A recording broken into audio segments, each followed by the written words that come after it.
news, sorcerer? A new realm has been discovered, my lord. Ripe for the taking. Good.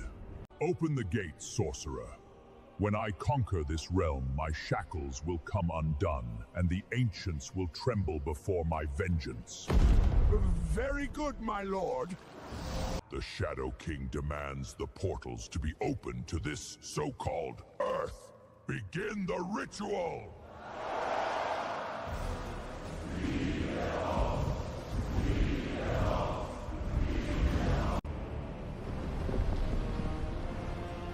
Darkness shall consume this realm, and all shall fear my name.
Hey everybody, how you doing? Welcome to TNT Tabletop.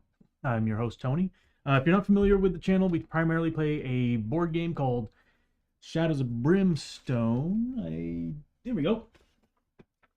Shadows of Brimstone. And if you're not familiar with Brimstone, it is a tabletop dungeon crawling board game that has quite a lot of features in it, quite a lot of rules.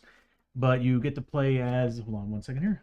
You get to play, its theme is based on the Old West, feudal Japan taking on Lovecraftian horror. They actually recently added a few others as well, like the Spanish conquistadors, and of course, Vikings, which are part of the adventures part of the game. And more recently, they've been adding more stuff called Across Time, which they've added knights and Greek champions. So yeah, they've been adding quite a bit. One second here. Okay, but anyway, so yeah, that's primarily what we play on the stream. And normally on Tuesdays and Thursdays I usually have a group session with other streamers, but recently there's some things have been going on, and kind of had to cancel them because I can't quite get a serious schedule going on right now. It's like my things are just moving around too quickly. I'm moving at the end of the month, so at the end of the month at the end of August, you probably won't see a stream because I will be taking everything down, including all the models, and kind of prepping for the move.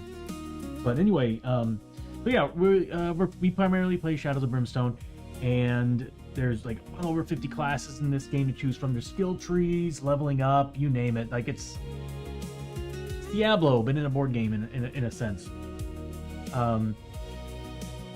But anyway, so yeah, on our last stream on, I think it was Sunday, right? Yeah, on Sunday, we played a mission where we were just kind of we were just searching, the posse's just looking for a,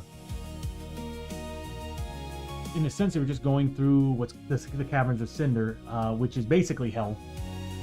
Yeah, it's a magma world.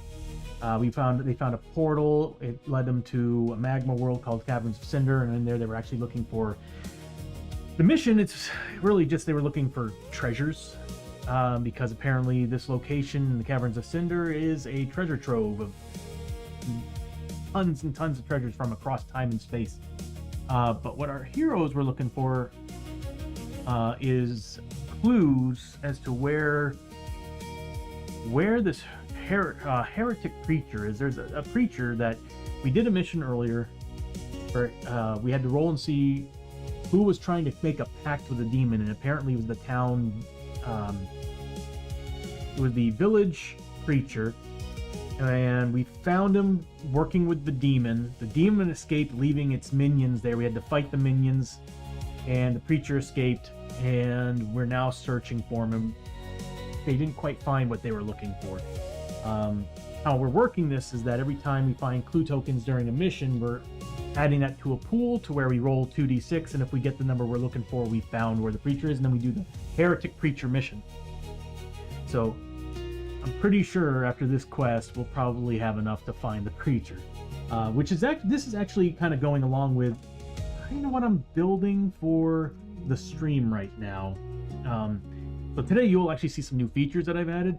Some of you who've been here since November of last year will probably recognize some of the styling, but instead of like back in November of last year, I built the stream where big ass heart came out on the middle of the screen with a number on it and then went down to where the hero's health was or whatever. Basically getting in your face and doing that. The problem was that was like they were like 5 to 7 second animations. They were taking too much time. I wanted to be quick and so we can keep moving and be fluid. So what I did is I created 3-second animations of not exactly that, but it kind of just interacts with the player plates from here on out. So just a little bit more visuals to tell you what's being changed on the player plate and which player is being changed. I think it's gonna work out pretty good. I just need to add it to.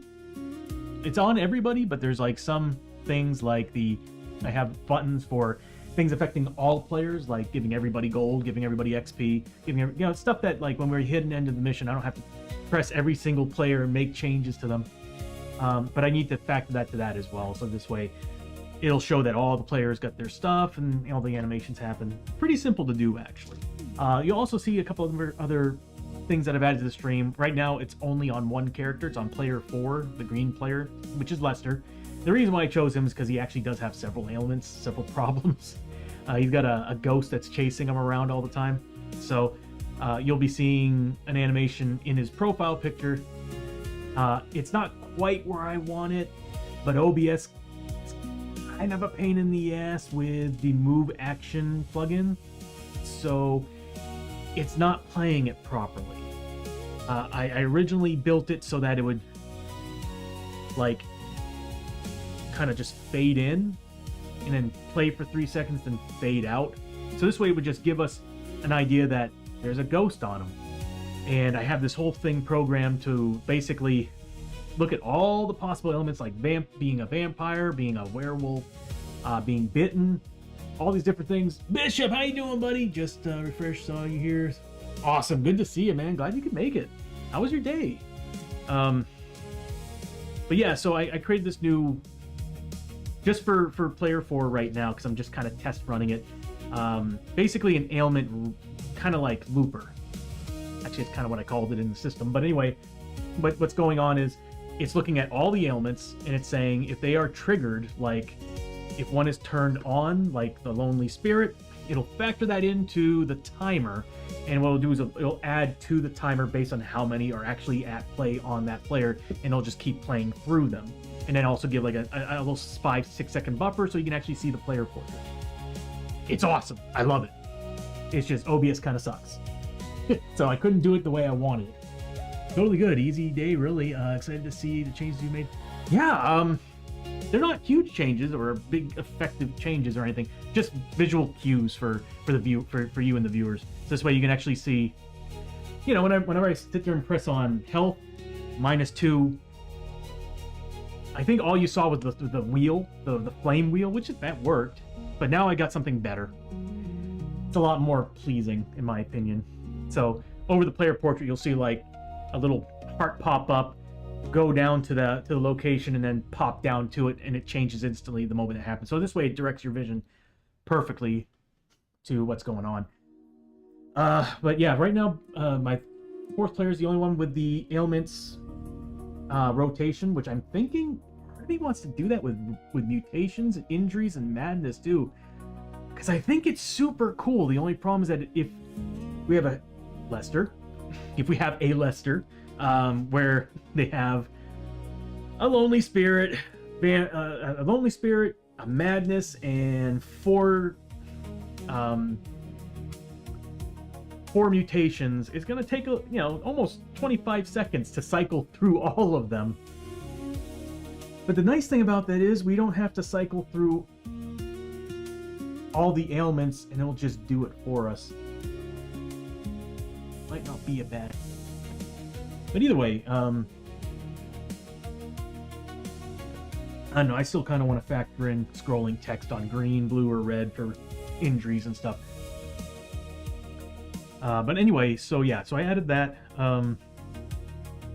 Outside of that, not much else. I've got a lot of big plans for. I know I've said it a lot on the Discord, but I have big plans for kind of like a villain arc or story arc. for while we're playing. So we start the season, and I'm trying to decide if I'm going to make you all vote for it, like which villain is going to be this season's villain, or for now, because like what's going to happen is that's going to be a progression chart, and based on the amount of clue tokens that we found and other minor goals that pop up throughout the story arc, what's going to happen is that it's going to progress based on that. So another thing too is it's going to be focus driven on you all and using your redeems points to push the story arc for the villain. So the heroes were kind of like the players were kind of fighting you all on getting through the story arc, as you all are kind of portraying the villain and you're spending redeems points, and it's kind of almost like the depth chart where the hero posse and the darkness are kind of going against each other. So you're spending points in the villain arc, and you're going to be basically fighting against us as we're trying to get out and finish this story arc and defeat the villain. And the villain is going to have passives that screw us over on, like for example, going back to town. For all we know, the town's been raided and we have to roll d6s on every single location, and until we've completed a specific quest in that story arc, that still happens. Or we might be able to change it, challenge it, or you might be able to make it worse. So it's going to be like a skill tree. So as we're going up and you're going down, there's going to be these skill trees that are opposing each other, and they're going to basically void each other out as they're progressing. I figured this would be hilarious and really, really fun.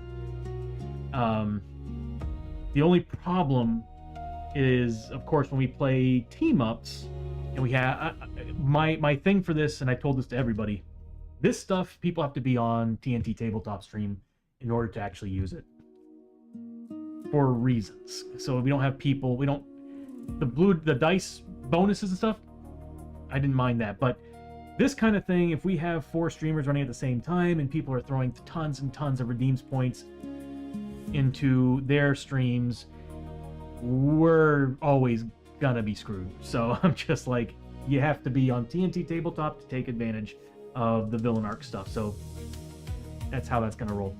But I'm also trying to decide if that should actually play along instead with the dice. So I'm half tempted.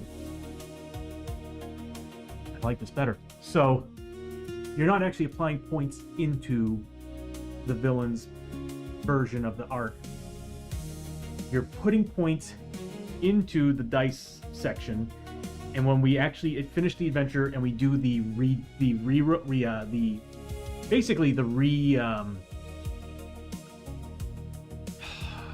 reset for the next adventure, we'll probably take the 2 opposing numbers.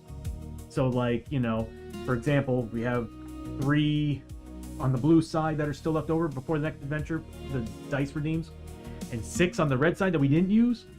It'll take those points and it'll factor them together and it'll apply them to that arc to decide that might be the best way to do this.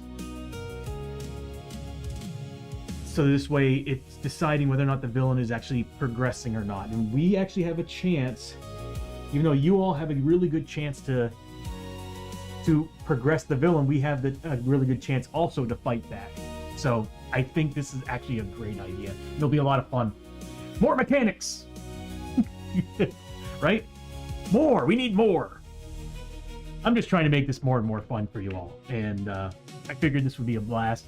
I think it would be a lot of fun for us too to be a little more strategic on how we use our dice. Because there's been lots of times we don't use the red dice. We're like, oh, whatever, we get one problem. Well, now it's like, we're gonna have more problems with that, with the villain and what he's gaining from it. But anyway, let's go ahead and progress here. I want to at least get this team ready for the next adventure. So I want to get through the travel hazards, and I want to get through, what else? The town stay. Because I really want to complete the next mission. I'm sure, I am like 99.9% positive that we should be able to finally progress and take on the Heretic Preacher. The problem is, I rolled 2 2s with a +6. So yeah, there was no way I was going to get that, what I needed. All I needed was a 6+. All right. Let's get going.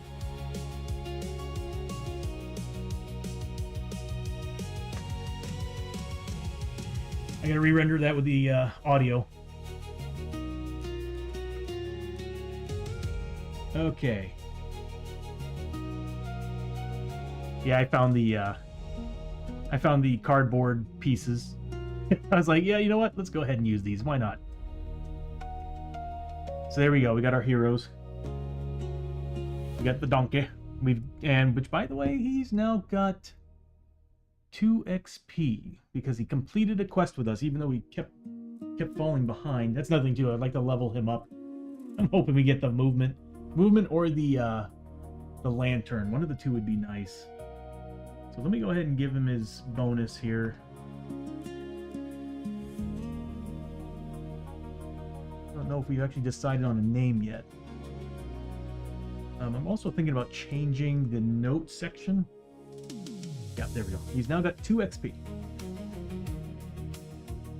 One more to go. But yeah, I was thinking about changing the note section to be a piece of paper instead of the scrolling text, but I do like the scrolling text. It's just sometimes when I gotta wait. We have to wait for what we're looking for half the time.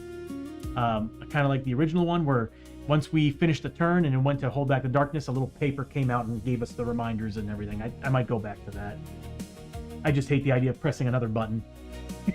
Or I might just make it a thing that just kind of pops up for like maybe 10 seconds or something. So I don't have to actually press it again. Might not be a bad idea. Or maybe make it just a little sheet that's on the... Man, that's not a bad idea. Make it a little sheet that's just kind of over here at all times. Until I tell it to go away. Because we do have a lot of features that are on that side screen. But anyway, as you all see, Lester has a little thing that pops up that shows the ghost. Spirit Armor 4+. So, it's kind of a reminder. And I'm also thinking about also programming it so that when we do Hold Back the Darkness, when I press the button to go to Hold Back the Darkness, I kind of want, if it sees that any of the characters have the Lonely Spirit, I kind of want it to pop the card up to remind us what happens on depth events during Hold Back the Darkness. I mean, for the most part, if I remember correctly, I think it's 1d6 damage, ignoring defense. Not armor, but defense, which is weird because it's really just it's you would think it would ignore armor too because it's sucking literal life force out of the character. All right. So, we finished the adventure. And now we get to refresh everybody. So everybody should be at full health with +1 grit. What else do we have? +1 grit. Certain people get grit. And that's the people on horseback, not on the actual wagon. So Hosho's actually got the horse cart. Go ahead and change the music here. Let's see, I'm looking for... going back to the Old West. There we go. Okay, so we got Hoshoryo that's on the wagon, so we actually get to ignore one of the travel hazards. And we have 3... I think everybody's got Darkstone hooves.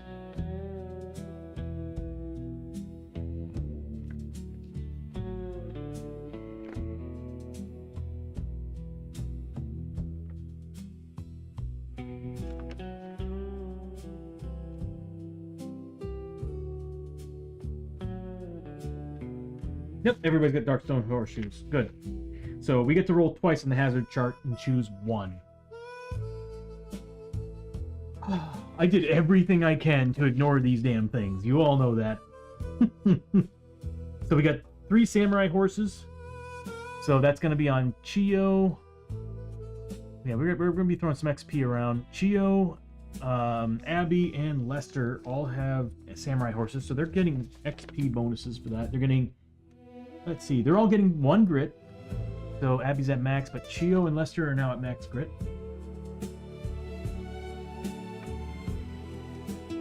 I pressed the wrong button. I'm actually going to be making grit a token instead of the actual grit inside the character name's nameplate.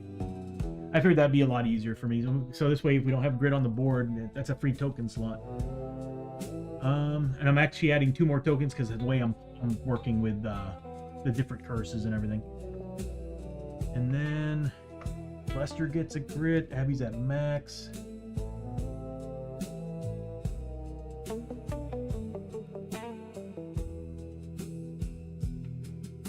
That's right. That's why it's not showing up instantly. I need to make an animation for the grit. I've got one for everything else, but I forgot to do it for grit. That's right. Okay, well, that's I can do that. I'm just gonna make an animation for it. Gotta find a decent icon that would represent grit, though. I might just use the token for the hell of it. That's probably why I didn't add it, because I think I'm gonna be using it as a token soon. Let's see. XP-wise, we're seeing people get extra XP. So everybody on the Samurai Horse is getting 10 XP. Well, actually, for hazard roll. What does Hoshoryo get for the horse? Everybody at the start of travel. Yep, everybody at the start of the travel turn gets 15 XP. So everybody got. I need a dual button for XP. Oh, you know what? I'll hold off on that for now. Remind myself we have to do that. Okay. Let's see what's gonna happen. We are going to... I really think I need to move that over here. I keep looking over there for something. Or at least move this over here. I don't know. I'm never satisfied with how things are set up in here.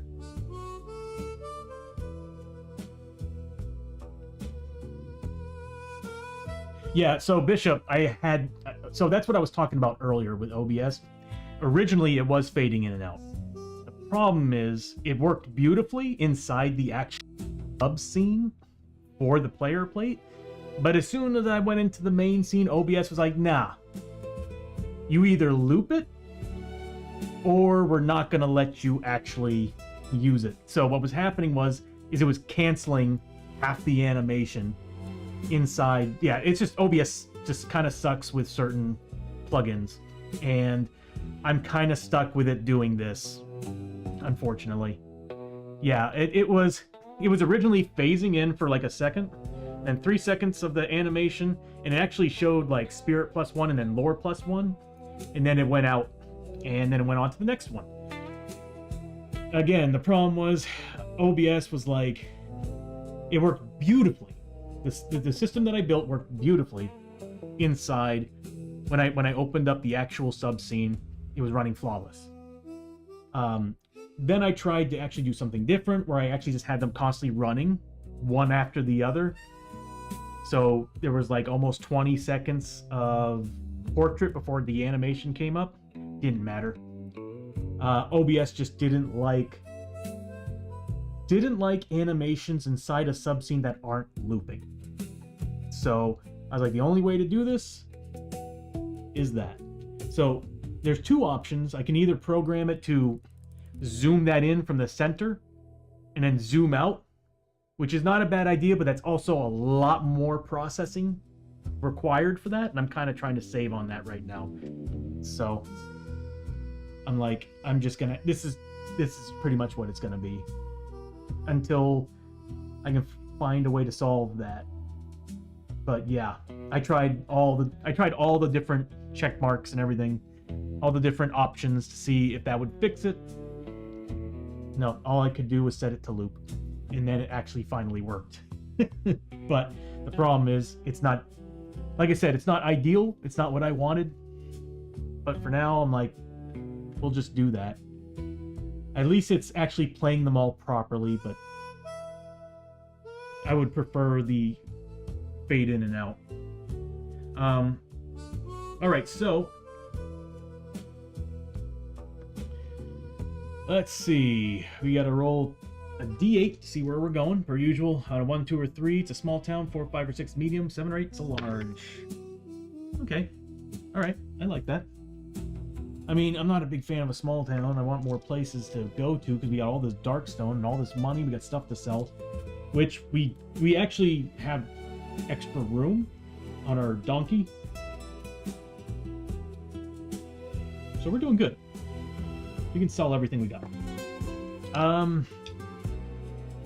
All right, so I guess at this point we're rolling travel hazards to see if anybody gets any. So,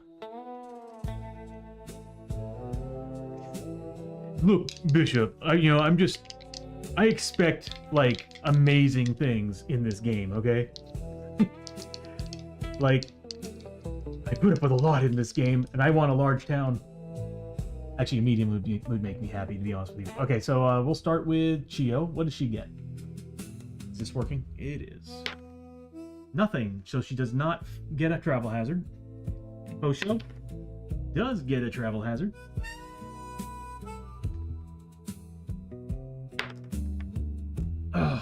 Abbie does get a travel hazard.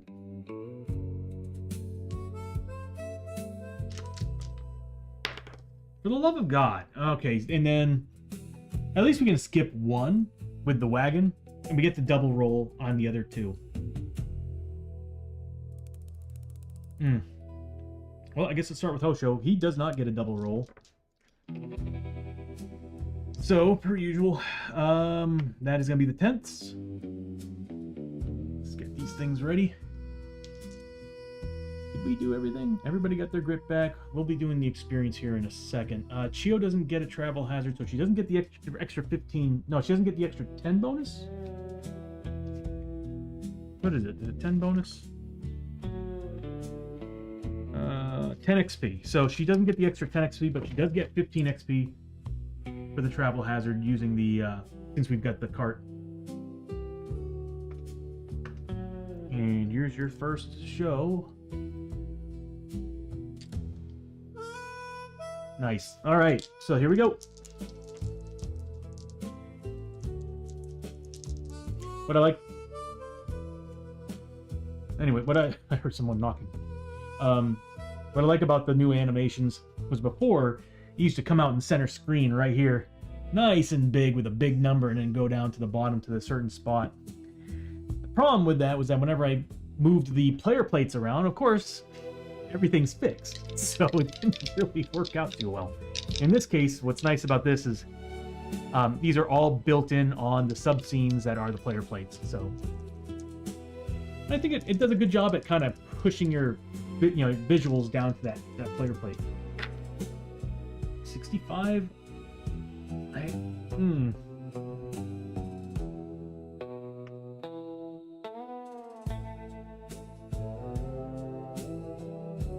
Oh, God. We might have to cancel this one. Yeah, Gulch Ambush. Traveling through a dusty gulch, you get a bad feeling. But it's too late.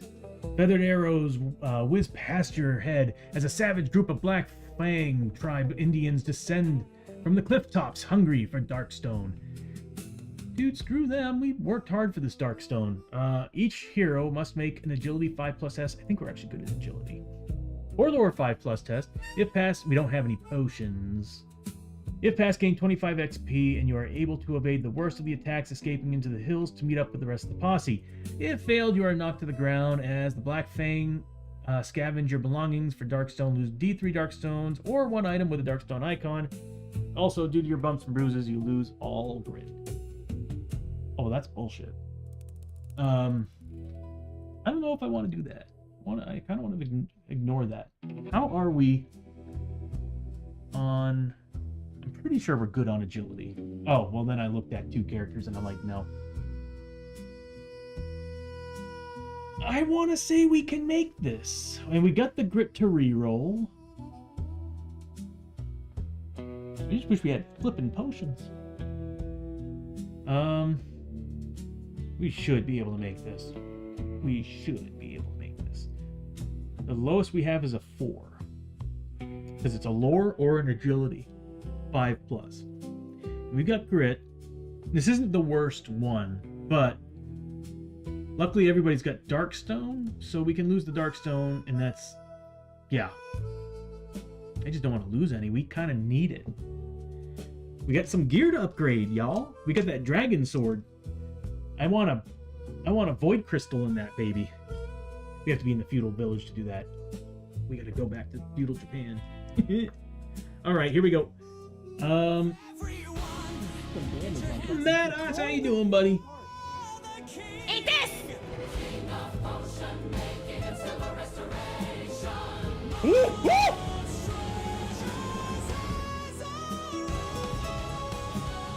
Yeah, I'm here. I killed him! I killed him! Yay! Oh, did he die? Oh, Yeah, I thank killed God. him. He is dead. How With did you the kill him? jackhammer? Nice job. How you doing, Matt Arts? Good to see you, buddy. All right, so what we're gonna do is we're gonna do this test. It's gonna require everybody doing either lore or agility. Oh, it's great to see you too, man. Yeah, I can't wait till we get our group back together.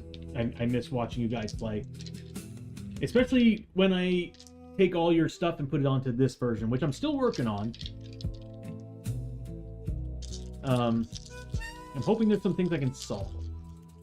Some new features that I love, and I think it's badass, but I need to find a way to solve some of the OBS problems. Okay, here we go. Here's Chiyo. We need 5 pluses. Oh, she. Oh. Yeah, Chiyo was like, she's not having any of that. So she's good. She gets 25 XP, I think is what it was. 25 XP. Frickin' Chiyo being all badass per usual. Yeah, new animations. Cool. Next is Hoshoryo. What we'll do is we'll factor in the plus 15 XP on all the characters here, because I haven't added their 15 XP yet. If they win. Let's see. Hosho's an agility 4 or lore 2. So yeah, agility it is. Come on, buddy. He gets it. And of course I drop a flippin' die. All right. But he passes. He got a 5 and a 6.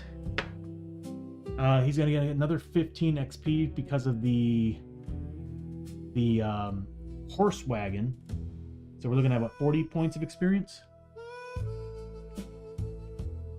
She already got her 15 earlier because she didn't get to roll anything. So I just kind of factored it. Ah, I love it. Yeah, that looks great. Okay. Next is Chiyo. Abbie. She's a 5 lore or a 3 agility. We'll go with the 5 lore. Damn, she's smart. Well, yeah, she's smart. Group of characters have an awful lot of awesome ability scores. She got it. That one rolled off the table. She got it. That's gonna give her 25 plus the 15. So again, 40 points of experience. And then Lester, who is either a 2 agility or a 4 lore. He's a 6 spirit. Are you flipping kidding me? Here we go. Why am I not surprised? Why am I not surprised? Why am I not surprised, Lester? Why do you always disappoint me? Why do you always disappoint me, bro? He's gonna spend a grit to reroll all 4 flippin' dice. You fail this again, I swear to God, dude. All right.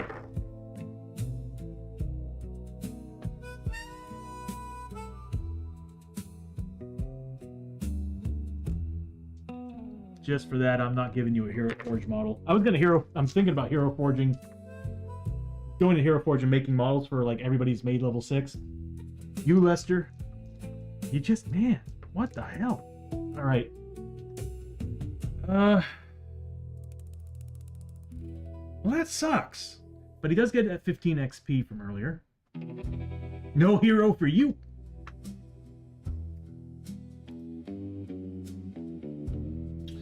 He loses 1d3. What else happens on this? You failed. You are knocked to the ground as Black Fang scavenge your belongings for Darkstone. Lose D3 Darkstone or 1 item with a Darkstone icon. Also, due to your bumps and bruises, you lose all grit. Well, shit. You know, maybe we should have ignored that one. It'll come up in a second. It's on a 3-second timer now because it's waiting for the new animation to play, and I forgot that Grit doesn't have that animation anymore. Hence why I'm thinking about making it a token. Lame. Alright, he loses his 1 Darkstone, which we probably would have needed.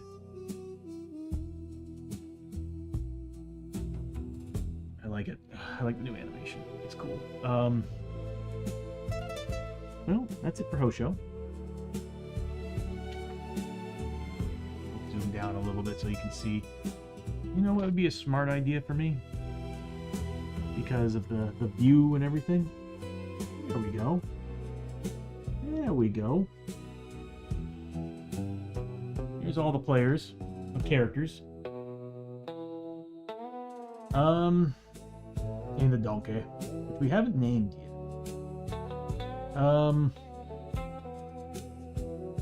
Next up is Abbie's.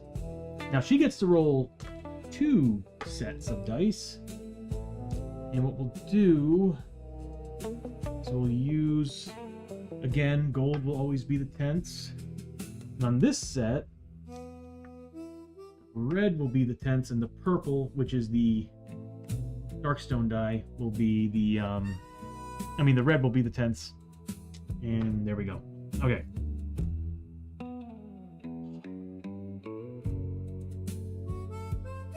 Oh, I need to shift to next phase. I really need to fix that one of these days. There we go.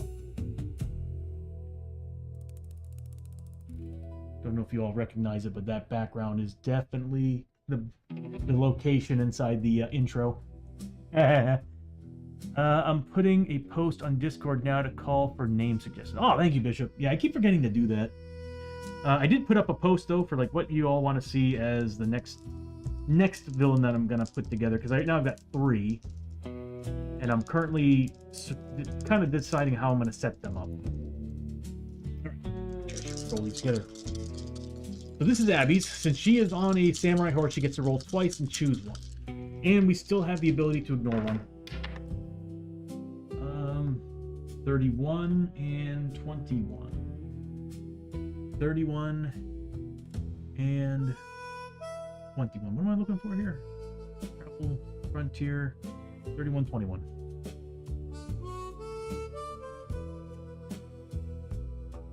Would be Living Hills. Yep, permanent sanity loss. I don't think so. 31 would have been March of the Lost Army. Oh, wait, we're always getting the worst ones. March of the Lost Army. You hear a thunderous roar from up ahead and pull off to the side of the trail to take cover. Moments later, a massive army of dead come into view, marching in formation, with tattered flags flying and a battery of hell cannons in tow. 1,000-strong lost army passes by with hate in their soulless black eye sockets. Each hero must make a luck 5+ test. If passed, you get 20 XP. If failed, lost army alerted to your presence, and the hero must make a run for it, riding as fast as possible to get away. In your haste to escape, the hero loses 1 item of their choosing. Pull the claws. Okay, that's actually, it sucks, but what's the other one? If it's the one where, yeah, you lose sanity. Yeah, no, that's a big no. Screw the Living Hills. And you lose a transport, so F that. What's her luck look like? Oh, Chiyo. Oh, God, Hoshoryo. The other 2 are going to do good. What's the, Oh, I say that, and then Lester failed on a roll and a reroll of 4. What a douche, right?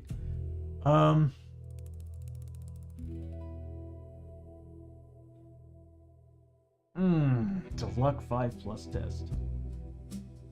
I almost want to say let's ignore it. Yeah, you know what? We're gonna use the wagon. This is gonna suck, but I'm using the wagon. We're not doing either one of these. Oh, okay. All right, so because of that, though, Abbie still gets 10 XP for the travel hazard. No, we ignored it, so she doesn't get... Oh, gee, hold on. No, is it roll or... Hold on, let me make double sure here.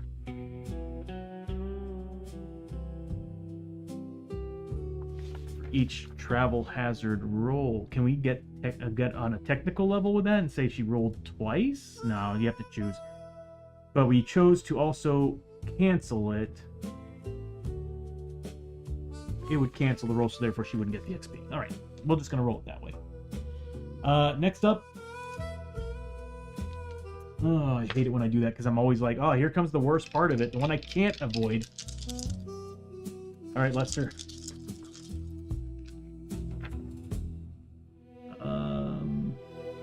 26. Oh, come on. Oh, come on. Really? Come on. Okay, well, we already know what that one is. What's 26? Flipping game. All right. Void Storm. Oh, no. A Void Storm has swept through. We're already going to a small town. Oh, sanity loss. Permanent. Dude, it's like this game just straight up was like, dude, I don't care what's going to happen. You're going to lose a sanity from somebody. Or our RT Jesus was like that. Dude, I don't care. Oh, God, this pisses me off. All right. I might do the Void Storm. But we only got 4 buildings. Oh, we get corruption points ignoring willpower. Yeah, wonderful. Dude, seriously, Bishop. They've been through a lot. Is there any way for me to ignore this at all?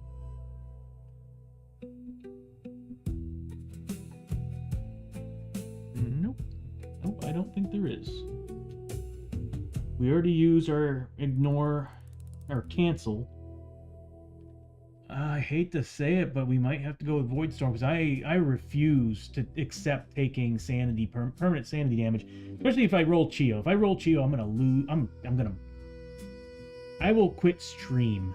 I will quit stream, and next time I'm here, you'll probably see half my stuff destroyed.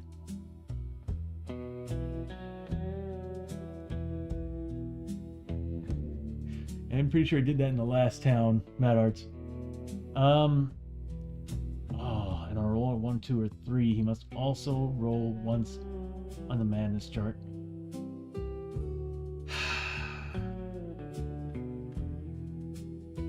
It's gonna have to be the Void Storm. I can't. Oh, why? I knew it too. I was like, I bet you. Every time, I'm always telling myself, save the cancel for the very last one. It sucks because sometimes the very last one, nothing. But I rolled frickin' double frickin' ones. And then this BS. All right. Void Storm. Oh, we're at a small town with 2 destroyed buildings. I can't do the sanity damage, permanent sanity damage. I just can't. And madness is a pain in the ass to get rid of. So, no. Oh, God. I feel like I need a cigarette. Damn it, Lester. That was yours too, buddy. God, you suck. All right. I'm just going to blame everything on Lester. That guy's just being a dick. All right. Alright, so when you arrive to town, 2 random buildings have been destroyed by the Void Storm and cannot be visited during the town stay. Also, every hero gains 1 corruption, ignoring willpower, for passing through the residual energy of the storm. Oh, Bishop, knowing well it's going to happen.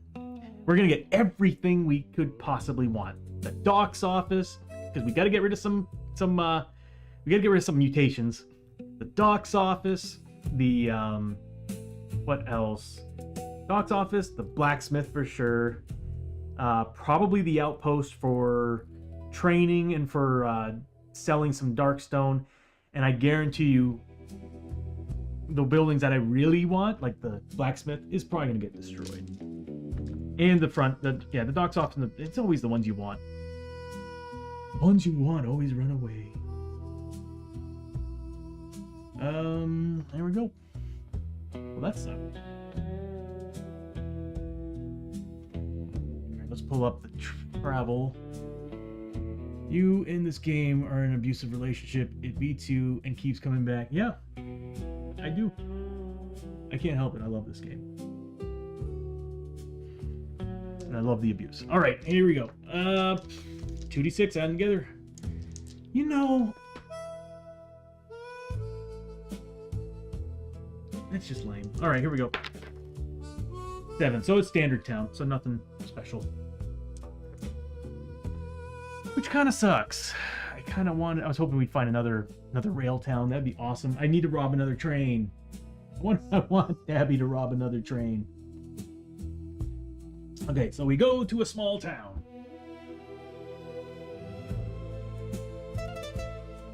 Oh, that was a bad idea. I swallowed water as I was bending down like that, and I could feel myself nearly puking the water back up. All right.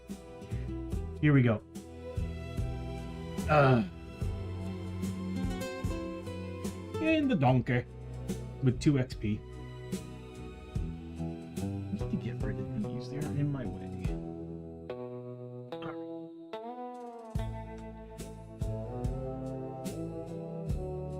We need to reset the town. We need to also get it working properly. And I need to make the animation prettier. Yeah. I want the rolling wheel on that. Like, I just want to continually do that. Before we build the town, we get the decks ready. We got the daily event. Yeah, this is going to be a very short town stay. We might actually be able to start the adventure tonight. Although, pretty soon, around 30 to 45 minutes from now, I will need to take Coco out for a walk. So I will have to take a small break. But don't worry, I will probably try to play that intro again. I kind of want to create a fun little mini animation for breaks. I'm getting a little carried away with AI, I'm sorry. I really am.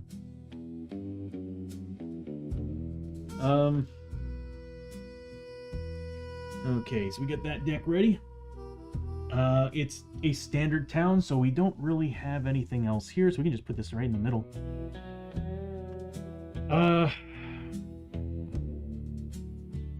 Is there anything else I need to do? It's a regular town.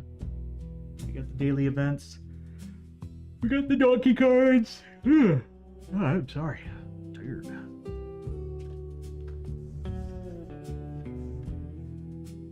Here's the donkey. And, let me get the town locations. I'll be right back.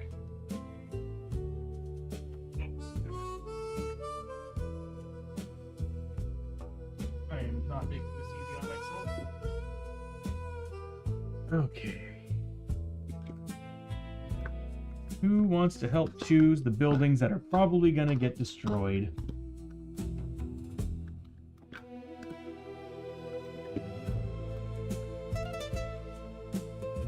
These will all fit. Nope. So what I'm going to do is I'm just going to move the camera over here. There's 12 of them. Choose 4. And you know what? I'll let you all choose the ones that get destroyed. Why not? Let's let you have some fun. Alright, so who wants to choose? We got 12. We need somebody to choose. You know what? Mad Archbishop, you're here. Choose 2 apiece.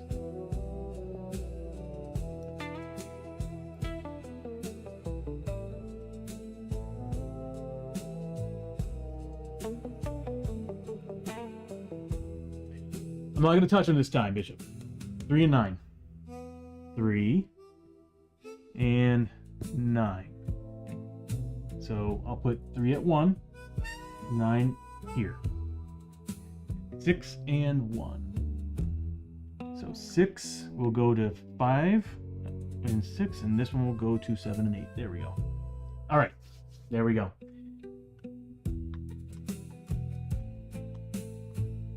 I'm not gonna look at them. I don't want to look at them. All right, there we go. A little bit of a delay. All right. Do you all want to decide, or do you want me to roll a die on this one? Because it's either you choose 1, 2, 3, 4, 5, or 6, or 7, or 8, or actually roll for it. Okay. Here's the first one. Number 6. I'll reveal them here in a second. So that's number 6. And number 3. Okay. So here is what was destroyed. Oh, the gambling hall. Oh no, I can't live without the gambling hall. Son of a bitch. It's like the game was like, oh yeah, one of the ones that suck, and then it's like, oh, but this is the one. You want this. Go on, take it. Strike me down with it.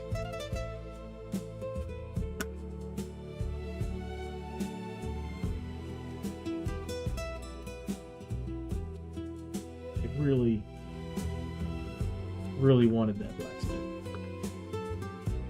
But then again, the Void Core is in another castle, so it doesn't matter.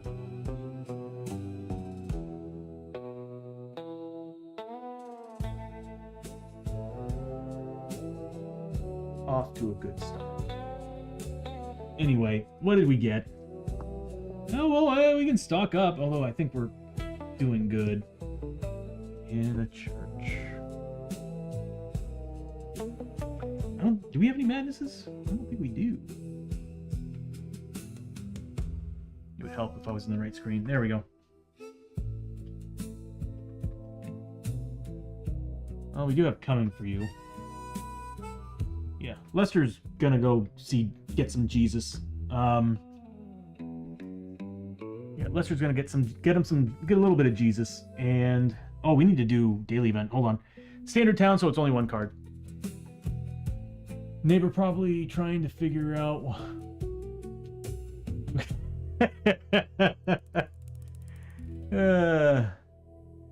Yeah, I mean the street market is a good place. Mad Arts, church.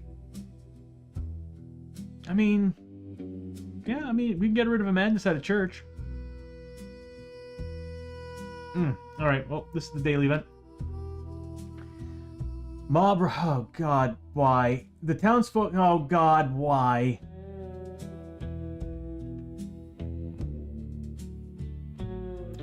Mob riot, the townsfolk are fed up with the local authority and have begun to riot in the streets. No shit. Each hero may attempt to help quell the riot by making a strength 4+ test. If failed, the hero is knocked over the head by the crowd, taking d6 wounds, ignoring defense, and may do nothing else for the rest of the day in town. If passed, the hero gains 20 XP, may choose one building in town to protect. Then roll a d6 for each building in town that is not protected. On a roll of 1 or 2, the building is destroyed by the right. Son of a bitch. Okay. Okay, we got this. We got this. It is a strength test. Yeah, we get strength on this team. We get strength on this team, right? We're good. Oh yeah, we know we're good. We're good. So everybody, what's the test? Is it 4+? Yeah, we can do this. I'm gonna make all the people who have the highest strength do it first, and then work our way down, decide whether or not we're gonna bother. Here we go. Lester. Yeah, Lester. He's protecting the church. Oh, I need this building. Next is we'll say Abbie has more health, but oh, she's also would she really do it? She is an outlaw. Nah, we'll go with Chiyo. Role-playing wise, I'm like, why would Abbie do it? She just like let people walk by and destroy whatever. She doesn't care about the street market. She doesn't need anything in the street market. Does she need anything at the street market?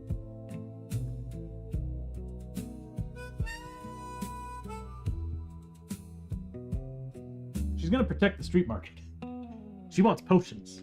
She learned that potions gets you a lot of money when you're robbing trains. Alright. That's a 5. I need to start using the digital dice roller. Yeah, I'm glad she rolled that 5. Alright, so she's protecting that, so we're good. We can send people to the campsite and get some stuff done. I kind of like the void speech on Chiyo.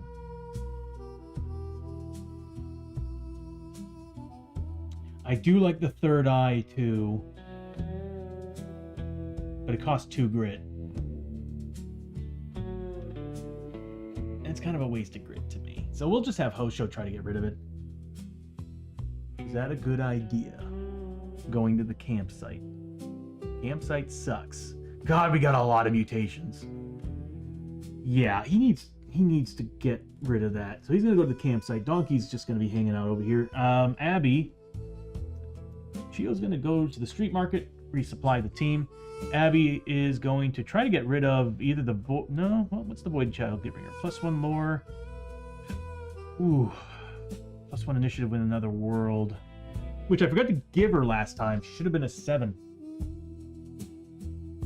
But she's now -1 corruption resist, which brought her from a 6 to a 5, I think.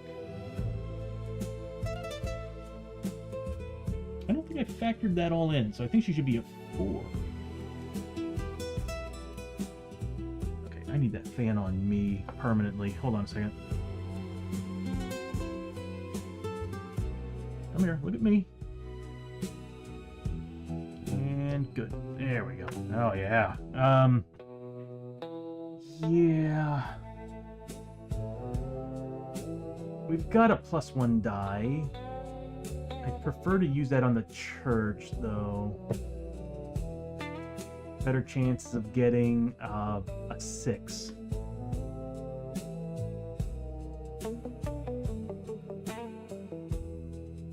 We need to use some of those dice, too. There's the +1 die. Thank you, buddy.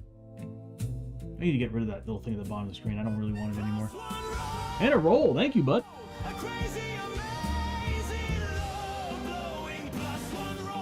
Yeah, I've got the Wuzu. Like, I have the Wuzu kind of moving back and forth because I want it to also blow air at the Mac. So this way, because it's blowing nice, cool air. And if I have it blowing at the Mac, that might kind of help it. Which recently I bought myself a little stand for it because come to find out the M2, the Ultras, the big ass Macs, they suction air from below.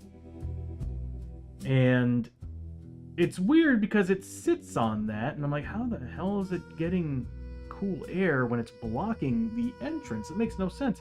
So everybody's like, if you don't have a stand that actually has an opening that can help the Mac suck the air up into it, then there's a reason why it's overheating, and it's been helping. I got this nice aluminum stand, and it's actually been doing pretty good. And I figured, summon button. Oh, Adarts, you found the summon button. Which right now, I forgot to add the chiclets. So there's supposed to be, every time you do a summons, it randomizes an enemy or a hero animation. And it's like a flip of a coin. Do they help us or do they not help us? And it's basically like, it remains in play up until it's used again. And I think it goes away after 45 minutes, maybe an hour. But it keeps changing. So like after 30 minutes, someone can spend the points for the summons again, and it'll just overwrite it. It'll have another animation. It'll flip the basically do the coin flip, and then I need to do it, but it's going to add a little box here with the information. Right now, I think we're still on. We already did we had the double XP. I don't remember what we're on. But we're at the start of the stream anyway. It would have ported over. I just don't remember which one it was. Which is why I really need to add that. That's next on my list. But yeah, so that's what that is. I created that. Actually, I think I told you guys about that a couple weeks ago or something. But I came up with that after the stream of the bros when Curly Jones was harassing them. I was like, it would be pretty hilarious if someone spent points on that and then they showed up. Yeah, I showed you guys the animations. Anyway. Let's see. All right, I think we're good. All right, so we're going to go to the street market first. No, Abbie needs to do something. Abbie is an outlaw. So outlaws have problems. And she's level 7. So I can't believe she's level 7. Yeah. All right. So she gets 7 dice. Any 6s roll, she gets 10 XP. But she pays $50 to shut some kid or some person up who spotted them and recognized her. To which nothing happened. Nobody recognized her. So this it makes sense with a riot going on and half the town being destroyed by a void storm. I'm sure people don't care that an outlaw is walking around in town. All right. So street market first.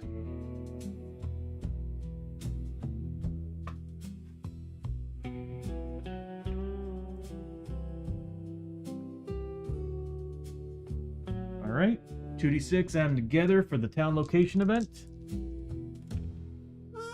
That's 6. That's a good one. Hogs and horse thieves.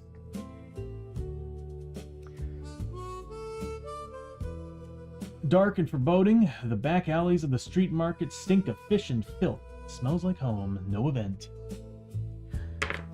Potions! Oh my god, there's potions. And they're a lot of money, but worth every flipping penny. Dude, I made so much money using potions to rob a train. I think Abbie made like... God, how much did she make robbing that train? Well, she got the 17 Darkstone basically from that. Oh my god.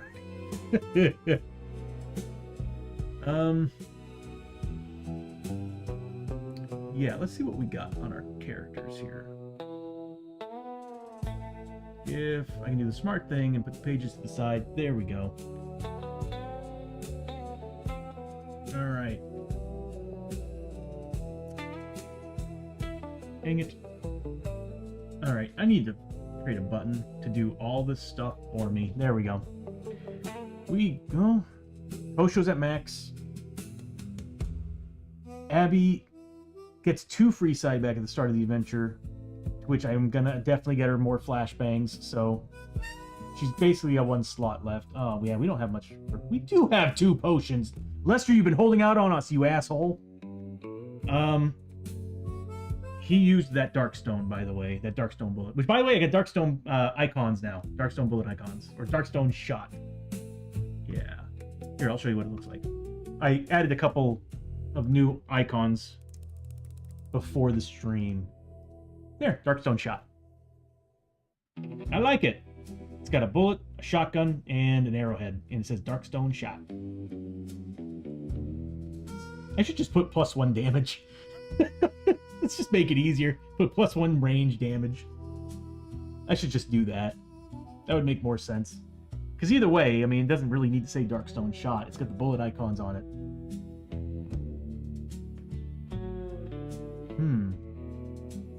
+1 damage range? Yeah, we can do that. I think that might be better. This way, we can actually tell that it's...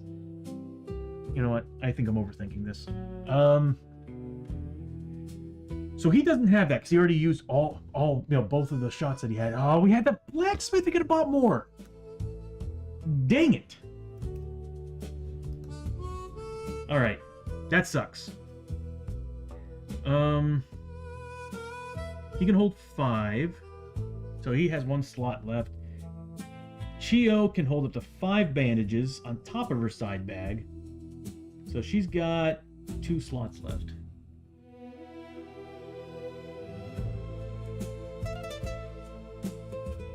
We don't have much space, but we're buying potions. We're buying potions.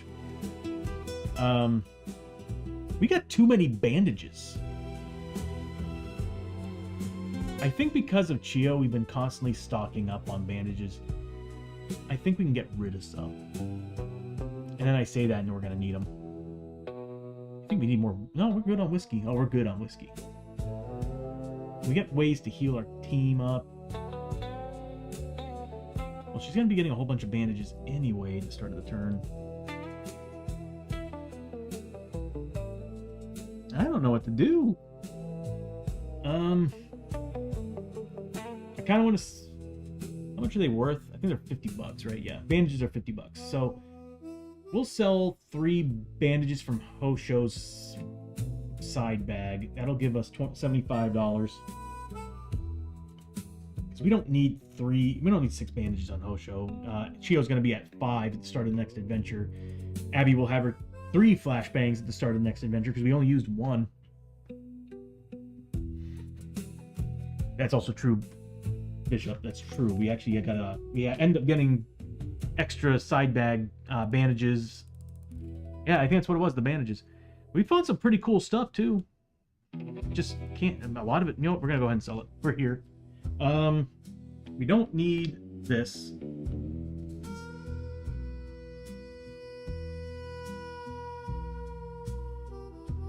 Who's got what? Lester's back to a 5 corruption resist. Hell yeah. Somebody found him something really nice. Is it D3? We're gonna spend it right now. Before this all happened, we'll say we spent this. Discard to present up to 3 corruption. Oh, prevent up to 3 corruption. We'll keep it. We'll keep it. That is actually really good, but I mean, 3 upgrade slots is so good. But I like our marching boots better. Guaranteed movement bonuses and +2 whenever, yeah. And that's only once per adventure. And +1 luck is awesome. That +1 luck is awesome. I think it was you, Bishop, who was like, can we just give it to the donkey? But we're gonna sell it. It is very rare. And I think Chiyo could use it to bump her luck up. And that might be worth going for. Yeah.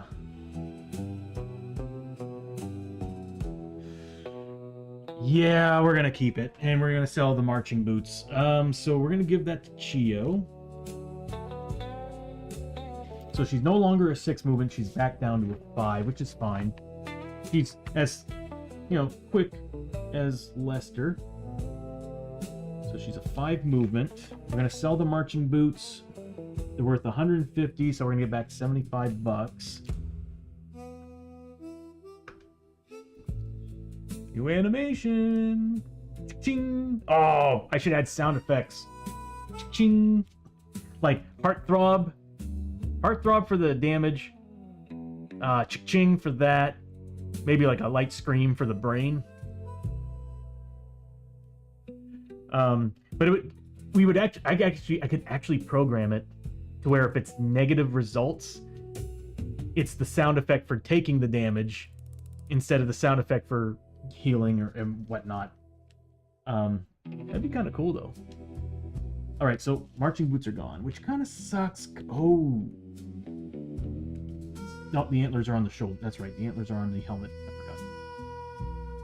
I cannot erase this stuff because it's been on this sheet for months.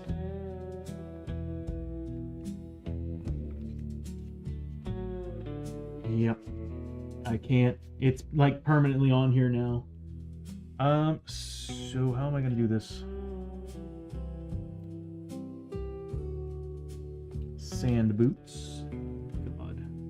Yeah, there's just no way. I'm gonna have to get new sheets. Or I might have to make them digital, put them on my laptop. That's worth $5.50. It's got 3 slots. It is 1 weighted, so it's gonna have +1 to luck.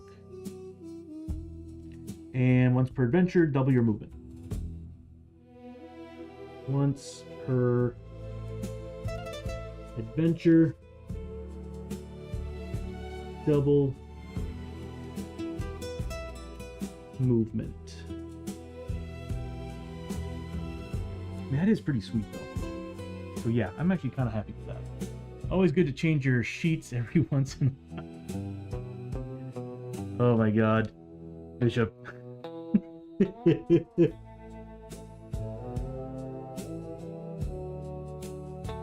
I'm not gonna fight you on that one. It's very, very true. Anyway, bone dominoes. Once per adventure, you may add or subtract. Oh, yeah, that's right. She's also +1 luck now. I have not been updating the sheet at all. I've been letting the stream do all the work, which is not really a good idea. At least she's at a 2 luck now. I'm actually much happier with that. I don't like seeing a 1 on a player sheet. That's a horrifying thing.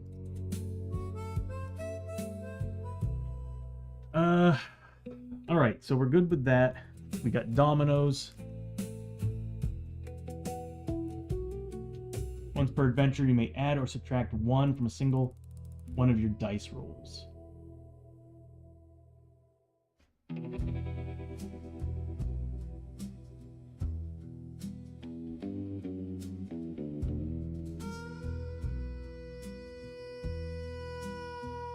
Oh, add or subtract. Okay. But it's only once per adventure and it takes up a weight slot. Pass. Sell. Next we have the throwing spear, which I forgot to use.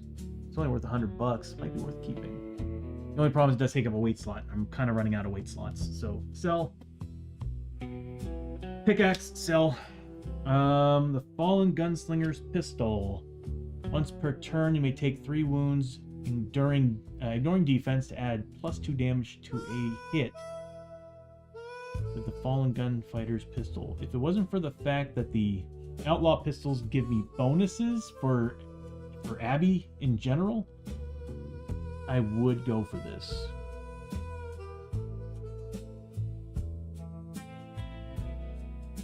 So I think... not a good hill to die on. I'm going to go ahead and sell the Fallen Gunslinger's Pistol. You know, I just need to put this on her sheet one of these days. We got the Chochin Lantern. Enemy models must spend, yeah. I need to put that on her sheet. We also have the Armored Gloves. +1 health once per turn, add +2 to one of your armor rolls just rolled. That's really, really good. We're going to keep that in our inventory. We're going to keep that in town until I decide what I want to do with it, because that's really good. The Warrior Spear, yeah, we're selling that.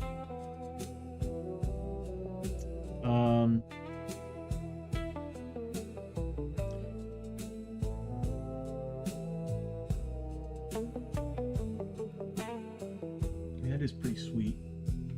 That is actually pretty sweet. Discard to use until the end of the adventure. You gain the keyword tribal, and all enemies are -1 on their hit rolls against you. That's pretty damn sweet, but we'll just take the money.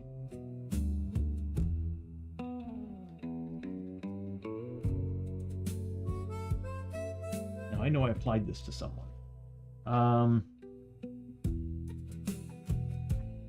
Yeah. Journal of the Alamo. I put that on. I didn't use it either.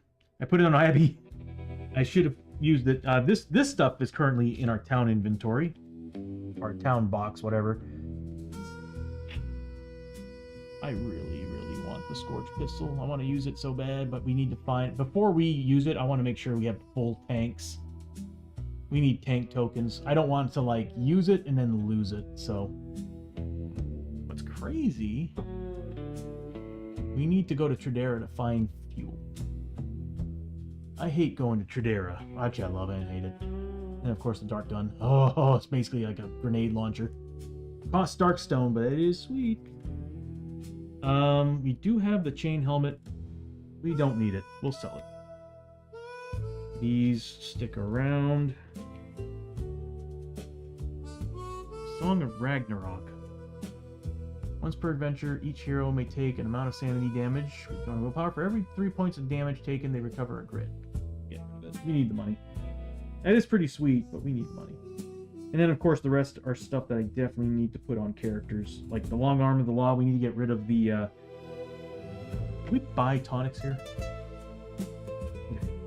We definitely dropped the size of our deck. It was, like, this big.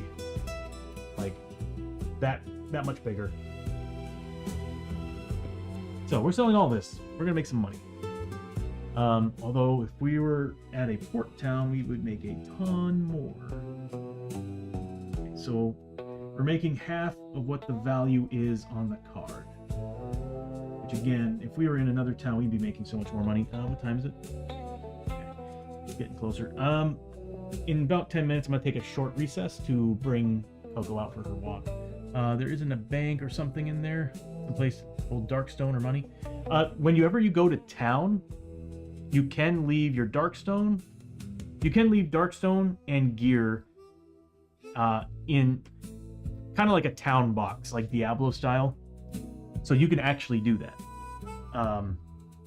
It's just once you go on an adventure, that's all in town. You can't equip it, you can't use it. So there we go.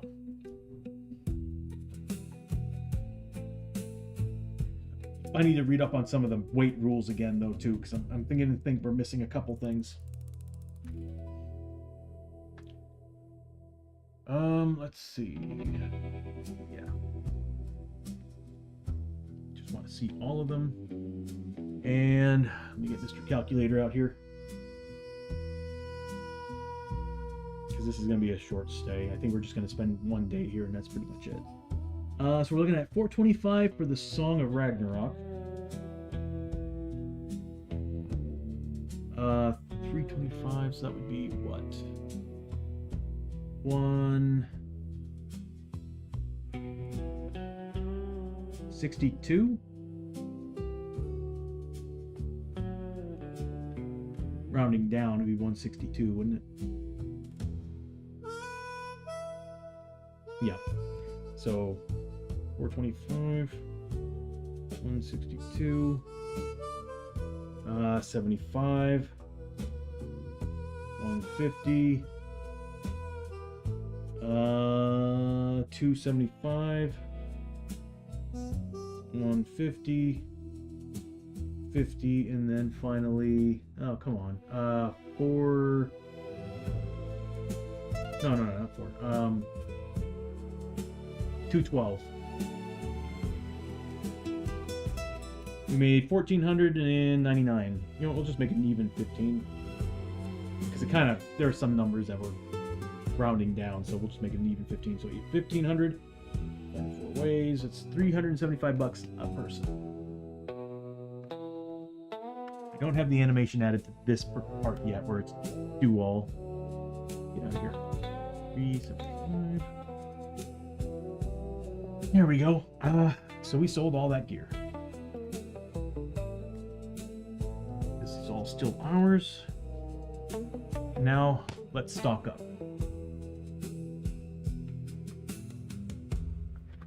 Okay, so we definitely need potions. I wish we had tonics here. I don't think we can get tonics in this town, period.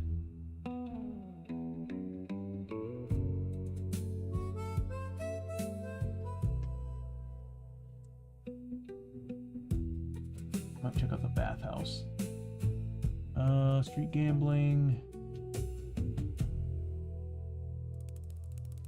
Yeah, we're probably just gonna buy a bunch of potions. They're $75 a pop.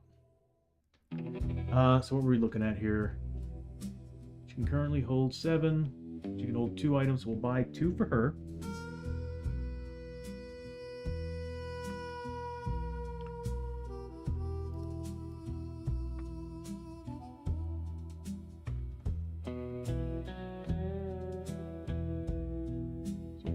Potions. Hoshoryo is at max, but I think we'll just... We already sold the 3, didn't we? We did. So we'll get rid of those. We get rid of 3 of those bandages.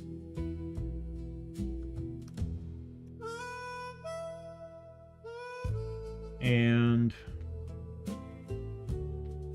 we'll buy 3 potions.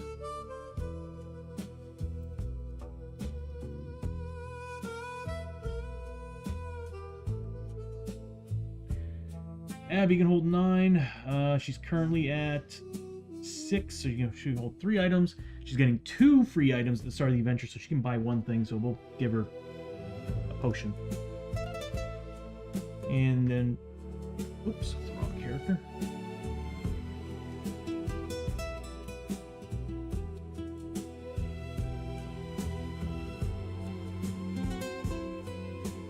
And then finally Lester, who can hold 5.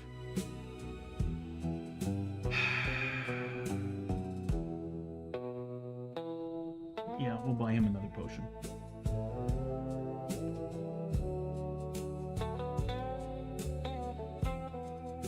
Alright, so we bought 2, 5, 6, 7 potions.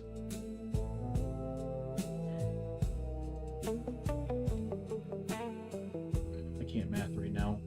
75, 525 bucks. We'll just buy it from someone. Abbie's got, oh, well, Chiyo's got the money too, and she's actually there, so we'll just go ahead and pull it from Chiyo. Yeah. So 525 from Chiyo. Money ain't nothing but a thing for her.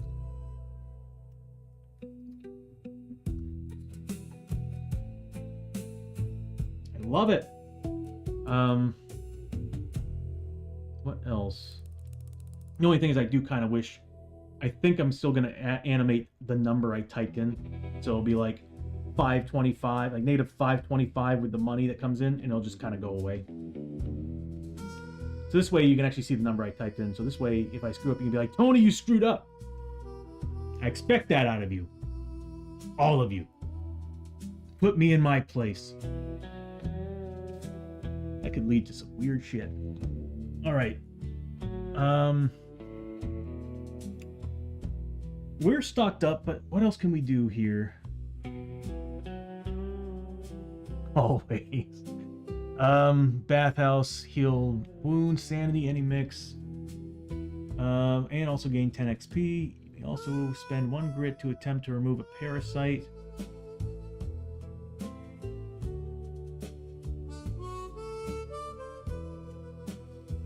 The Lonely Spirit's technically a parasite. Oh wait, is it a curse or a parasite? Oh, it's a parasite. It's considered a parasite.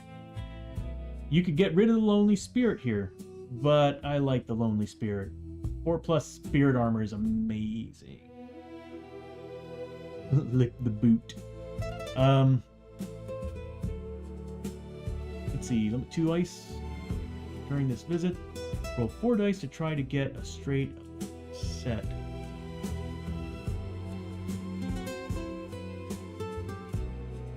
Yeah, why not? Let's see if she can get some money. Is this a luck-based thing? No, it's not. Okay. No, let's go ahead and call it.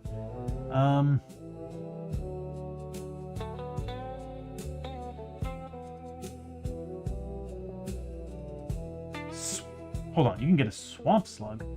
Gain 15 XP each time you travel. When rolling for the travel hazard, you may re-roll 1 of the dice.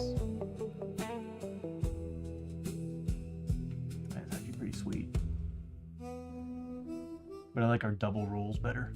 Drifters had any time a hero posse crosses into a new stage on the death track, recover up to your max grit.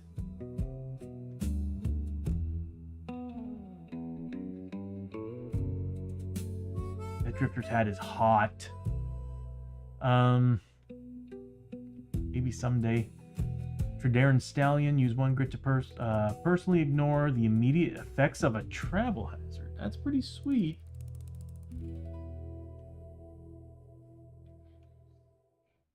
So his sister's never alone.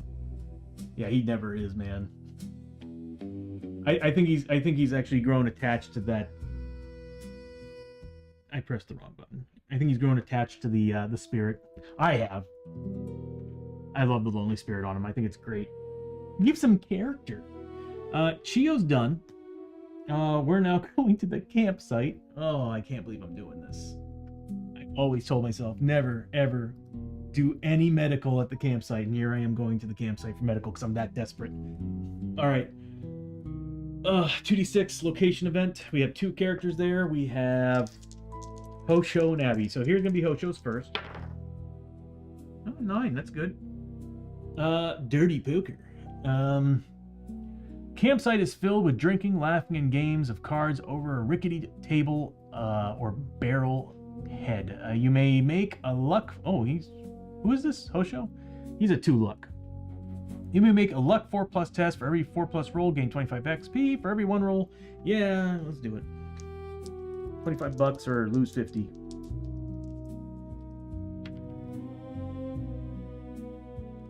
We got $25.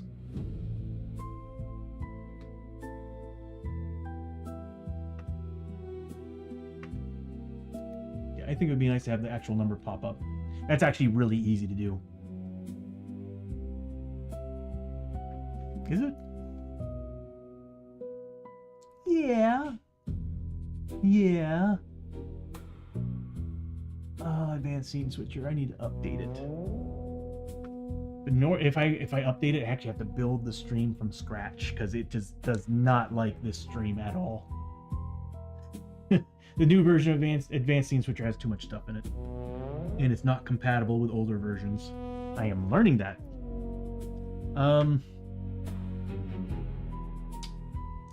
Next is Abbie with a big ass freaking 11. So sober morning, a good time to get things done. All heroes at the campsite add +1 to the rolls of the touch. All right, so that's pretty hot. We're getting rid of some stuff today. Sorry about that. I just got very, very excited. I'm gonna keep the Void Child. We're gonna keep the Void Child. Oh, she should be at a 4 corrupt resist, by the way. Wrong button.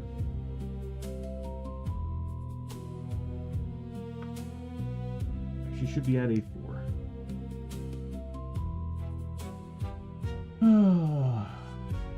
Anyway, I'm beginning to wonder if I actually should add that animation even when I make the maximum changes, because I'm seeing that it's taking too long. But I might have the animation look a little different. I might put the word max over the icon. This way we can tell the difference. And I can tell the difference. All right. We're getting a +1 at the docks tent today. Awesome. So awesome.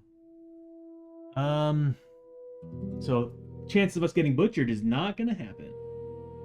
Also, we have +1. What do we have?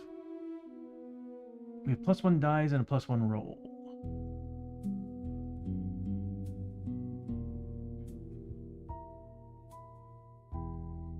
We don't have any tonics. Oh, but Chiyo does have 2 grit, so we could perform a surgery in town, and I'm going to do that when everybody's back. So we'll be doing multiple surgeries today. The good thing is that she's got grit, so she can re-roll, and I might actually use the +1 die on that roll, so that this way she has a really good chance of succeeding. But I think I'm going to use the +1 dies on these to guarantee us getting rid of them. It's either going to be the horns or the Void Child. The nice thing about getting rid of the Void Child is that -1 corruption resist, but everything else is pretty sweet. Man, her and Lester both have like an invasive person on them. We're gonna go for the horns on Abbie, and on Hoshoryo, I do like the 3rd eye, but I don't want to spend the grit, so we'll just get rid of it. It's $250 a piece, so let me go ahead and factor that in here. Yeah, it's the wrong button. I don't want to remove XP, I want to remove gold.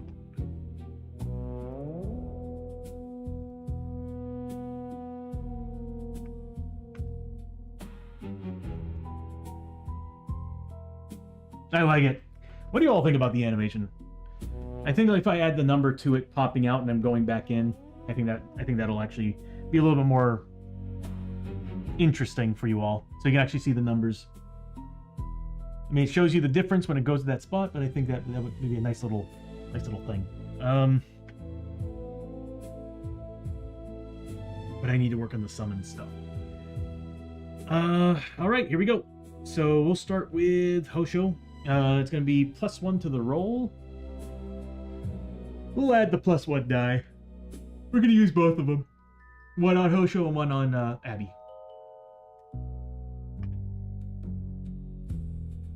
No, I don't know why I'm doing this. I have them all right here. So we'll add... I need to make a new animation for that too. We'll use 2 of them. We should use the red ones too while we're at it one of these days. We'll probably add it to the downstay. That might be a bad idea. So here we go. 2d6, add them together. Oh, look at that. That's a big ass pass right there. So yeah, we got rid of the third eye.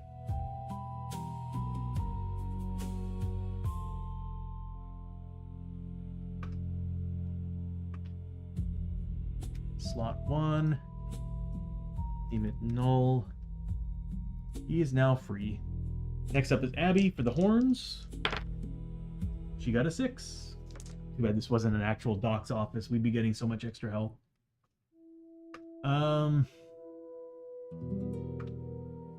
Slot number 2.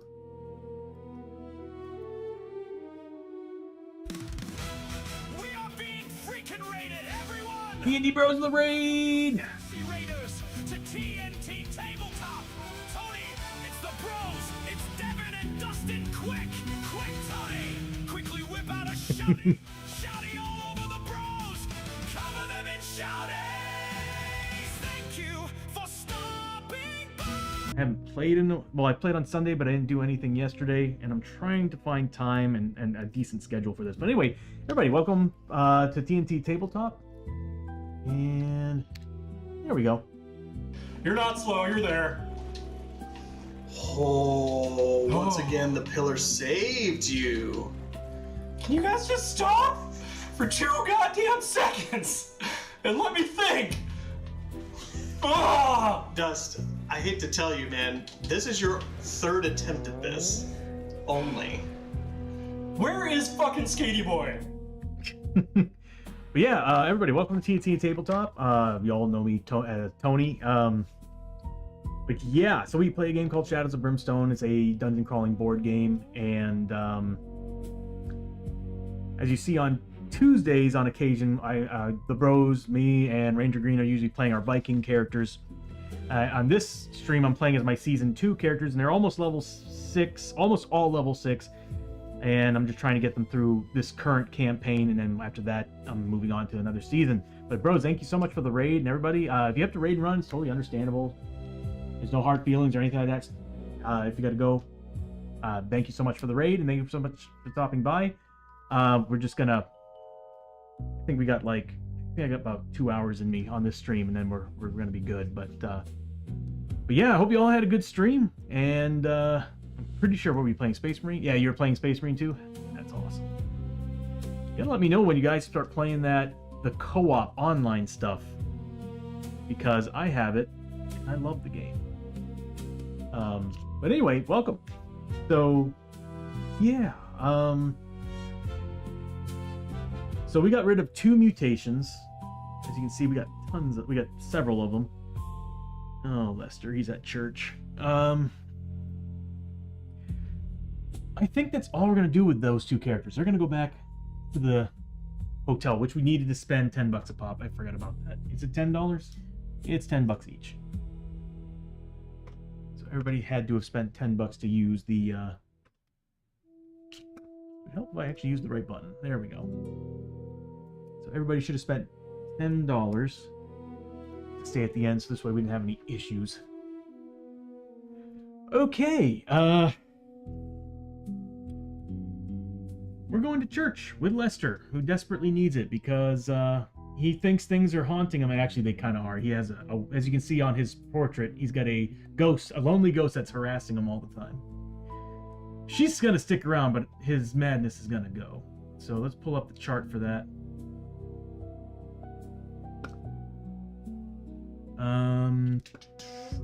Let's see. Church. There we go. Press it again because OBS is slow. All right. Per usual, we have to do a location event first. Oh God, why? Oh God, why? We avoided the possession when we were on a travel hazard, and the game's like, oh, by the way, have fun with this. Possession, overcome by a powerful unseen force. One of the local preachers. Oh, go. What is with this game? What's this party and preachers, man? Crumples to the floor. Rising once again, he turns to you, staring into your soul with a terrible voice. He rasps, "You will all die here. The end has come for you and your pitiful civilization." With that, he explodes in a shower of gore. Take 3 horror hits. Oh God, why is it always him? 3 horror hits. And any sanity loss is permanent? He has no grit. He has no grit. Oh no. Oh no. Oh, this is bad. Who would have known that going to church sucks? Alright. 3 horror hits. And he's got a 4+ willpower. But he's also got the lonely spirit that might save him. Alright. So 4+ first on his willpower saves. He gets 2. And then the lonely spirit is like, nuh-uh. And that's exactly what she said. We named her Abigail, right? Yes, we did. Yes, Cosmic named her Abigail. So yeah, we got Abigail came in and was like, nah, that preacher ain't got nothing. He's mine. Lesson learned, going to church makes you insane. Right? Well, that was interesting. I'm just glad it didn't, like, shut the place down. Oh, I was about to go into full panic on that one. Because permanent sanity loss is something I'm avoiding as much as possible. What I'm going to do, and I'm sorry for everybody who just rated, I need to take a small break. It's going to be about a 15-minute break, probably. So I'll be back at around 10:18, 10:30, somewhere around there. You know, 10:18, 10:28, 10:28, 10:30. Like I said, it's going to be a 15-minute break. I need to take the puppy out for a walk. So I will... Hold on a second here. Take all this away. Alright, so what I'm going to do is... I'm going to... get us to the Be Right Back Soon screen, and I'll play the... while I'm gone, I'll play the intro, and I'll see you all in, like I said, 10-15 minutes.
What news, sorcerer? A new realm has been discovered, my lord. Ripe for the taking. Good. Open the gates, sorcerer. When I conquer this realm, my shackles will come undone, and the ancients will tremble before my vengeance. Very good, my lord. The Shadow King demands the portals to be opened to this so-called Earth. Begin the ritual!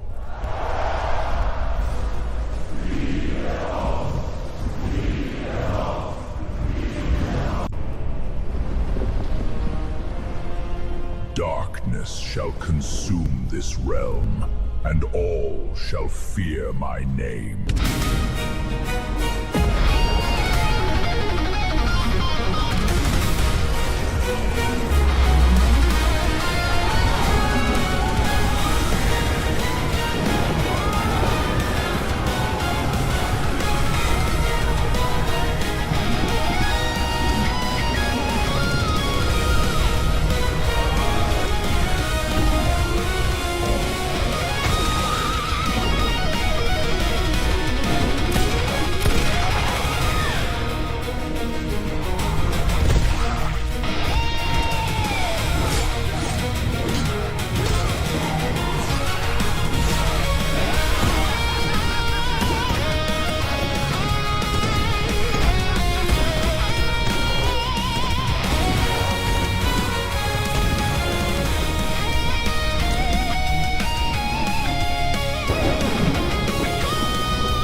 Hey everybody, welcome back.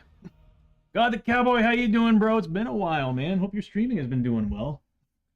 But yeah, we're back. That took a lot less time than I was expecting, so I guess we can just kind of jump right back into what was going on here. Currently at a town stay. And let me get some town music rolling here. Oh, it's right, we're at the church, aren't we? Okay, well, luckily we made that roll. That would have... Losing sanity would have pissed me off. Like, this team's already suffering from that. And going into the Caverns of Cynder and fighting Belial, man, we desperately need sanity. Alright, so he needs an exorcism. He's gotta find some Jesus. Going to... Let's see, he got the possession, so that doesn't really affect it. What do they have here, anyway? They got some stuff, but you need... Oh! Lester's here, right? He's holy! He's been blessed, so we can actually buy stuff here. We can banish corruption, we can do resurrection, which we've already done before with one of the characters. Hoshoryo ended up dying, like, way back. It was like, what, April? So we're gonna do an exorcism. We need to get rid of his madness. Because right now he thinks things are... Well, he does have a ghost haunting him, but he thinks that everybody else is out to get him. So, we're going to use the +1 roll on this, I think. We're going to use the +1 roll on this. Yeah. Alright. It's going to cost D6 times 50. 200 bucks. Where are you? Alright. So it costs $200. Oof. So $200, and we're gonna use the +1 roll that y'all decide to get. I think it was Mad Arts. Actually, the +1 roll. Yeah, +1 roll was Mad Arts. I think Bishop, you gave us one of the +1 die last stream.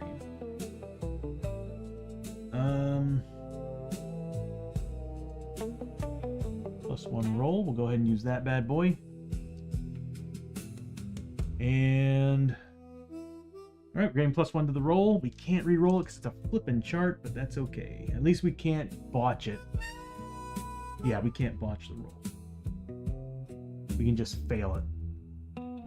Which, at that point, we just lost $200. Which does suck.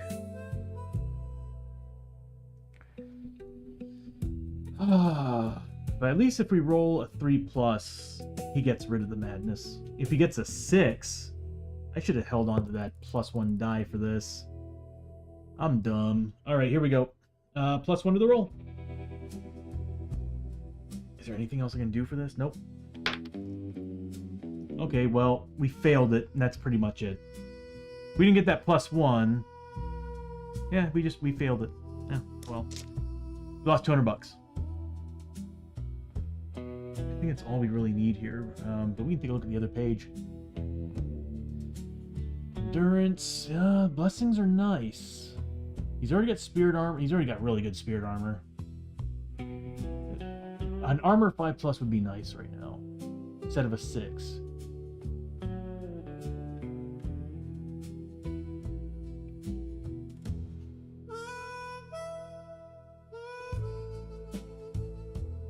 D6 damage to one of your hits.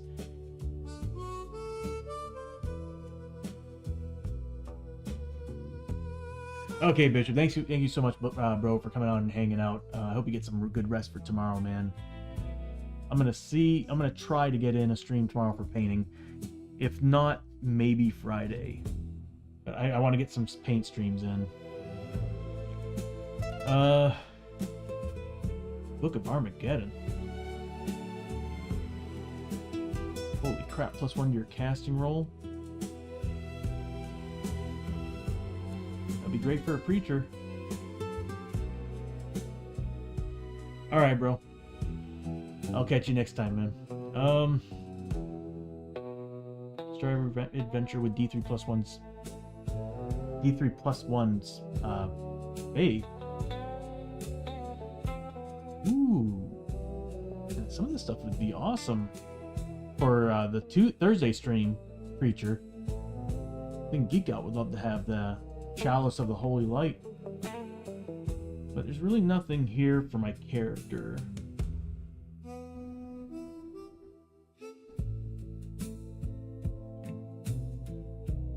Scroll of Protection. Can't discard to cancel a darkness card on a D6 roll of 3+. That's... I might buy that. It doesn't weigh anything. We can buy 3 of them. How much money does Lester have right now? We're doing good on cash, so I want to say if we can... He's going to do it. He's going to buy 3 rolls of protection. What's the Cross of Vengeance? It's got an upgrade slot on it. It's one-handed. The Cross of the Fallen Martyr. While you are less than full health, your combat hits are +1 damage. While you are less than half health, your combat hits are +2 damage. Not bad, but this character can't use it. So we're gonna buy Scroll of Protection.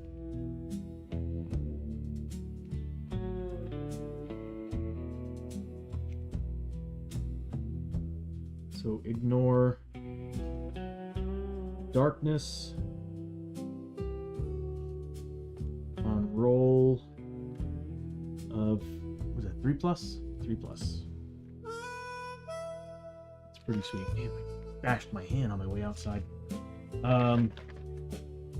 Hitting a doorknob, like, I swear my hand-eye coordination, or my coordination in general, has just turned to crap over the past couple of years. So that's gonna cost him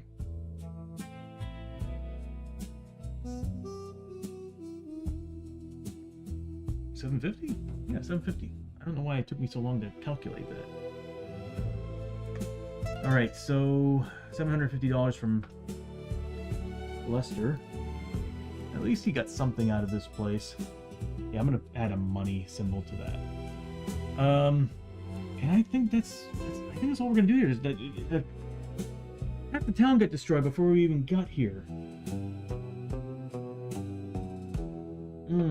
Okay. Yeah. I think that's all we're gonna... Oh, hold on a second. I need to fix this. Something I need to fix on this stream. There we go.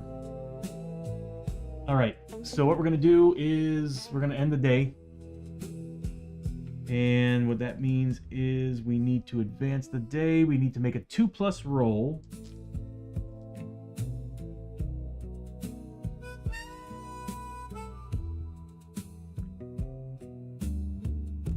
Is there something that advanced us earlier? Because I remember I could have sworn that our rolls were supposed to be a little more difficult now.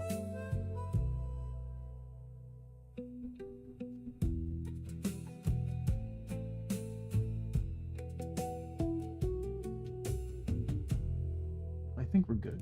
I could have sworn there was something that was going to make it a little more difficult. Oh no, I was planning on using the -1 roll on this. Okay, so yeah, we're going to use the -1 roll on this.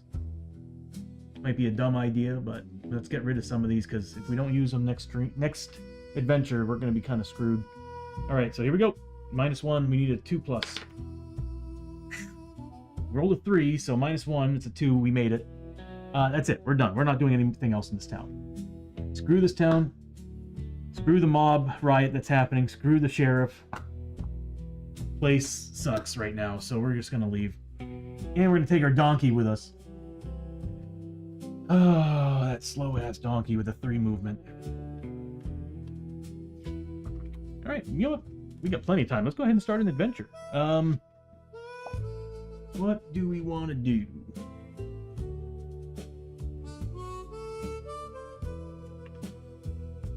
Oh, I screwed up big. I need to get rid of that button. I screwed up big on that. Give me 1 second here. Something I forgot to change on the stream when I was making all the additions, and I told myself, for this very reason of what just happened, I need to make that a "Are you sure?" button. Let me fix this.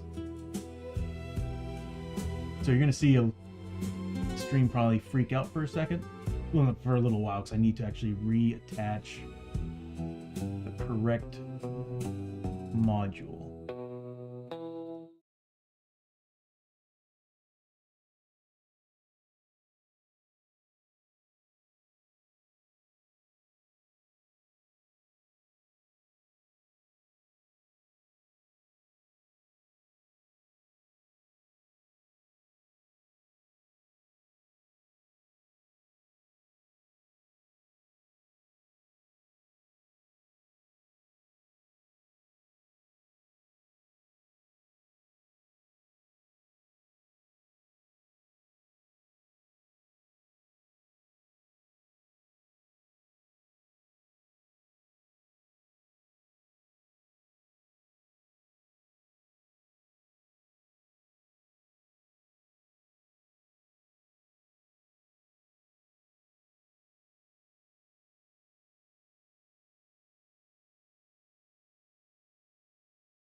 There we go.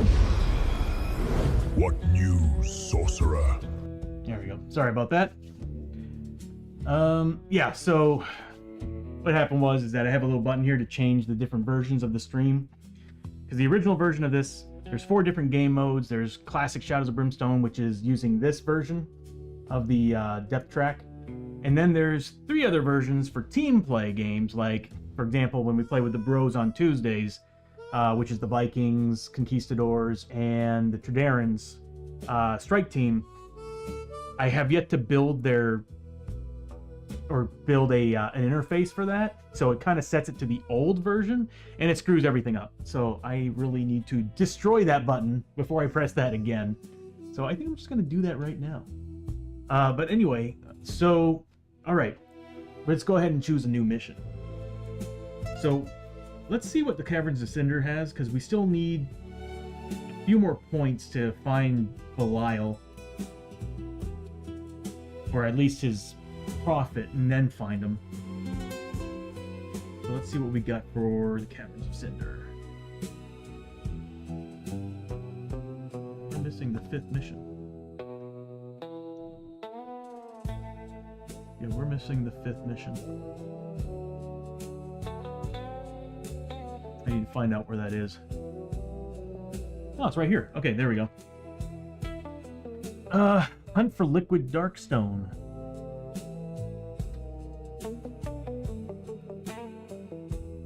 I am not sure on this one. It's got a lot of rules. It's got a ton of rules.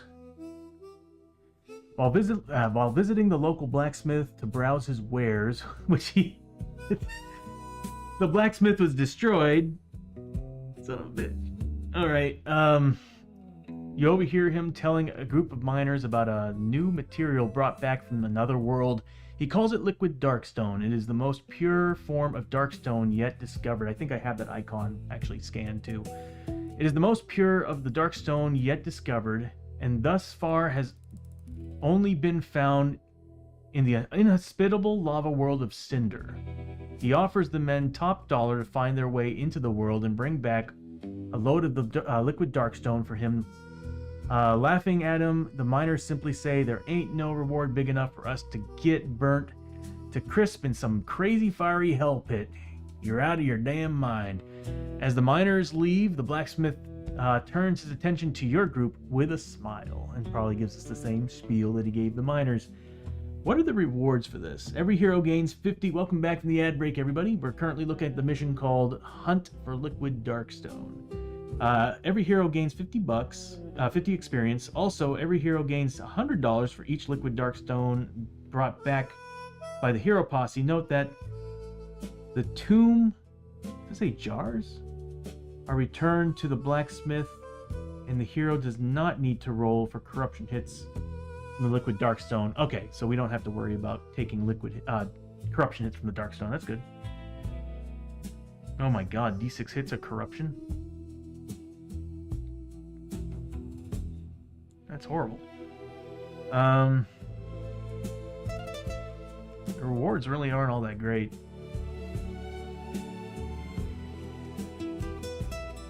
Unless we can actually find tons of liquid darkstone. Let's just see what the other mission has to offer for a reward.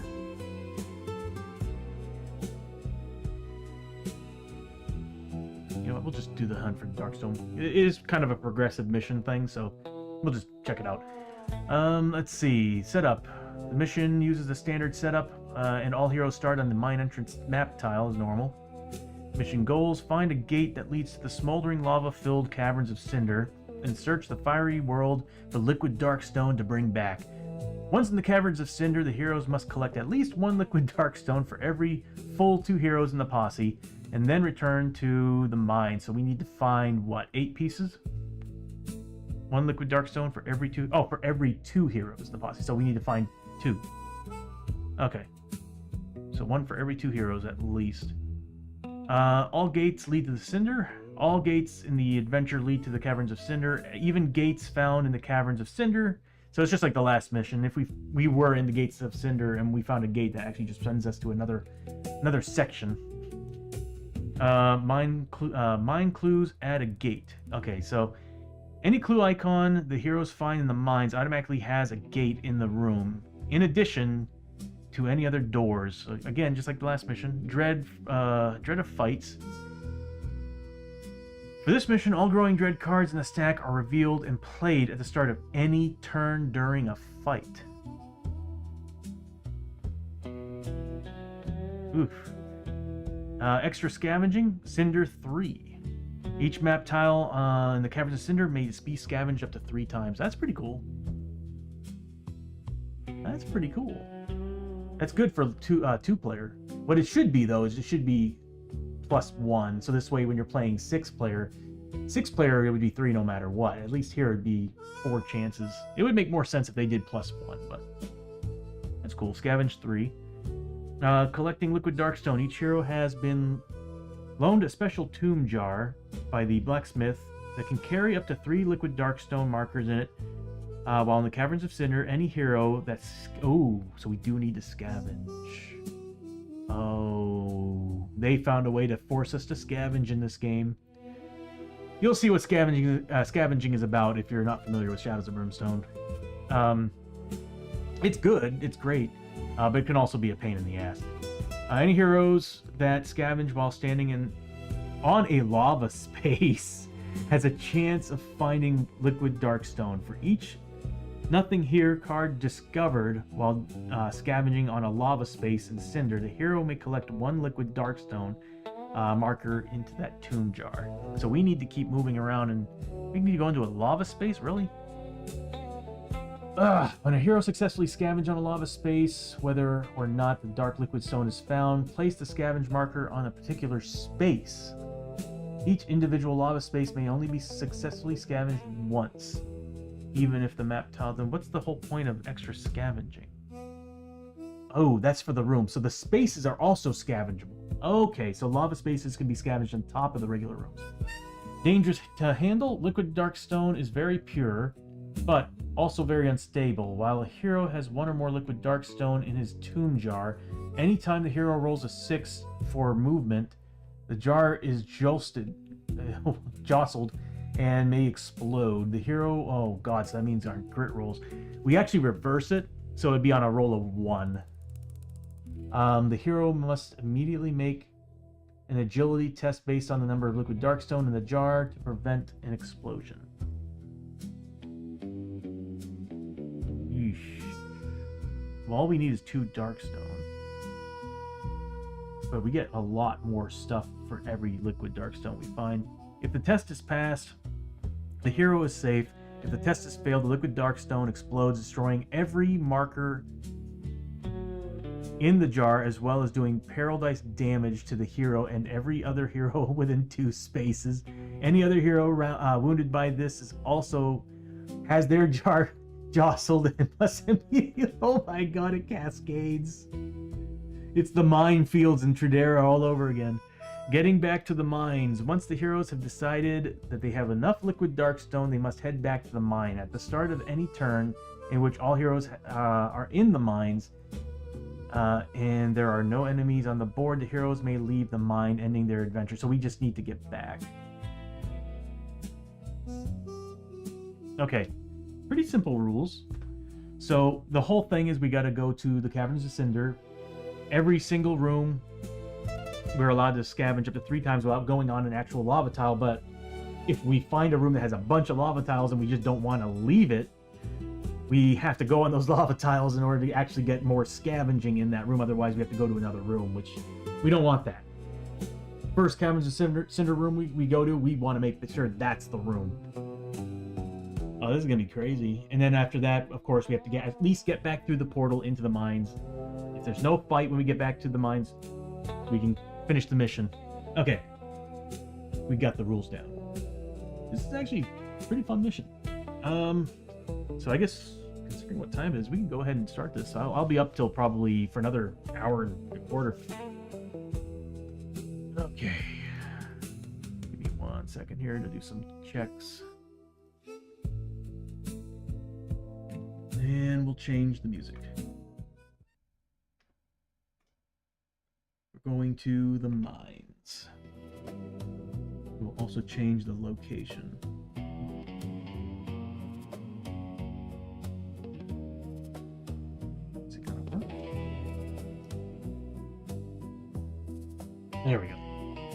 depth track. So again, anybody who's not familiar with Shadows, we're not supposed to be in the Caverns of Cynder. It's supposed to be the mines.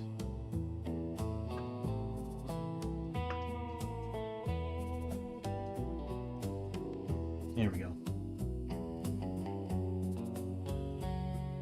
So, in the mines, there's no special rules. This is like the basic of basic in Shadows of Brimstone. So this is like the very first. When the first Kickstarter came out, this is the very first location in the game. This is basically, there's tiles, and the game procedurally generates as we go from tile to tile. One side is like a starting area, the mines, the Forbidden Fortress in feudal Japan, the Norselands in the Vikings thing. Then there's another side of it that features an otherworld, which you just saw the Caverns of Cynder, and that's actually where we're going.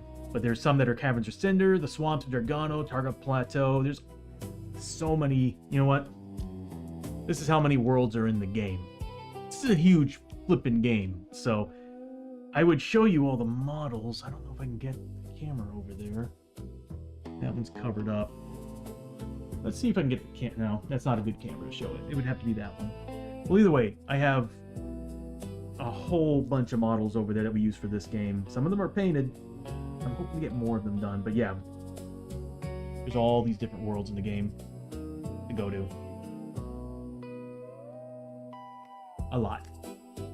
Big game. And right now, they're actually about to... Flying Frog is currently working on their next part, which is the Perilous Expeditions, which is adding a whole new element to the game, which is sailing. So we'll be like Vikings and Conquistadors will actually have like a whole nother part of the game. And then after that, the very first wave, the fourth Kickstarter will come out with the tombs, and I think it's the Hell Train, and maybe the Sunken City of Ferox. So we'll be getting 3 more areas. So, and more classes to choose from. There's already like 50 classes in this game. We'll probably be getting another 12. Probably another 12. Anyway, let me go ahead and get the starting map tile.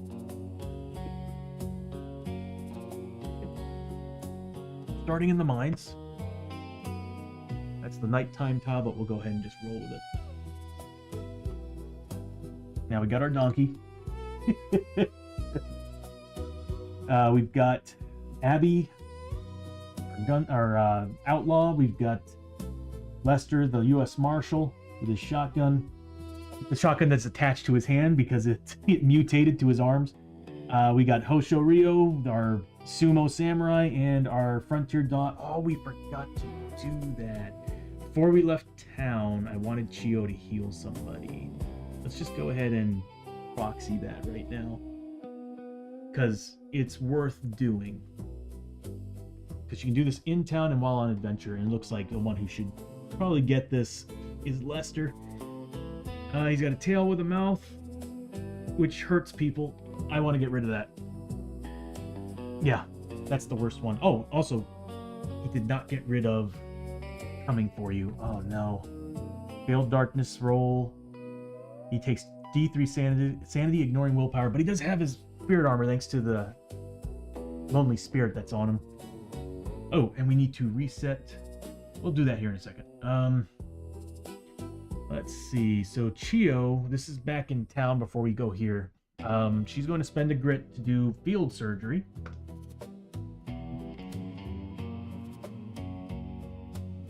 It's not going to show up for a few seconds because I did change the animations. And they're set on a 3-second timer. I need to add one for grit. She's going to try to do surgery on Lester's tail with a mouth. She needs a 4+. She fails. I could spend a grit and have her re-roll that, but I'm not going to take the chance. No. The reason why is because I can't re-roll a re-roll, and I'd rather just her try again during the adventure, because she'll be getting a lot of bonuses back. So we'll just go ahead and do that. Well, that sucked. Alright, so I'm going to go ahead and reset the scales here. As you see in the middle of the screen, there's all this crazy stuff that's happening up here. What it is that you can give us bonus dice, whether they're red dice or blue dice. So negative dice, positive dice. If we don't use either side, those points get drafted based to this bar here, which I need to add the dividers. But what happens is that every quarter, a remains in play effect comes in, and it could be bad. On this side, of course, it could be good for us. On this side, it could be bad for us. So on Tuesday streams, you all see everybody constantly giving us red dice. But what I love about it is that if we use them, they apply to this side. So, you know, there's a balance there. So we're going to go ahead and redeem bar reset. There we go. So as you saw, we had one that was still available, and it went right into the red side. So I got to be careful. All right. After that, it is now the start of the adventure.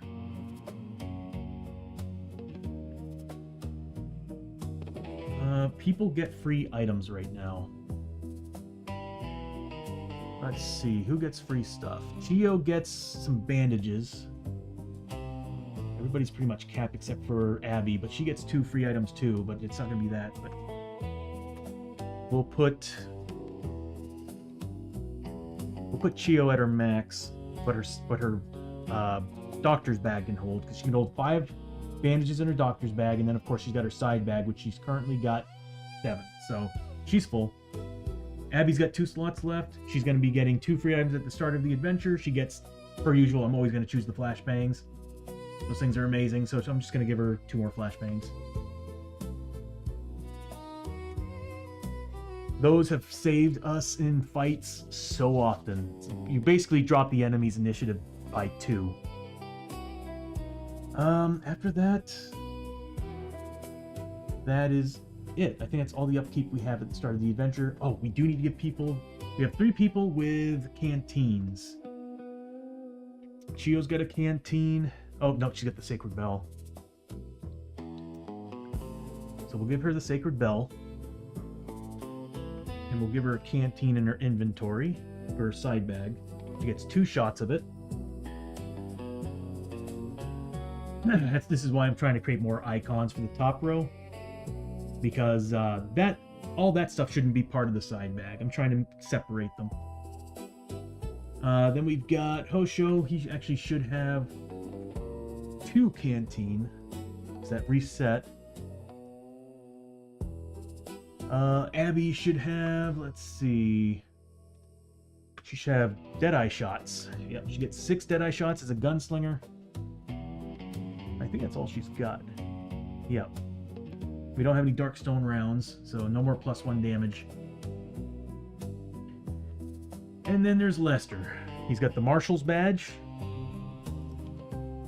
And I think the canteen. Yep. I think we're good to go to start this mission. So I'm going to go ahead and switch us over to the side angle, so I always feel like it looks a little better. And we can actually do some fun stuff with it. Let me see if I can get that working again. Last stream it worked and it was beautiful. Didn't have to actually move the camera around. It just followed a specific character. Don't get me wrong, I like actually zooming out and having control of it, but I really loved like it following a character. I thought that was so cool. It's just, I know that you all want to see the stupid donkey and how far behind he is, because it's flipping hilarious. You know what? For today, I'll just command it. Okay. So there we got our heroes. I think we're set up and ready to go. So that means start of the round. First thing that happens, start of the adventure. 2d6, we need a 7+. We also need to reset these. There we go. So again, if you're not familiar with Shadows of Brimstone, these 2 icons here represent 2 different things. This whole track represents basically how long the mission is. The yellow is us, the posse, working our way down into the dungeon. Every time we find a room or a passage, we move a step down. It gets more and more. Well, I'll get to that here in a second. If we reach 0, mission's over. This represents the darkness and the evil inside the dungeon that's trying to expel out of the dungeon. At the beginning of every turn, we roll 2d6, we add them together, and they need to match the number that represents where we are in the death track as a posse. Here, we need to be 7+. In the middle, 8+, and in the bottom, 9+. If we fail the roll, this sucker comes out. And as you can see, there's all these different colored markers. The reds represent us getting a darkness card. The golds represent us getting a growing dread. And as you saw earlier, growing dread is pulled out at the start of every turn during a fight. So this kind of sucks. It means they're always going to be coming out. And what those are is bad things. We'll just leave it at that. They're bad things. So let's start. We need to roll a 7+. Hells yeah. We got ourselves a 9. So we made it. So we can just start. We go ahead and reset initiative order here. So Hoshoryo is going to be using the drill. There's a good reason for this. I'm going to drop him down to initiative 6. He's getting a +2 initiative because he has another weapon that gives him that bonus. So we're just going to make him initiative 6 and give him the laser drill. The laser drill is going to give him more chances on scavenge tests. So makes more sense. And what I'll do is I'll just drop max initiative down to 6. And there we go. He's now tied with Abbie. Until we get into another world, then she's a 7. Because she's got literally got a Quado. I don't know if you've seen Total Recall, but Quado, he's got that like stomach dude that's out of him. She's got one of those. She mutated with one of those. Gives her some benefits, but it also sucks at the same time. Wait, no, she doesn't have the Quado. Does she have that? No, she has the Void Child. It's Chiyo, the one that's got the vision. She can actually, or the listening. She can actually listen to what void creatures say, and it gives her initiative bonuses. All right, so first thing that's going to happen. Well, who is it that has the madness? It's Lester. Okay. We failed darkness roll. I got to remember all this stuff. So she's got the Void Child. Lester has failed darkness roll. He takes sanity damage. He's got the tail, so his 2 hits of anyone's... Yeah, his 2 hits of...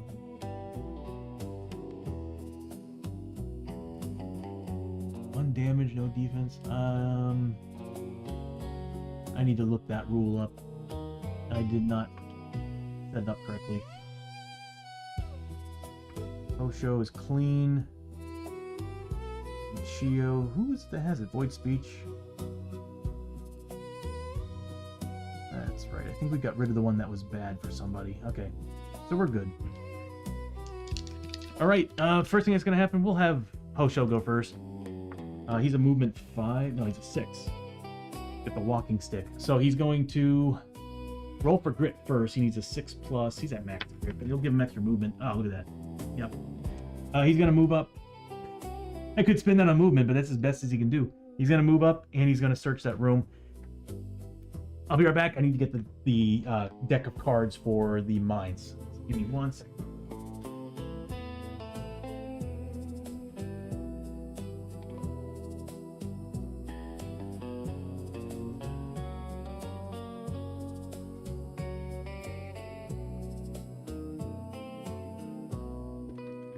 There we go.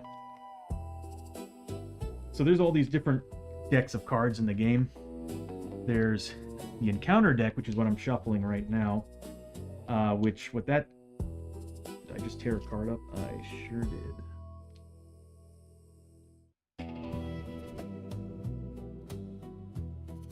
These are old sleeves, so I'm not surprised that they're tearing up. Anyway, yeah, they're all getting beaten up. Anyway, this is the encounter deck. What happens here is that every time we go into an actual room, there's a good chance that the exploration token that we flip in that room might be an encounter, meaning that we ran into a ghost, some event happened there. That's basically what it is. An event happened inside that room. So that's what this deck's all about. And I just finished shuffling that. And then we got this deck here. That's all the map tile deck. So here is where the actual rooms and the whole dungeon is procedurally generated.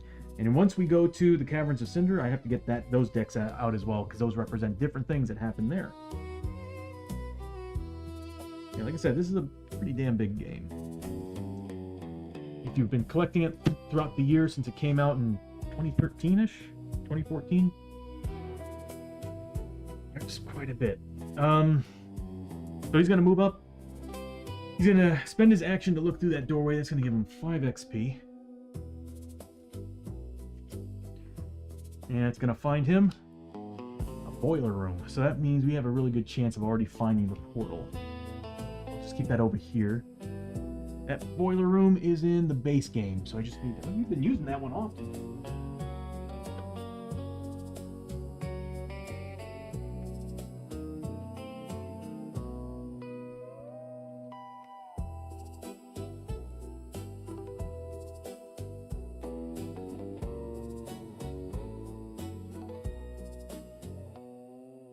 So he finds the boiler room in the mines. And normally what you would do here, let's see if I have any of the tokens.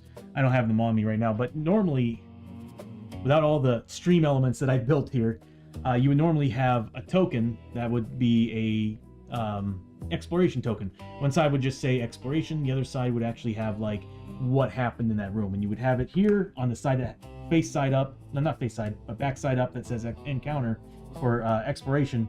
And at the end of the turn, you would flip it, and it would tell you what happened in that room. Which one, you know, how many doorways are in here? Is there an encounter? There's a whole bunch of things that can happen. Or a portal. Alright, so he moved up. He got a 5 XP for searching that doorway. We can now move on. He would have been a better character to do some scavenging, but that's not going to happen anyway till we're in the Caverns of Cynder, so never mind. Next up is going to be Abbie. Abbie's an outlaw. She actually gets 2 dice for her...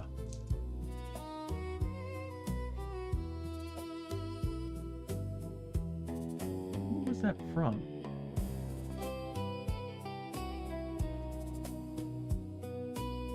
There was something that came up earlier.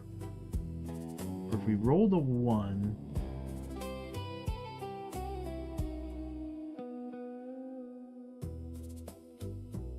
I have totally forgotten. That sucks, that sleep's gone. Anyway, she gets to roll 2 dice.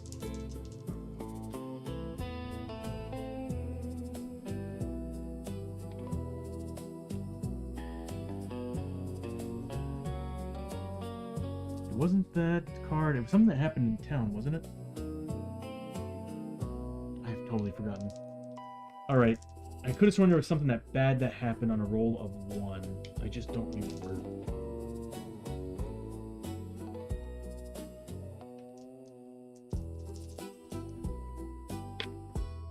She rolls 2 dice for grit because she's an outlaw, but she doesn't get anything. So she's just going to move up.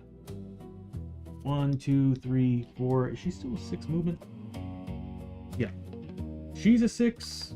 Hosho's a 6. Chiyo and Lester are 5s. And the donkey's a 3. If the donkey survives this, he's going to level up. Pretty excited for that. Been waiting for this. I need his ass to level. Oh, which by the way, since we found a room, we do move down to 15. Next up, do I want her to scavenge? Not yet. We're going to do a hefty amount of scavenging when we go into the caverns. So getting growing dread and everything right now is not a good plan. Alright, so next up is going to be Lester. Lester gets 1 die on a grit roll. Nothing. He's going to move up his 1, 2, 3, 4, 5. Actually 4. I like him being in the back. And that's going to be it. It's a good idea not to have them doing their scavenge yet. We need to find the caverns first. And then we got Chiyo. Chiyo is going to roll die for grit. She gets it. Perfect. She needs that. Because she's going to attempt field surgery again. And she'll just move up her full 5 here, or 4. And she's going to do field surgery on Lester again. So she's going to spend that grit that she just got to do field surgery. You can only do this once per town stay or adventure. And the one that we did earlier was on the town stay, so this time it's adventure. Really need to add that animation. She needs a 4+. I cannot make these to save me. She's going to grit roll that. she's gonna grit roll it. If I fail this, that's permanent sanity, it's health damage. So she's gonna spend a grit to re-roll. Come on. Just for some reason I can't make them. This has actually been ongoing. Like, she's been failing these. Just having bad luck, I guess. That's gonna be it for her. Next up is gonna be the donkey. Let me see if I can't really get him on the screen. He takes up too much space, but yeah, we got a pack mule. He's going to move his 3. 1, 2, 3. That's kind of perfect, actually. And that'll be it. So once everybody is activated, and we found another room, we would flip that token. But here I've actually got like elements that I built into the stream. So you press this little button here. It's not working. There we go. Oh. Okay. Well, we did find a clue token. All 3 doorways are something. So 1, we're going to go ahead and use our nifty 3D printed portal. And what we do is whenever you decide what a doorway is, you roll to see which one it is. So you roll a d6 and it tells you which one's the actual doorway. In this case, all of them are doorways. It's just that one of them is a actual portal. It is 6, so it's to the right. So this is the portal. And the other 2 are doorways, so we can choose to go through those, but of course the mission is all about going through that portal. So we're going to go through that portal. Oh yeah, and there's an attack. Okay, so at least we got 1 token, so we can add that at the end of the stream to our total to find the profit. Where's my discard pile? I think that's it. Yeah. Okay, so we have an attack, so that means we have to actually draw an enemy card. We're fighting enemies with... We got 2 level... Okay. We're not quite all level 6 yet. So we're fighting enemies with 2 elite abilities because we're playing with... My general rules, if we're playing with journeyman characters, for every 2 journeyman characters, it's an elite ability. So we're fighting medium threat. Or is it high threat? No, it'd be medium threat, because medium threat is 4-player. But brutal. So brutal enemies, that's right, they're brutal enemies with 2 elite abilities. Damn, okay. Alright, we can do this. So let's draw a medium threat, see what we're fighting. Medium threat card. I'm gonna change this animation in the future. Sand crabs. All right. I'm gonna roll a d6 and we'll just have it. We're fighting 2 sand crabs. All right. What do we got here? Pull up their card. Fighting brutals. Sand crabs. Their initiative 6. Unless they get some bonuses. Turn off the elites and we'll start rolling for them. So we were going to roll a die for each elite ability. Wow, they're 25 XP plus 5 for every wound. Wow, that's really good. And they're getting elites, so they're going to be 35 XP because it's 5 XP bonus on the base for every elite ability. 4 and 2. So that's going to make them what?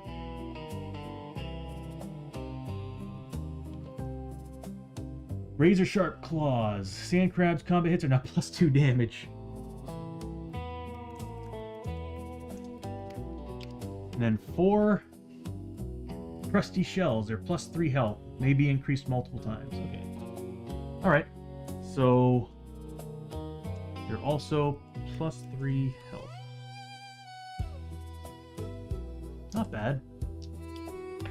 Alright, I'm gonna go ahead. They're not an ambush, right? Just attack. Cool. So I'm not worried about them attacking the donkey. The donkey is safe.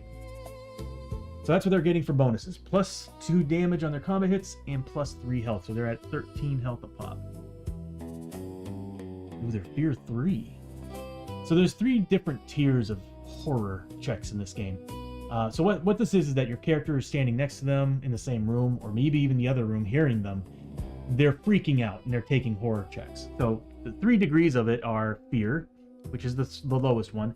That's when your character is standing next to the enemy, and they now have to take that many hits. Now, hits is basically just like, you're not taking the damage, you're rolling against the hit first, and then you start taking damage. So here is where your sanity gets hit, and that's by fear. So fear is when they're adjacent. Terror is when you're in the same tile as that enemy, and then unspeakable terror is when you're on the same or adjacent map tile. So yeah, there's different degrees of it. They get sand tunnels. Oh, they always attack from ambush. Uh-oh. So that means at the start of every turn they're ambushing. So why not just make them initiative 8? Oh, I guess that makes sense. So they're going to be initiative 8 at the start of the turn. So ambush rules are enemies basically, instead of how it would normally happen is they would usually spawn over here, the far end of the tile. Ambush, they randomly choose an enemy and they're on them, or a hero and they're on them. And in this case, they always attack. Oh, so they start the fight. Okay, so that's that. They're always in ambush. Heavy plating. Critical hits only reduce the enemy's defense to 3, so whenever our to-hit rolls of 6 get them. Their defense is 5. Holy crap. Wow. They got a lot of defense, so criticals only drop them to a 3. We have a character here who's really good at nickel and diming, and she's not going to do anything to these guys. Pinching claws, this enemy's melee hits of 6 ignore defense and armor. Ouch. These guys hurt. These guys really, really hurt. Okay. I'm going to go grab their models, and we'll be ready for the fight when I get back. Shouldn't be too hard.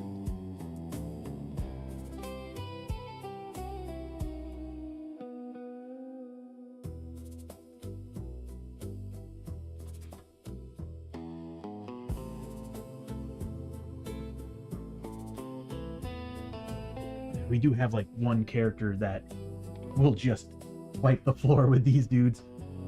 His name is Hoshoryo, and they're initiative 8. He's not going to get the bonuses. It is better for him to be using the laser drill. Okay, no, that's interesting. Unless we throw down some flash bombs, which I think would be a good idea. It might not be a bad idea for us to throw a flash bomb down. So yeah, here they are. These are the sand crab models. Let's go ahead and see who they're going after for ambush. Since we get the donkey, and I need to make an ally character sheet for this stream, I'm thinking about putting them down around this corner, possibly on this one too, but we'll see. It's just going to be a very basic sheet. It's going to be health, sanity, and then maybe their stats. Actually, they don't have stats. It would be just health and sanity, and maybe their initiative. Yeah. And that'll be it. Oh, and their resistance, their corruption resistance. Alright, so what we're going to do here is, on a roll of 1, it's going to be Chiyo, 2 is going to be Hoshoryo, 3 is Abbie, 4 is Lester, and then 5 is going to be the donkey. On a roll of 6, I reroll. The first guy. He's going after Lester. Didn't like the dude with the shoddy. So Lester's now out of the picture, so at this point, we'll just say 4 is going to be the donkey. Actually, we can roll a d8. 1 or 2 is Chiyo, 3 or 4 is Hoshoryo, 5 or 6 is Abbie, 7 or 8 is going to be the donkey. That would be Chiyo.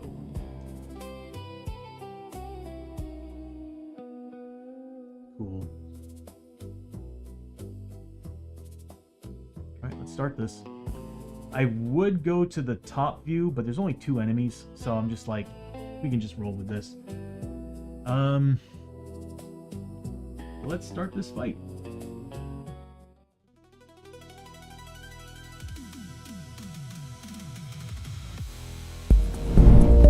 Alright, we need to roll, typically, our 7+, start of the turn.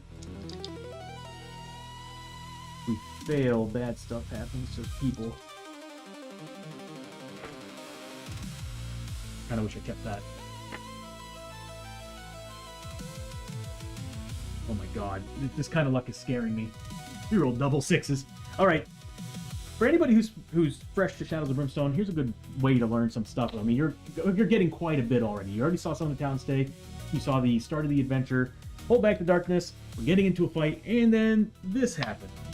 So whenever we go to the hold back the darkness, of course I already told you you need to roll higher than where we are in the depth track. In this case, we roll doubles. Whenever you roll doubles, you don't pass, you don't fail. A depth event happens.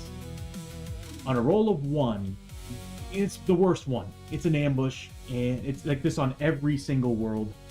It's an ambush and bad things happen. On a 2, 3, 4, or 5, it's a mix of different things. It's usually the same in a sense, but for the most part, they're usually worded differently for fluff, and maybe there might be a little bit of some difference. But mostly it's rolls of double 1s to double 5s are usually bad. Double 6s, on the other hand, are flipping awesome. And if your team is losing it, and you have like a couple people down, getting a double 6 roll, that is a savior. So I'll go ahead and bring up the chart just the same. So we're and there's a chart for every single world. So we're in the mines. Stubborn Resolve. So as you can see here, this is the sheet that's got basically all the depth events that happened. We got the different worlds and everything, but we get the mines that we're in. We rolled a 5, so we got this place. Stubborn Resolve. This place is horrible and unforgiving. But you're not about to give up without a fight. Each hero may immediately heal D6 wound sanity enemy or recover a grit. KO'd heroes are also immediately recovered, which is amazing. Rolling for their injury and madness per usual, and then healing 2d6 wound sanity enemy for recovery rules. This is awesome because if you're in the middle of a fight and let's say a couple characters or maybe even 3 characters were down, you actually have to have your character spend their turn dragging another character to another tile, which takes a lot of movement points, and then spending your action on that tile, so long as there's no enemies on the tile. You have to bring them to a tile that has no enemies, and then you have to spend your action to res them. Well, not exactly res them, but help them get back up. It's quite the process when you have enemies that are fast and ambushing. But anyway, so that's what happened. Everybody got a grit back because we're all at max health sanity anyway. So Chiyo is going to choose a grit. And then Lester's going to choose a grit.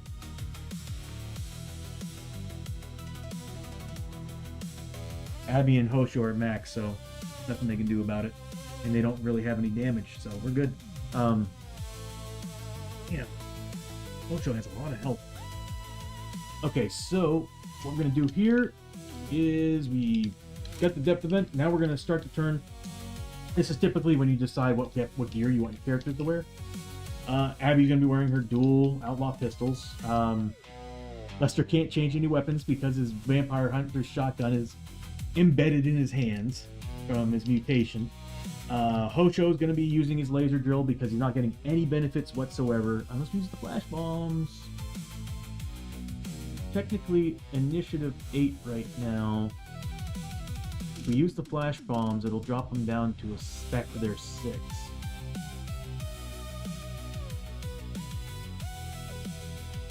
And it'll give us a chance to take them down before they fight, and they do a lot of damage.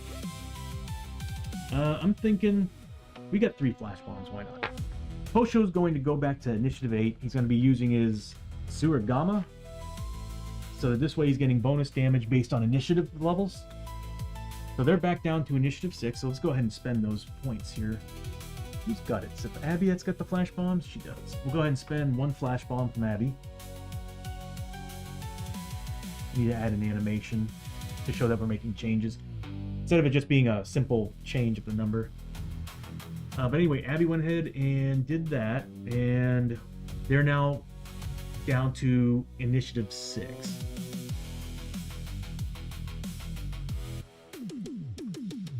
And Hoshoryo, now that he's wearing that gear, he's getting +2 to his initiative level, making him an 8.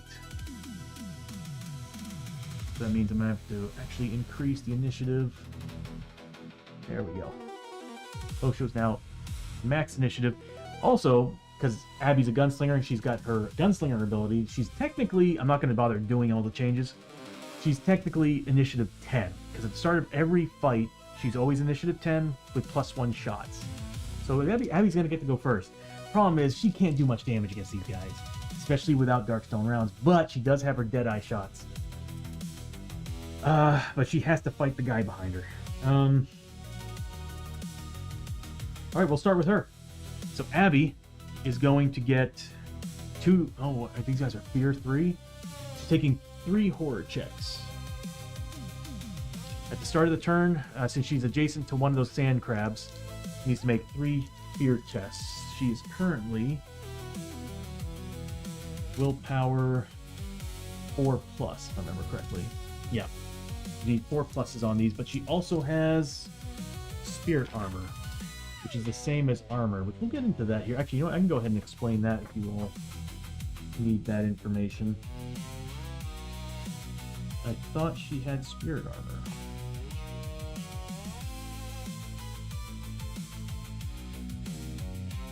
So here, in this case, she's seeing this creature behind her, and it's freaking her the hell out, so she's taking quite a bit of fear from this. But she needs to make a willpower test first. So how it goes is it goes willpower first. So what that is that you're basically trying to see if you can avoid these fear checks. And then once these fear checks are passed, you're good. Any of that fail, it trickles down to spirit armor, which is basically, you know, like in Lester's case, he's got a spirit that's kind of protecting him, scaring him, but protecting him. It's sucking the life force out of him, but also protecting him at the same time. Abbie is wearing basically, I'm guessing like a rosary or something, or a cross, and that's kind of like a shielding against horror for her. So she needs to make 3 willpower saves against these horror tests first. She needed 4 pluses. She got 2 4s, so she's good there. This one got through, but she's got spirit armor 6+. Let's see if she can avoid that with a 6 roll. No. So she does take 1 point of sanity damage. And you all get to see all the new stuff that I've added to the stream. Took 1 point of sanity damage. Alright. I did my best to build this to look like a video game for you all. Like, it's more entertaining and visually pleasing. I actually am looking into building more animations for taking damage and stuff, just for fun. But I don't want it to be overkill and stop the progress of the stream. Or the fluidity of the stream. But anyway, so we're done with the fear test. Next thing she's going to do is roll for grit. She's at max. I don't know why I'm rolling this. I swear to God, something came up where if we roll 1s on that test, well, I get to choose which one with her. So, of course, I'm going to choose this. I swear to God, there was something that came up. If we rolled 1s, something happened. I don't remember what it was, though.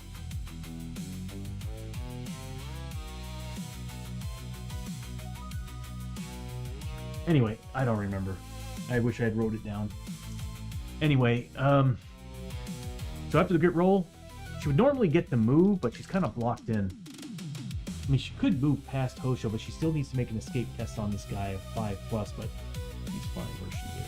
She's going to shoot. So her outlaw pistols at face with the Darkstone grips attached to them. Her main hand gets 4 shots, but she gets +1 shot for gunslinger on the first turn of a fight. And then her second hand has also a set of outlaw pistols, so she's getting 4 shots with that one as well.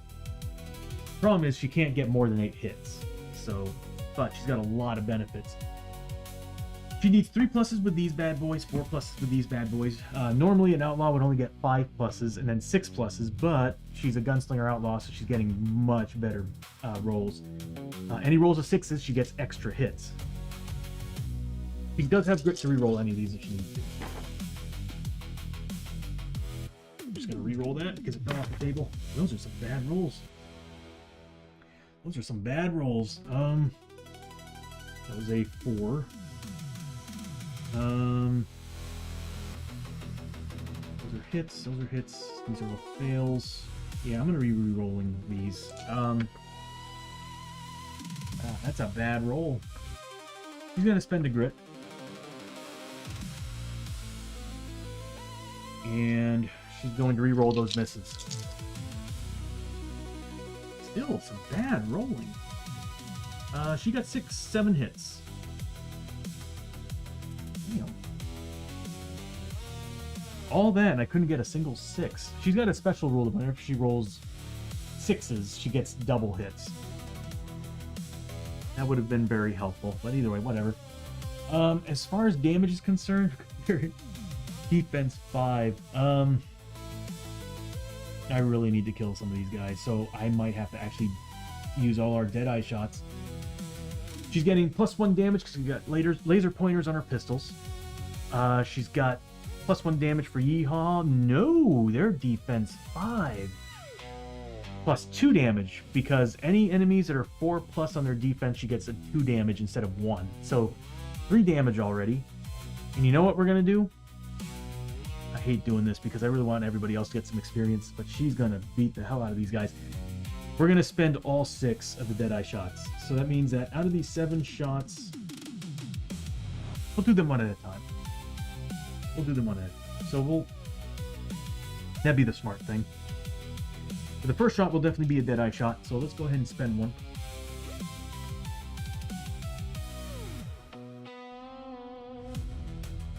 Did it work? It did. Okay. So what's happening here is that, like we said earlier, +1 damage for the laser pointers, +2 damage for the Yeehaw, her tier 4 ability. The Deadeye shots adds +2 damage, so we're looking at 5 damage, meaning that we're cutting right through the defense. So defense for enemies works a little different than heroes. When heroes get attacked, there's 3 different tiers of defense that you have to go through first. There's cover, defense saves, cover saves, defense saves, then armor. Armor is very similar to how the spirit armor you just saw earlier works. But anyway, how it is you would typically do for heroes cover saves first, so it's like, you know, shields or taking cover behind a tree or a tree stump or something. Then defense rolls as your character literally dodge rolling out of the way as best they can.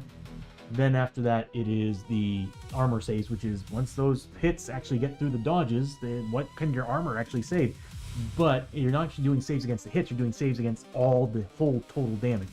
So if an attack got through your defense that does, say, 8 damage, you're making 8 armor saves. It's per point of damage. Okay, so here, these guys are different. Enemies are different with their defense. You're trying to cut through what their defense value is. His defense value is 5, so that means I need to do... Let's say I had no damage output. I need to roll a 6, do A damage against this guy. But since I've got all this damage bonus, I'm cutting through pretty much all 5 points of that, and it's whatever I roll on this single D6. So here we go. Let's see what I get. Does he get any other bonuses? She can't get crits because she's an outlaw using outlaw pistols. Outlaw pistols do not get criticals, but they do still get the bonuses of 6+. The extra hit bonuses, that is. Alright, so here we go. It's whatever I roll for damage. 4 points. You know what? I'm going to go ahead and give us some markers. Use health. I got new tokens that I created before the stream. There are 13, so he's down to, what is that, a 9 right now? There we go. That's this guy right here. I'll give the other guy a token too while we're at it.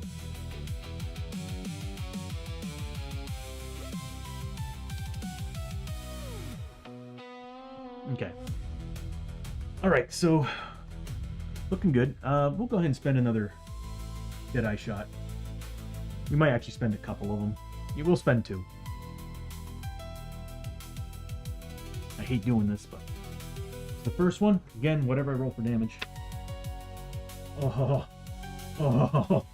Next one. He's got 3 points of health left, and he's dead. Oh my god. Okay, so did 3 points of damage. And the reason why this is important, because these guys, there's 2 different ways to get XP in this game. Usually the smaller units that are like same size as the heroes, the small models and medium-sized models, usually you get experience for killing them. These guys, you get, because they have so much health, you get experience for the attacks and the damage that those attacks do. So This game's amazing when it comes to how you get experience. I love it. Because this way you don't have that one person coming in and getting that one final damage on a guy and running away with all the XP. So, the only problem is that characters who go first tend to soak up all the experience. So he's dead. Because he doesn't have any armor, does he? Nope. That plating does not give him armor. Just critical hit, it just ignores critical hits to an extent. So he's dead. Yeah, Abbie's pretty damn good. So experience-wise on this guy, let's go ahead and see what she does to the other guy first, and then we'll get to the experience. So she's taking all those shots that she made and putting them, like she just took down this one guy and is turning around and shooting at the other one. I'm not going to bother using Deadeye shots, so it's going to be -2 to each one of these rolls, because I'm not getting +2 damage from the Deadeye shots. Oh my god. Okay, so that's 4 points of damage. Next one, -2. Nothing. -2. 2 points of damage. And then finally, nothing. Okay, so she did a solid 6 points of damage to that guy.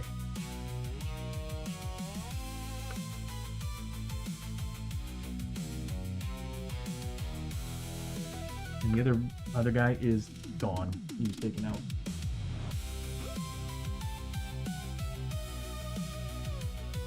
Now experience. So how it works here is that normally for guys like this, as you can see on the character enemy sheet here, it says 25 plus 5, right?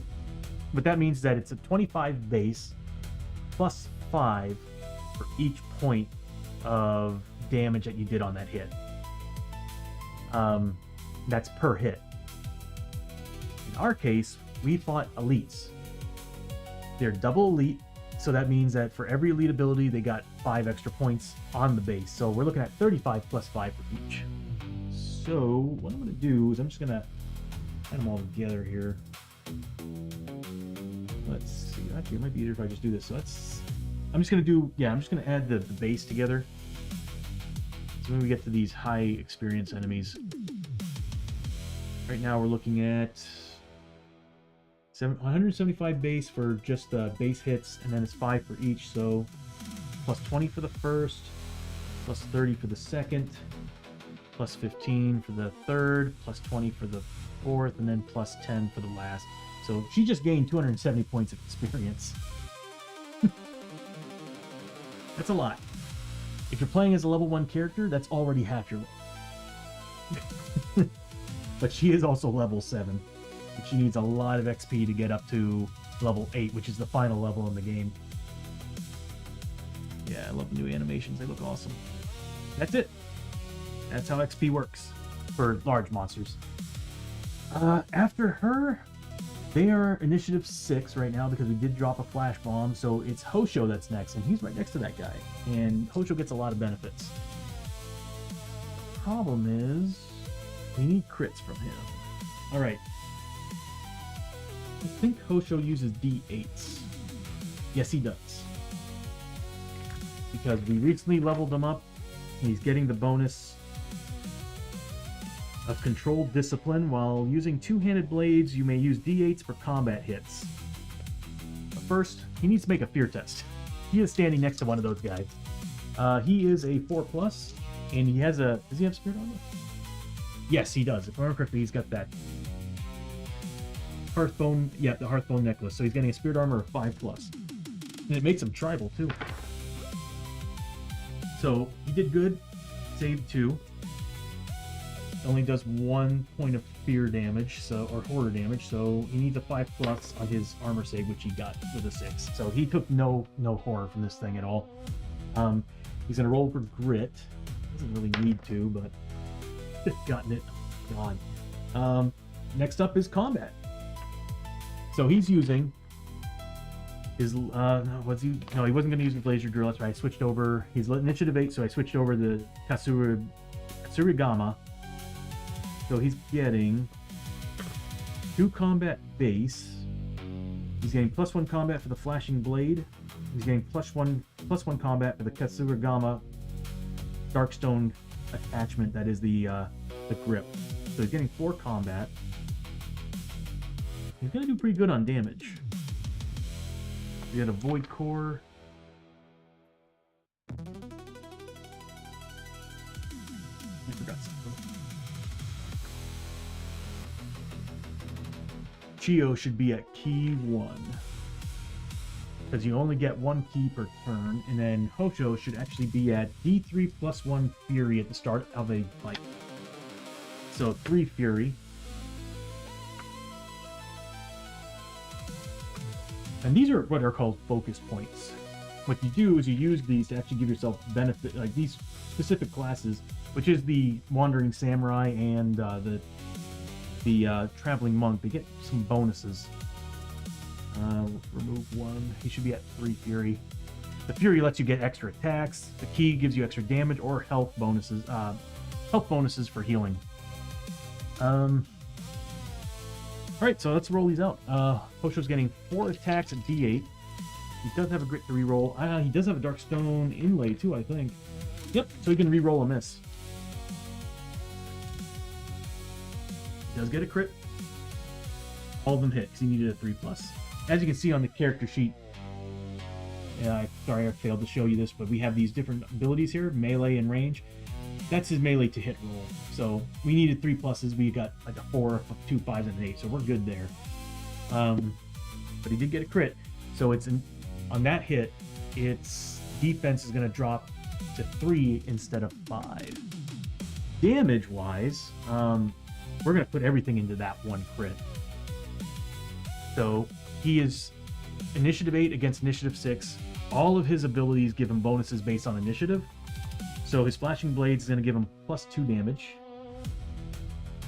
I'm just going to put this here to show us where we're at. We're going to use the Kasuragama. Once per turn, X damage. Add X damage to a combat hit, which is equal to your initiative higher than the target's. It's another 2, so we're at 4.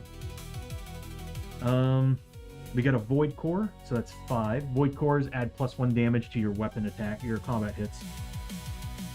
And then, of course, we got the Flashing Blades, Flashing Steel ability, which gives him +1 to his combat attacks, which is a tier 4 ability. So he's 6 damage base.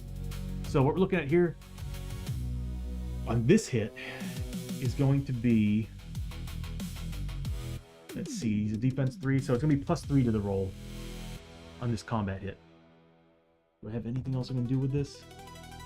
No, that's about it. Oh, I should have used push. I keep forgetting he's a sumo. We'll go ahead and do that. He used push.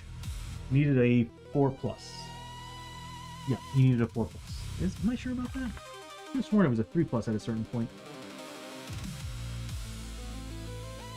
No, it's a 4+. Okay, so he needed a 4+, and he could push the model. He did not get it, so that would have been +1 damage. I could actually push the model away from Chiyo, forcing him to attack someone else. Well, he'd still got Chiyo. Alright, so here we go. +3 to this roll. Okay, so we got 2, so we got 5 points of damage.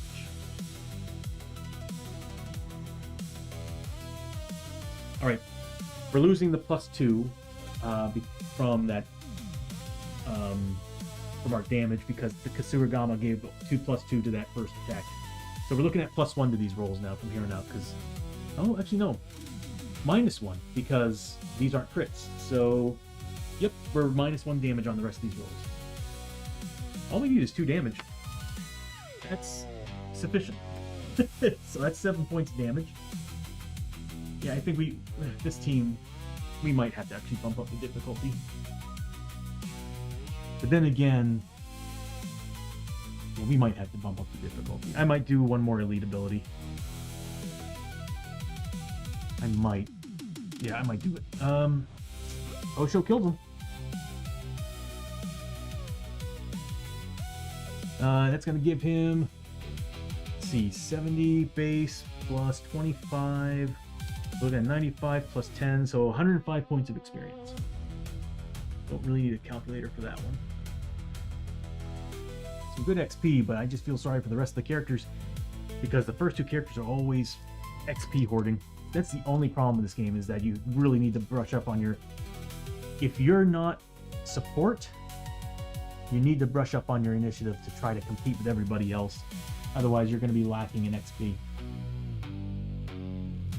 Well, that's it. We defeated the sand crabs. That was anticlimactic to an extent.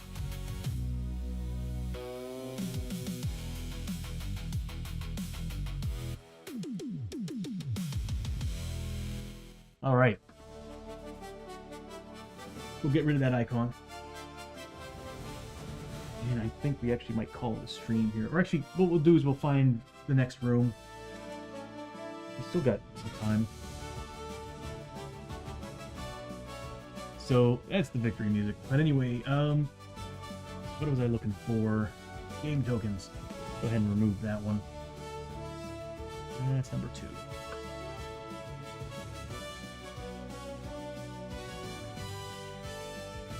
Alright, the donkey's still alive. Let's see. So, once we finish the combat, we go to what's called Catch Your Breath. And what that means is, well, pretty self-explanatory. The characters are resting up after a combat fight. So what we need to do, anybody who's injured, we got some sanity damage. That's about it. So how this works is that anybody who's activated during that final round, which was the first round, they get 1d3 back in health, sanity, any mix. Everybody who hasn't activated gets to choose either 1d6 back in health, sanity, any mix, or a grit. This actually worked out perfect. So Chiyo's going to get a grit back, Lester's going to get back. Everybody's pretty much going to be nearly at full grit.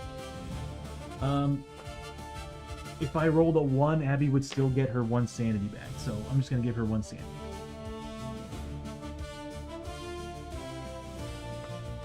It's not working because I'm in the wrong screen. There we go. So we'll give her back a sanity.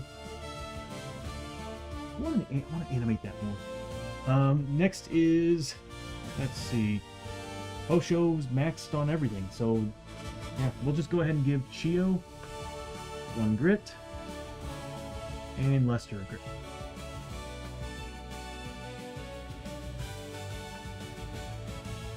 That's right, it takes us like 3 seconds to show up. Alright, once Catch Your Breath is done, we roll for loot. For every monster group which we fought won, a whole card, like when we drew that threat card, that one card was considered a group. So if it was the sand crabs and maybe another enemy showed up, that'd be 2 different groups. But for every monster group that we defeated, we get 1 lore. Yeah, we get 1 lore up to a maximum of 1 lore. 1 loot to a maximum of 3. But there are some character classes, and there are also some missions that grant you more than that. Like treasure maps. Treasure maps are the shit. You find one, use it. You can usually find them in the feudal villages. There's one place, I think it's the port town. Yeah, the Western Trading Port, I think, is the one that actually has the treasure maps. You ever go there, it's $500. It's worth it. You'll strike it rich if you can finish the mission. But anyway, let's go ahead and do some loot.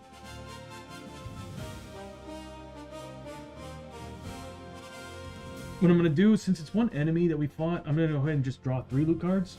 I need to update the animation. I keep trying to do that. I'm going to draw 3 loot cards for the first 3 players, and I'll draw the last ones later. Not bad. Chiyo's getting D6 times 50. That's $300. Hells yeah. Alright, so Chiyo's getting $300. She's nice. She's also getting... I can't help it. I love the new animation. She's also getting 20 XP. Next up, we have Hoshoryo, who's getting $100 and 20 XP.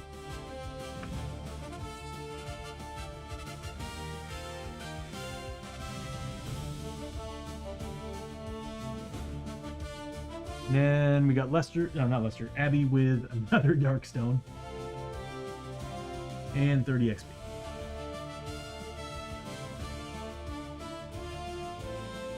It did play the animation. I jumped the gun a little bit on playing out the animation. 3 seconds is not fast enough, I guess. I'm gonna have to take my time. Alright, the final loot that we got is for Lester.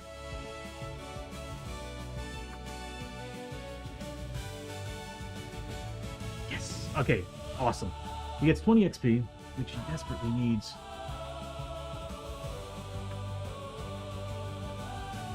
So yeah, what happens is that you actually draw from the loot deck. Generally, in Shadows of Brimstone, you're supposed to actually use the actual deck. There's reason behind that is because this way you don't draw the same card over and over again. Because there's some scavenging, there's some bad cards. But on the stream, there's no way for me to use for loops, or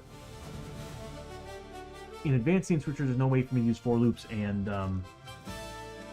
arrays, so I can't track what's been used. So everything's just randomly generated. But here we get a gear card. We do have a gear deck over here. All right, awesome. Now normally I would ask people if they want what card to choose, but I'm not really seeing anybody active in here, so I'm going to go ahead and just draw 3, roll a die, and that'll determine which one we're getting. This is a lot later than I'm used to streaming. Kind of. Sundays I usually stream on here. So, card number 1 is what we got. So, Gila, flipping hunting knife again. And what is this? We did get the Mark of the Hunter. 2 Darkstone to attach to any item, plus 1 damage against beasts. That might actually... any item. Yeah, I think we're going to do that. Who would this be beneficial? That's actually hilarious that we got that, because we fought 2 beasts.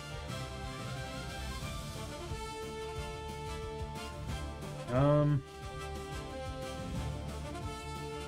not going to put it on Dragon Sword. I'm putting a Void Core on that. Plus 1 damage, so... and actually, it can be on anything, so I can put it on...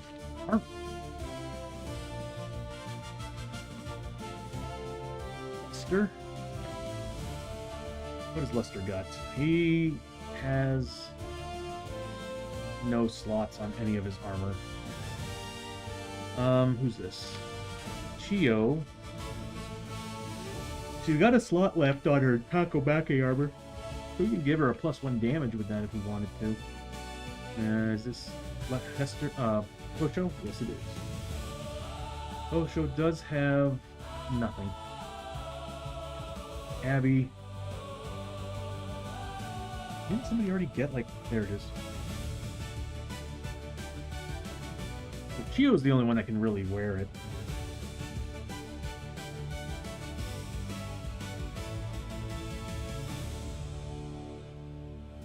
Could put it on Abbie's marching boots, give her plus 1 damage, which actually would be beneficial for her. So yeah, put the scabbard hat. Can't wear hats right now, so that's why she's not getting these bonuses. It's okay. Oh, it's not a hat; it's a face piece. Okay, so yeah, she'll put on her scabbard bandana. Arc of the Beast. That's gonna cost her 2 Darkstone. So the one that she just got went away.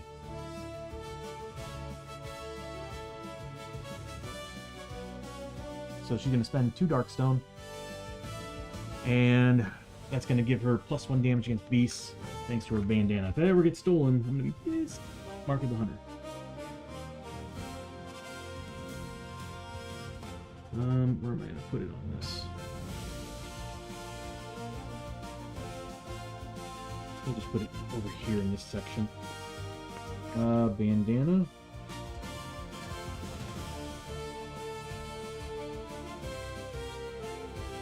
Mark of Hunter. It's worth $100, so that'll increase the bandana value by 100. We'll say it's on the bandana. Yeah, it's plus 1 damage to beasts. Awesome. I would prefer it on the Marshal, but he doesn't have any gear. And it is a Darkstone, so I do... At the end of every adventure, this little icon here, including all the damn Darkstone we have here, anything that's got this on there, at the end of the adventure, we actually have to roll to see if that corrupts our heroes. Because they've been holding on to this radioactive Darkstone this entire mission. Oh, we're going to be holding on to that other stuff too. Oh, God. Alright. There we go. Now there's plus 1 damage against beasts.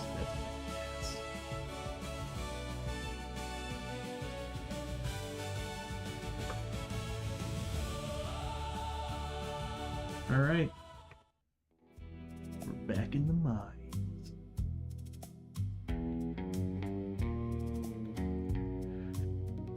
So, wow, we got through all that pretty damn quickly.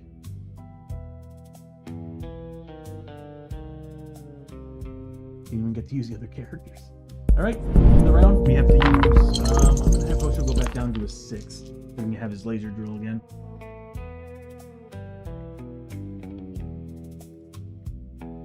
His laser drill is going to help us when he's in the Caverns of Cynder. He'll get more bonuses to finding scavenge cards. We need 7 pluses. We didn't fail, we didn't pass, but that is probably one of the worst things that could happen. Let's see what it grants us. I think this is one where it advances the darkness multiple steps.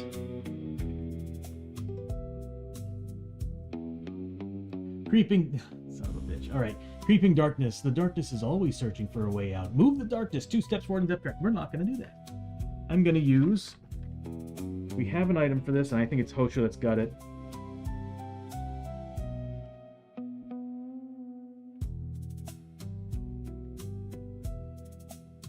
The Shahari Finder. Roll an extra die on scavenge. Once per adventure, cancel a depth event on a d6 roll of 3+. He does have grit, so I can re-roll it if I need to. He gets it. Doesn't happen. The beauty about this game is finding gear that helps you stop the horrible things that happen. And growing dread, depth events, and darkness are pretty awful. So yeah, you already saw two depth events, a really good one and a really shitty one. All right. Start of the turn. We have either Hosho or Abbie. I'm gonna start with Abbie. I want Hosho to go into that portal. All right, so Abbie is gonna roll 2d6. We don't have the enemies around anymore, so we don't have to worry about fear tests. She's gonna roll 2d6 for her grit. Doesn't get it. Oh man, I am rolling double 3s nonstop. She's got 5 movement points. No, she's a 6. Who's the 5? Oh, that's right, Chiyo. She's gonna move. How far is she away? 1, 2, 3, 4. Perfect. She's gonna use 5 movement points to go up there, look through the portal. Now, normally, when you look through the portal, now I have it built in on the stream that it does all this cool stuff and makes animations and then throws a card out on the screen. Normally, you would actually take the world card deck, shuffle it, and be like, we're going to the Forbidden Fortress. And then you start building the Forbidden Fortress deck and tiles and start adventuring. We're going to the Caverns of Cynder because the mission specifically says, you find a portal, it's always going to the Caverns of Cynder. Because the mission kind of needs you to go to the Caverns of Cynder. So, I'll be right back. I need to get the Caverns of Cynder deck because we need to find out what tiles on the other side of that.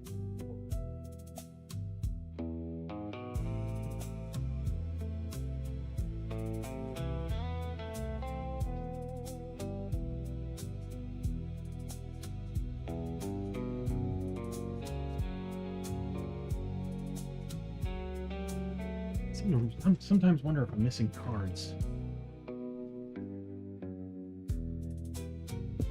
Okay. Just shuffle these up a little bit here.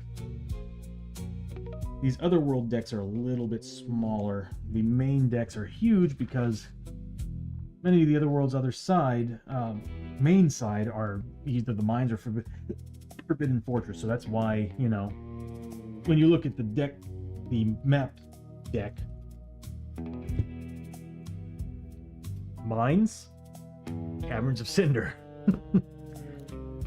That's also, again, like I said, that's multiple expansions that are adding to the mines deck.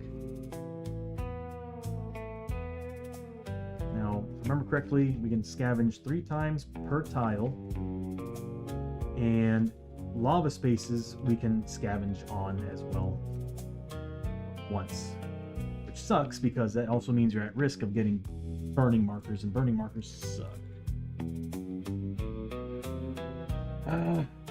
We're good. All right, so on the other side of that tile, she first gets 5 XP for exploring.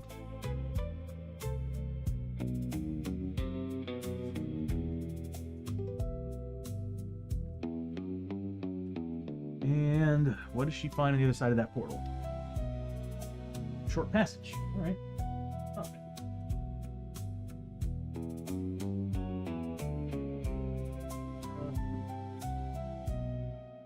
Maybe use the caverns. Short passage. So she finds a short passage on the other side of that portal.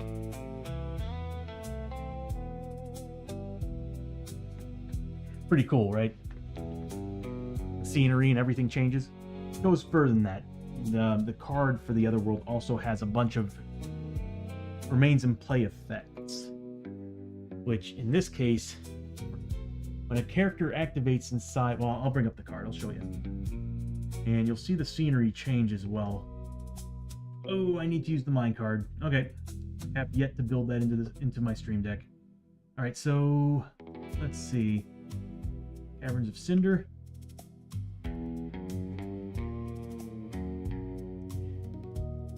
There we go. Yeah, so intense heat at the start of the hero's activation. They take 1 hit for every clothing item they currently have equipped. And heroes are also +1 to their max grit. I gotta kind of remember that.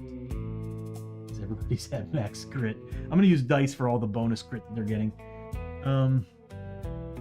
Yeah, so this kind of just... Whoops.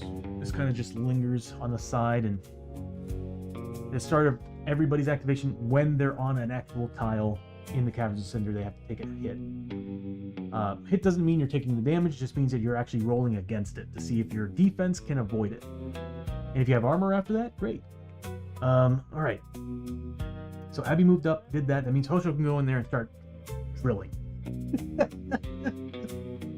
I'm so glad he got rid of his madness. He had a madness that was stopping him from actually scavenging. Oh, God. Okay. After Abbie's turn, we're going to go ahead and get Hoshoryo here. He does not get a grip back. Can he actually get in there? 1, 2...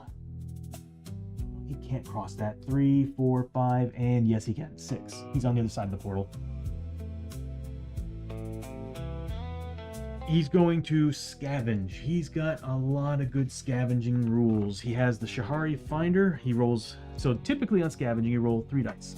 Any 6s grants you a scavenge. He has the Shahari Finder. He gets an extra die. On top of that, he's got the Laser Drill. Anytime he finds a scavenge, he draws an extra. Then he's got the Walking Stick. When you ever find 1 scavenge, you draw an extra. So if he passes a scavenge test, he gets 2 extra scavenge cards. He's the scavenge king, all right? So here we go. He gets 4 dice and he's got grit to reroll if he needs to. And this is our best way of getting this done without having to deal with anything. Oh my God, he found 4. So he passed 2, which means that he found 1 or more, so he gets 2 cards because of the Walking Stick and the Drill. So he actually found 4 scavenge. This could be bad. This could be bad. Scavenge can suck. But let's see what happens. We'll draw the first 3, and then we'll draw the 4th one. And using the stream elements is what's really going to screw me over. Let's see what we get. Higher chances of finding nothing here. And I think that's what we want. Let me pull up the rules.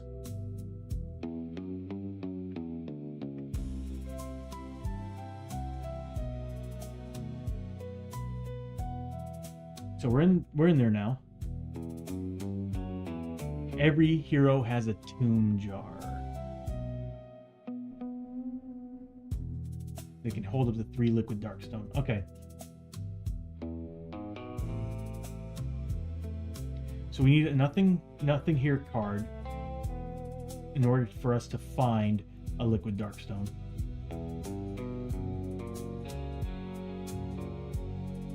Oh, hold on a minute.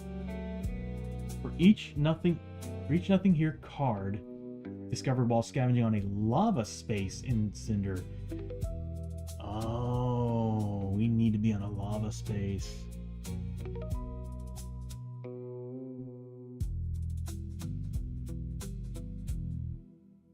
Oh, well, this sucks.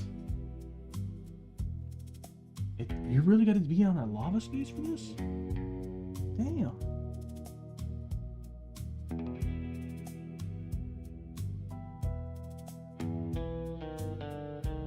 Okay, well this changes a lot of things. This mission is going to be a lot harder than I thought it was going to be.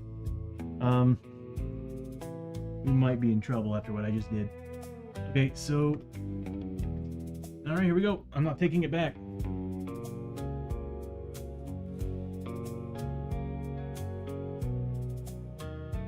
I mean, we found something shiny. I like that. So he gets 30 XP.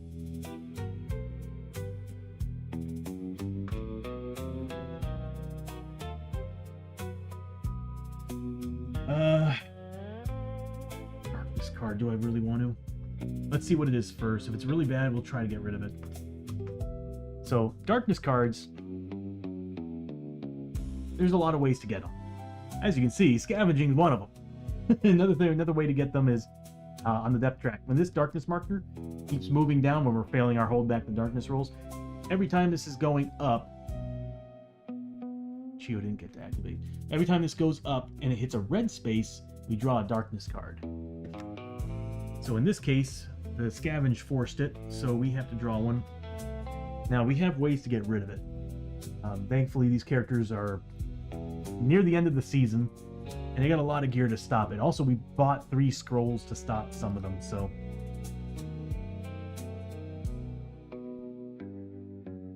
It's being covered by the scavenge cards. Let's go ahead and do the rest of the scavenge cards, and let's see, what are we getting? We get a gear card. That's on the something shiny. Roll a d6, tells you what you get. So, the middle one... So the first one would have been, the Satchel of Exploration. Whenever you successfully scavenge, heal 1 wound and sanity, you may carry 2 extra sight. That's just so good. Third one would have been another Lost Explorer's Canteen. Oh, we could have given that to Abbie. Everybody would have one. These are amazing. So as you've seen earlier with Grit, you can use it to re-roll your misses and stuff. This bad boy is basically Grit on tap. Once per turn, at the start of every adventure it resets, and once per turn, you can pop it to give yourself a Grit. So good, and there it was. It took us a long time just to get 3 of them. Actually, it took us a long time to get a second one, and then it took us I think 2 weeks to get another. We found another army tent. Once per traveling town stay, you may heal D6 wound sanity any mix. You also gain 5 XP for each travel hazard encounter in the traveling. We've already got one of these. I think it's still sitting in our inventory. Alright, so let me go ahead and pull these away and we'll see what the darkness card is. I already don't like it. Shame of failure.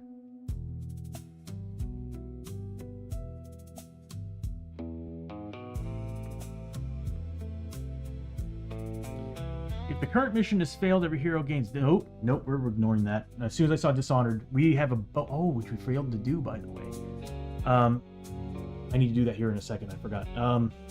If the current mission has failed, every hero gains Dishonored status, as you are ashamed of your defeat. Dishonored sucks, by the way. It halves almost everything you've got. And we lose the benefits that we have, so that needs to go. We're going to use a scroll. So we're going to spend one of the scrolls we got. That is the... what is it called? I think Hoshoryo has it. No, was it Lester who bought it? Who bought the scroll? I think it was Lester. He was at the church.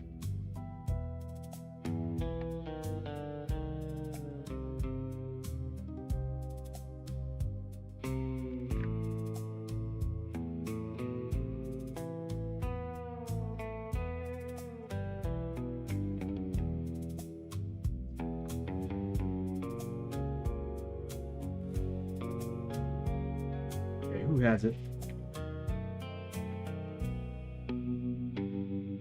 It's not you. I could have sworn it was Lester.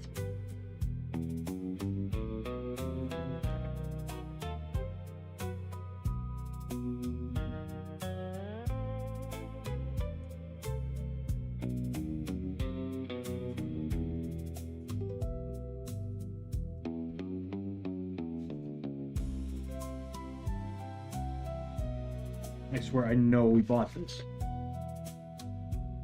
Scroll of Protect, there it is. We got 3 of them. Ignore darkness on a roll of 3+. And that's... Was it Abbie that had it? Who was that had it? Who is that? Chiyo. You've got grit to reroll if she needs to. Luckily it's not a chart. You can't reroll chart rolls on this game. So we're now down to 2. Yeah, let's just go ahead and use them. We bought them for this reason. We got it. Actually, we'll say we didn't use it. We used the... no, we'll use that, because we could use the Norse Traveling Pants for other things, too. Especially a depth event roll. Yeah, we'll go ahead and just say we use the scroll. Alright, so that card did not happen. And again, that would have screwed with what we have at the top of the screen, which just walked by. We had to do this while we were in town. Everybody but Lester, because Lester was dishonored at one point. Everybody else gets to roll a d6. When we went back to town,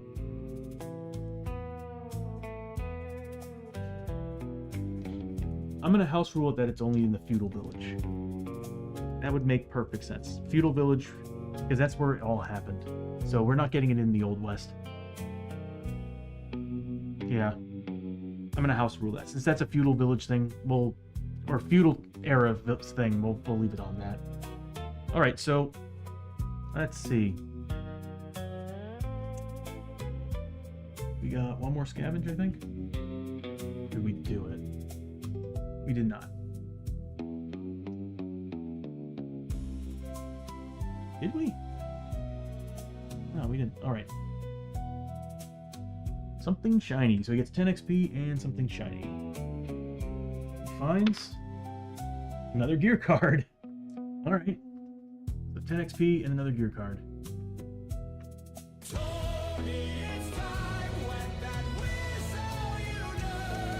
Iceman, how you doing, buddy? Thank you for the hydrate, bro. Desperately need it. I've been talking too much. How you doing, man? Good to see you. I know it's kind of weird I'm doing this on a Wednesday.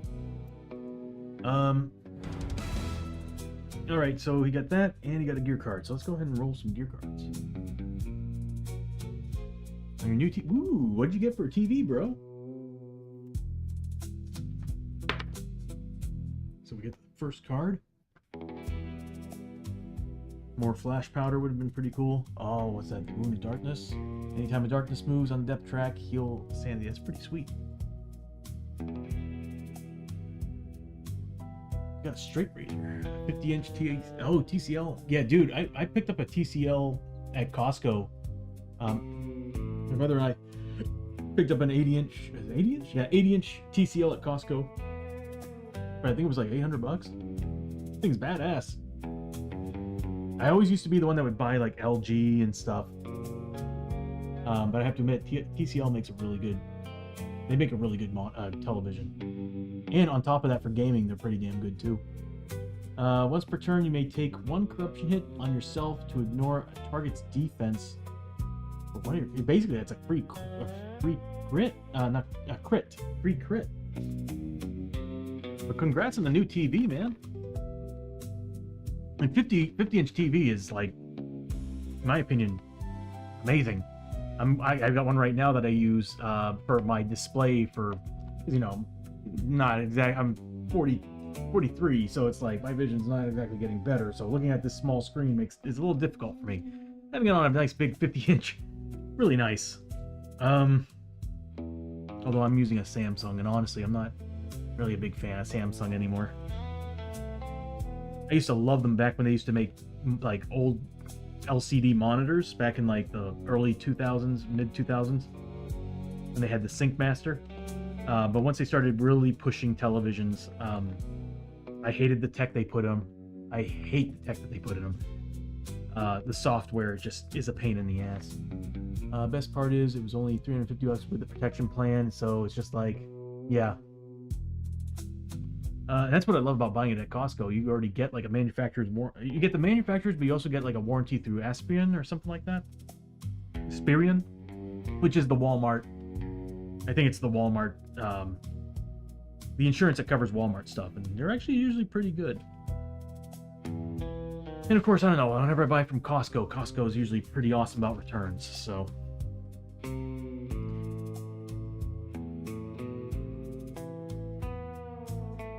Okay. Who do I want to put this on? Not Walmart, I'm sorry, Amazon. Amazon's the one that uses them. Only a performer can wear this?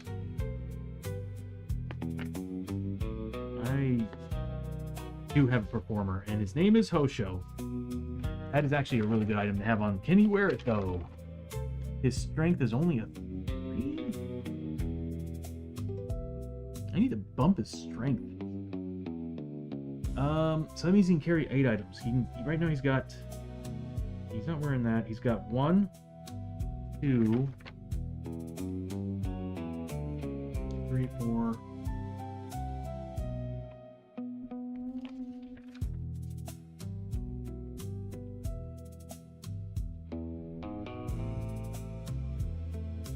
Am I missing something here?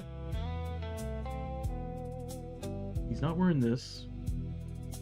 He's wearing that. He's wearing that.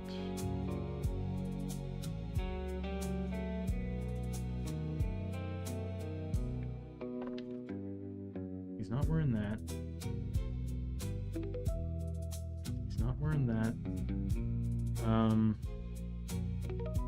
Yeah, he's maxed out. He's maxed out. I need to find a way to bump his strength. Like, this would be perfect for him. Being able to turn one of your hits. What I love about it is it doesn't say that it's turning it into a crit. Like, you just straight up ignore the defense, so that would be amazing for him. That's once per turn? Yeah, no, that's perfect. That's perfect. That means I can turn one of his attacks into a serious hit. Yeah, alright, so that was that. Sucks that we have to be on a lava place. After his turn, we're moving on to Lester. Lester's gonna roll for grit. You get it. Again, there's something I'm missing. We got the specimen jar we need to be using too. I keep forgetting to use that. Who's the -2 on their side bag?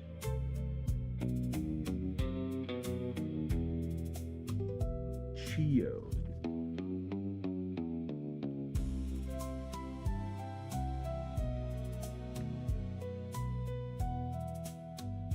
I forgot she needs to repair. We needed a blacksmith, and the blacksmith was destroyed. She should be at side bag 5, not 7.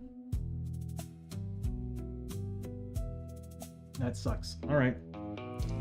We'll figure that out here in a second. Lester's gonna move up 1. He's a 5 movement. 2, 3, 4, 5, right up behind Abbie, his daughter. Nothing else he can really do. There's no point in scavenging. We need to be on a lava spot. Alright, Chiyo. We get some good scavenge on this team. Chiyo's gonna roll for grit. Nothing. Extra movement points would have been nice, but she's gonna move up 5. 1, 2, 3, 4, 5. You're getting there. Does she need to heal anybody? No, she's good. Alright. After her, it's going to be the donkey.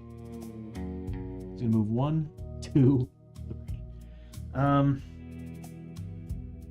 Room, we just found a passage, so we don't pull out a exploration token. So the turn just ends. Also, building a Kaikar Winds Fury EDH deck. And my god, that commander is a Stax commander. Oh, nice. Are you talking about Magic the Gathering? I'm sorry, Ice Man. I'm like, you're actually kind of talking a totally different language because I never actually got into Magic the Gathering. Magic the Gathering in Maine took a long time to get up there. I mean, it was there. It's just it wasn't popular with the group that I was hanging out with at the time. So never got into Magic the Gathering. I kind of wish I did. I actually wish I got into Pokemon Well, because at the time I could have bought every flipping card, but we didn't really have many hobby stores either, and all we had was like we had like some mom and pop shops and stuff. There was no place to find anything, to be honest with you. We had like I said, we had a Zimmy's hobby store that had comic books, and if they had cards, they mostly just had Star Wars, and that was that Star Wars trading card game that came out that wasn't really all that good. I would rarely meet anybody in Maine who played Magic the Gathering, or I was just didn't have the right people around to get into it, so I just never got into Magic, which sucks because I feel like I kind of missed out on that. Specifically, Pokemon. Always wanted to try Pokemon. To this day, there's still moments where I want to buy a box, and I'm just telling myself, don't do it. The collector in me will spend so much money. That's it. It's the end of the round.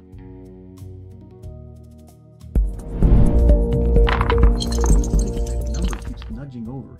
We did actually advance one, because even though we did just find a passage, we technically do keep moving down the path. Why is that not working? Oh, I used the wrong button. All right. 2d6, add them together. Oh my god, that scared me. I saw the 2. I got really paranoid. All right, we passed. Start the turn. I'm gonna have Abbie go first to check the next room so that Hoshoryo can go in there and do his thing. She's gonna roll 2d6 for her grit. Nothing. But she's gonna move 1, 2. Hold on. 1, 2, 3, 4. And she's gonna look through that doorway, finding well, they're perfect. I see lava spots. Okay, so that is the magma tunnel.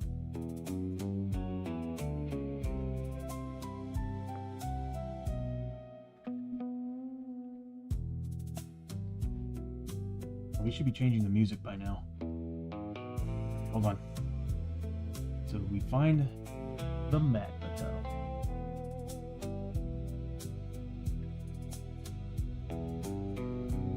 Get the donkey in there. All right. Get over the side. Yeah, there are lava spots. We need to make 2+ on that, 3+ on that. So we have chances to find what we need in here. And luckily, we got somebody who's really good at scavenging. So we got all this to check. Question is, can he get there? He's a 6 movement. I think we can get to that 3+ right here. Anyway, Abbie gets 5 XP.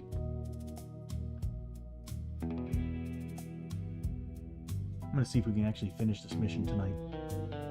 If we can get in there, do this, and then leave, that would be amazing. We'll have to spend all our grit to escape. And I'll just leave the donkey out there so he doesn't take any damage. But if I leave him alone, if we get ambushed, and we do have an ambush token, that donkey will be in deep shit. That's Abbie's turn. We're going to move on to Hoshoryo. He's a 6 movement. Let's roll for grit. Give us extra movement? Nope. He's going to move 1, 2, 3, 4, 5, 6. Perfect. First, he needs to, since he walked onto a lava spot, he needs to make a test. He needs to make a 3+. If he fails, he takes a burning marker. He's good. All right. For every space you move on to, you're taking a burning marker hit. Now, a burning marker is you can have as many as 20. And what happens is that every turn you remove 1 burning marker, and you take 3. I think it's 3 hits, or is it a 3 damage hit? I think it's a 3 damage hit. Or you just take 3 damage ignoring defense. Hawken, how you doing, buddy? Thank you so much for the hydrate. How you doing, bro?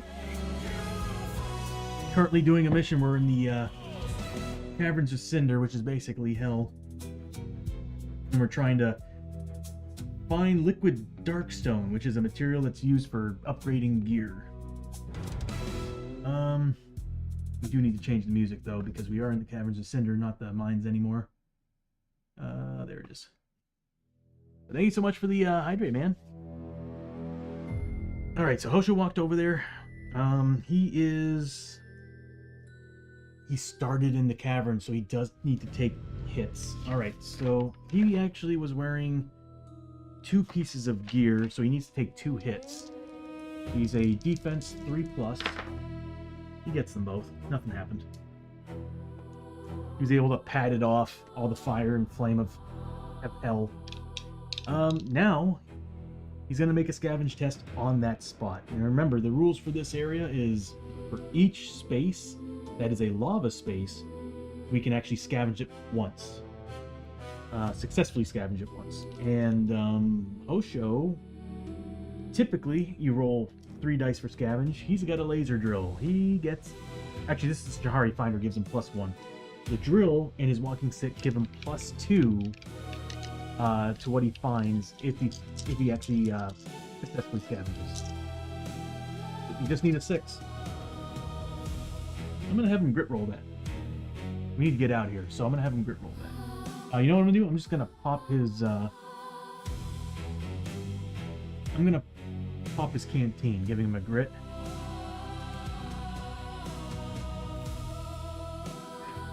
And he's gonna re-roll these. We got it. So he did get 1. That means he gets 2 extra because of the walking stick and the Jahari Finder, the laser drill. So he's getting 3 scavenge. Let's see what he gets. If we find nothing here, we get a liquid darkstone. You can hold up to 3 liquid darkstone, which all we need is 2. I'm not gonna lie, if we walk out here with a ton of it, we're gonna be rich. So, might not be a bad idea to be greedy. The only problem is that bad things could happen. I gotta look and see what the liquid darkstone does again when you're holding it. Alright, scavenge.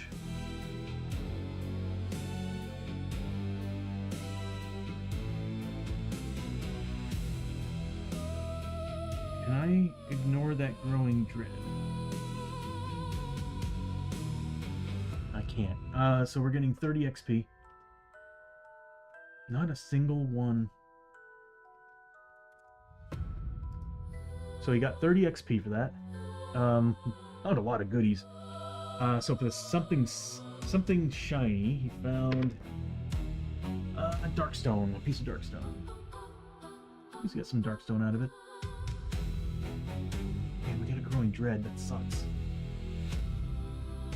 So we got a gear card and a growing dread card.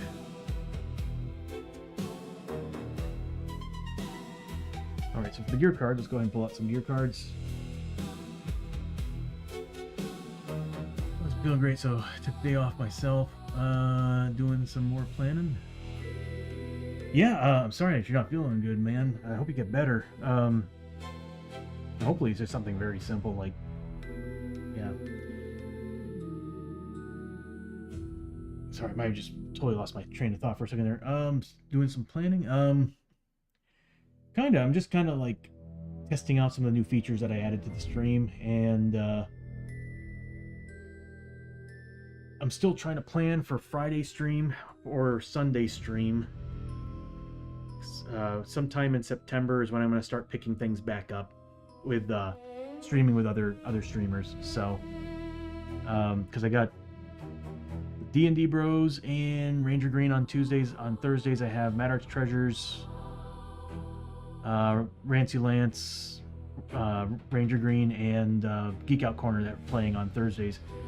And it's either when I start my new season, that's going to be on Sundays, but I'm also looking at a Friday stream, and that's going to be I'm definitely going to make Friday a community night, kind of like how Thursday is, where I'm not playing, I'm just kind of orchestrating everything and directing. So yeah, still planning some stuff. And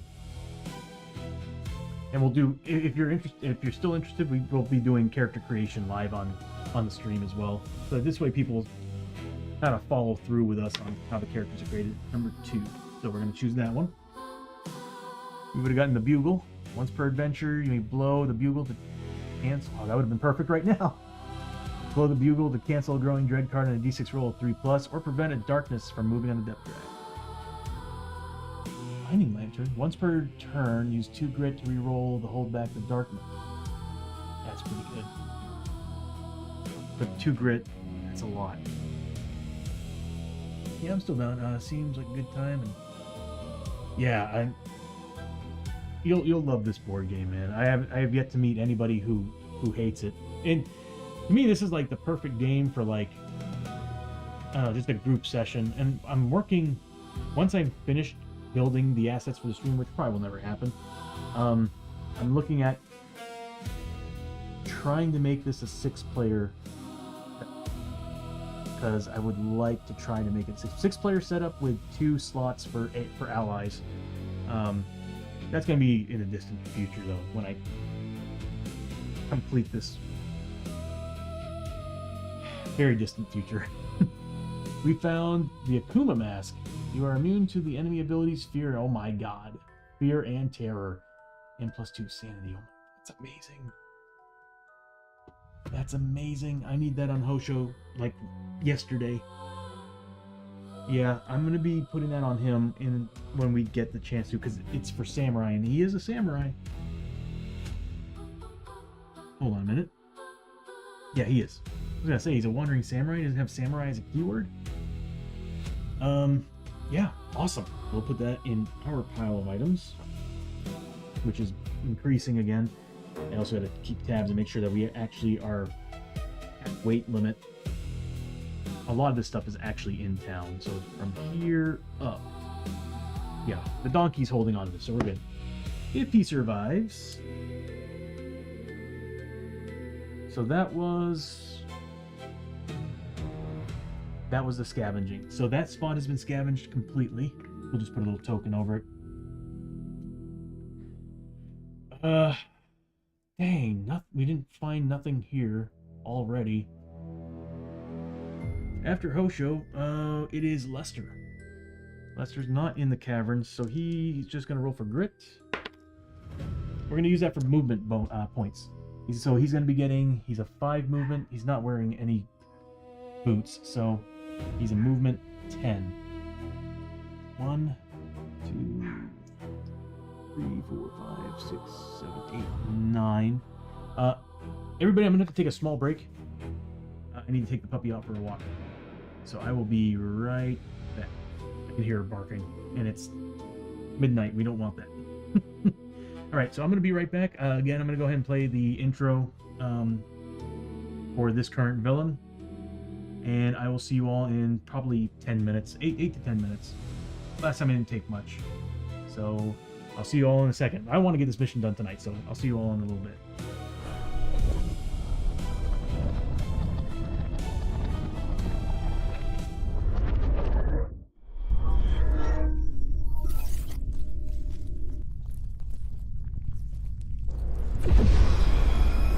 What news, sorcerer?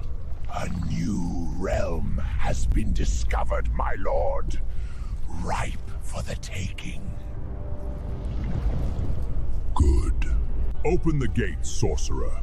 When I conquer this realm, my shackles will come undone, and the ancients will tremble before my vengeance. Very good, my lord. The Shadow King demands the portals to be open to this so-called Earth. Begin the ritual!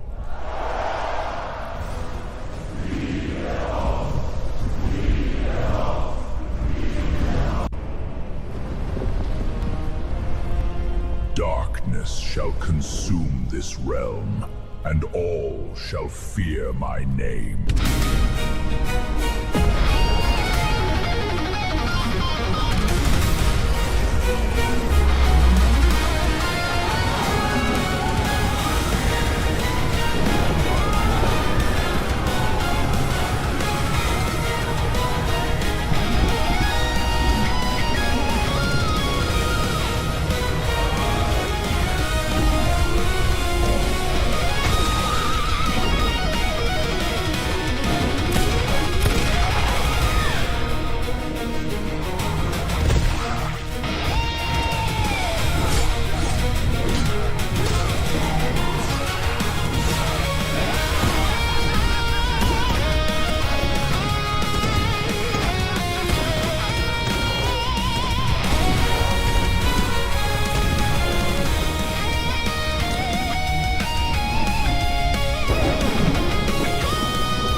Hey everybody, how you doing? Good to see you. I'm back. All right.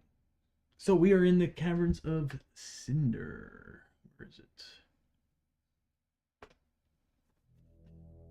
Luckily, we don't have a fight yet.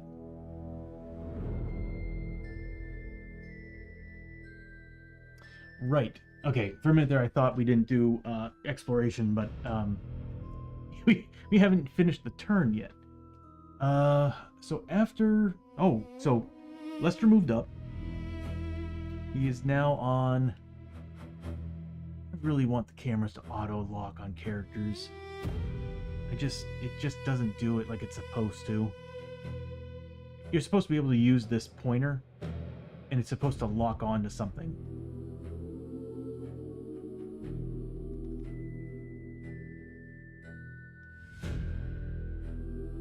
Yeah, it's just not going to do it. Anyway, I have to use the app, which means I need to set that up on a device, which kind of sucks to do. All right, so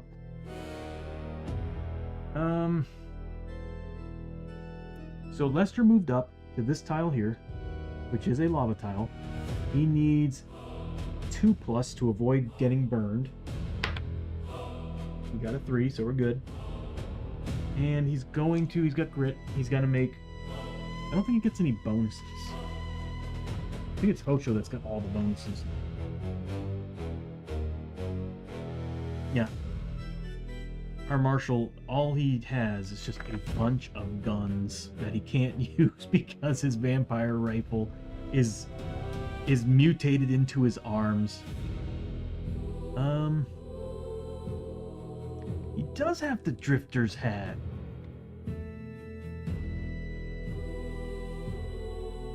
How did I not see that? He has the Drifter's hat.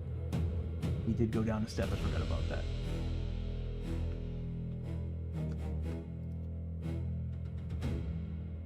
There we go. We did find a new room, so yeah, we moved down 1.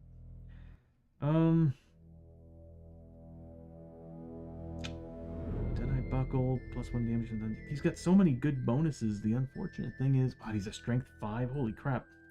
Welcome back from the ad break, everybody. Currently just trying to figure out what I'm going to do with him. I thought he had some bonuses to go doing exploration, but nothing. So, just 3 dice. He does have grit rolls. Okay, so he gets 1. I'm going to go ahead and spend a grit. Yeah. Ooh, we have a growing dread. I forgot about that.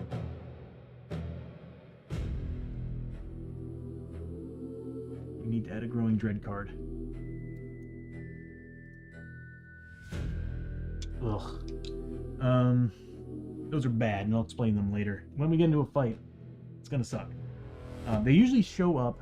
So, as you play the game, the darkness that comes out, as we were saying earlier, when you fail those darkness rolls, it lands on these red ones, darkness cards come out. It lands on these yellow ones, you add to the growing dread card stack. Usually, in a typical game, you release the growing dread cards on the final fight. Basically, it's like the game's way of like kind of flipping you off and telling you there's no way you're going to be able to match the boss fight. But in this mission, they come out as you go. Whenever we have a fight, every fight round, whatever's in the deck gets drawn. Anyway, Lester's going to spend a grit to re-roll those 2 dice. Kind of silly thing to do is how I feel, but we need as many passes as we can get our hands on it. He only gets the 1, so I might just avoid doing that from here on out. So that's been scavenged. We still have 6 more tiles in here that we can scavenge. Let's see what he finds. We need to find liquid darkstone, and this is not working out for us. Which, if that's the case, I might actually bring out the base game, the actual game cards, because the problem with the stream elements is I don't have a ways to use arrays and for loops, so I can't actually track what's already been used. And you're technically supposed to be able to do that. So the game's giving us amazing stuff, but not what we want. Another friggin' gear card. We're finding lots of gear, but we're not finding the mission stuff. I'm gonna go get the gear. For this mission, I'm getting the scavenge deck. So he gets 10 XP. I'm guaranteeing I will be dropping the stream here in I'd say about 23 minutes. Because I gotta wake up early. What we find is number 2. Mead jug, nothing special there. Ooh, a tonic would have been nice. Throwing hatchets. We don't have any slots for that. We lose them. They're side bag tokens, and we are completely full of side bag. So, useless. Oh, that sucks. Okay, yeah, I'm gonna have to go get... I'm gonna have to go get those... What was it? Extras... Scavenge... Here, I'm gonna go ahead and get the scavenge cards, because this isn't working out using the stream elements. Stream elements are great when we're just playing basic game, but this kind of requires it.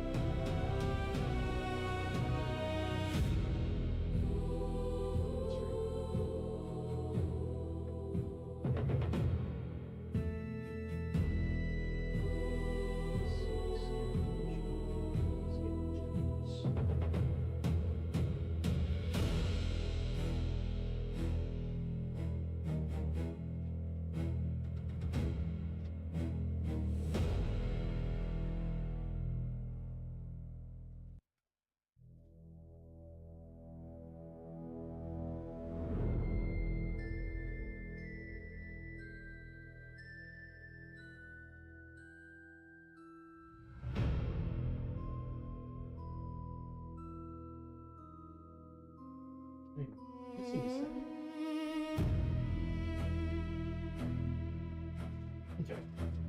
We're just going to use the Feudal Japan set for now. I can't find the Old West set. I'm not going to spend forever doing that. Alright. This is the actual scavenge deck.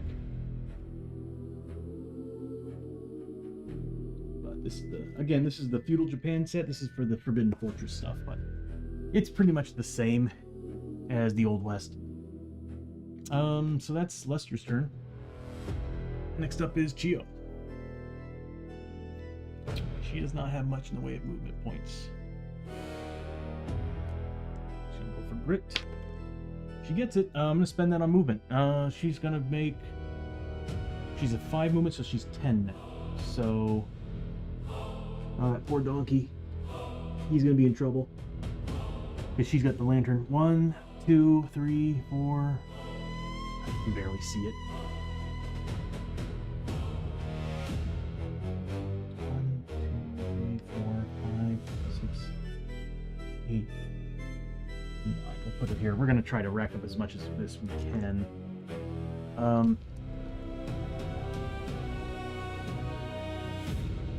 She's going to scavenge. She doesn't have any bonuses. She's got 2 grit. Let's go ahead and use one.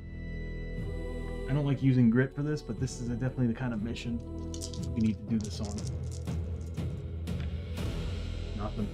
Wasted a grit. That sucks. You know what? We'll zoom out on the characters. The donkey's pretty much just hanging out over there. Well, that's it for Chiyo. Yeah, that's all she can do. The donkey's gonna move his 3 spaces. He's barely near the door. Oh, which, by the way, so he's taking what's called voices in the dark. He started his activation on a tile that is not adjacent or on the same map tile as the person, which is Chiyo, who has the lantern. So he's taking 1d6 horror hits because the darkness is freaking this little donkey out. Oh, he's taking 4. Let's see his card stats here. He's a 4+ on sanity with 8 sanity damage. Both at the tops. This donkey fears no darkness. Alright, so he's good. Donkey's good. He might actually be able to catch up with us. I kind of want him to stay there. Because if we find what we need in here, we just need 2 Darkstone I might just have to have Hosho do all the work. But I don't want to spend too much time in here. Anyway, that's it. It is now... Oh, God, we're scattered around in this room. I just realized the danger we're in. Alright. I mean, we already got the attack card out of the way, but there's still an ambush. Well, it's the end of the round, so we now have to find a... We have to actually draw an exploration token since we actually found a room.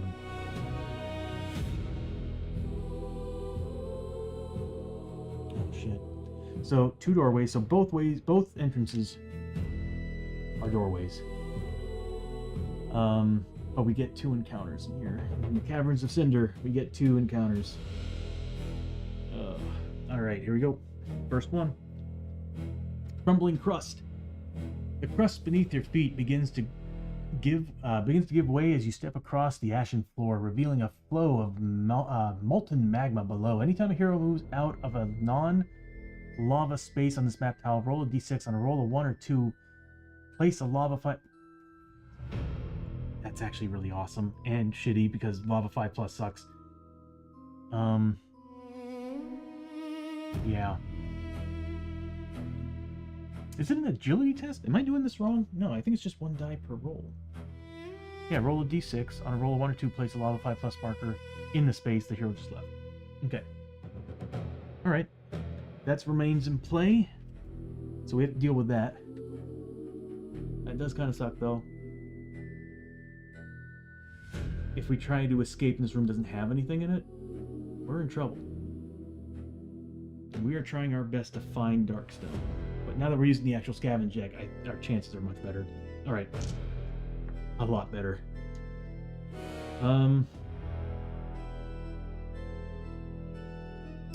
Next encounter card. Not another remains in play.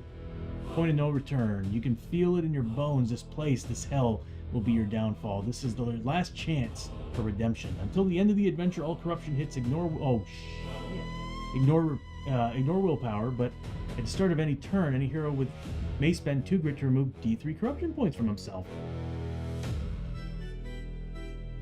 That is a good trade. If we can get some grit, we can. We've got canteens on us. We're doing all right now in corruption. That sucks that we get 2 remaining play cards, though. This is a really shitty room. Okay. That's it. That's all that happened. We had 2 encounters, 2 doorways. I don't see us leaving this room. God, it's like every space can now be a lava place. That's insane. Alright, end of the turn.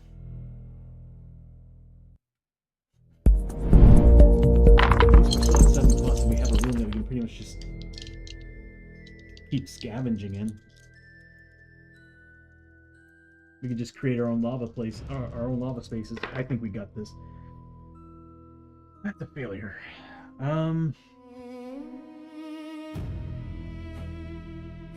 We had a depth event earlier. Somebody needed to make checks. Lester over here has a ghost haunting him. He needed to make checks. But we do fail the darkness roll, so it comes out 1 step. That means Chiyo should actually be getting an additional point from the last turn for key. Because every turn she gets 1 key. But with that failure, she gets 1d3. She gets 1. So she's now at 3 key. Oh, whoops.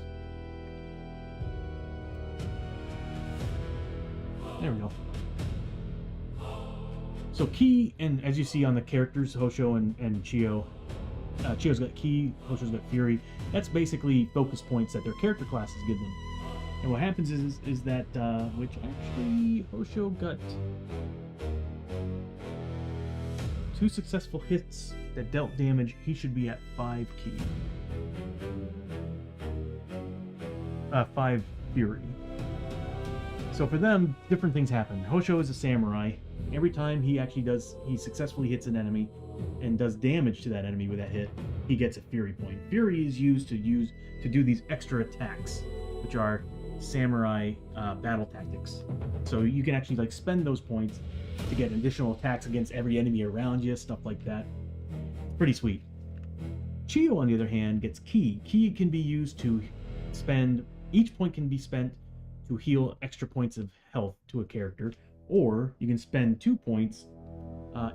For every 2 points, you can actually add more damage to your roll. Sorry. So yeah. Focus points are pretty sweet. There's a lot of classes that get those.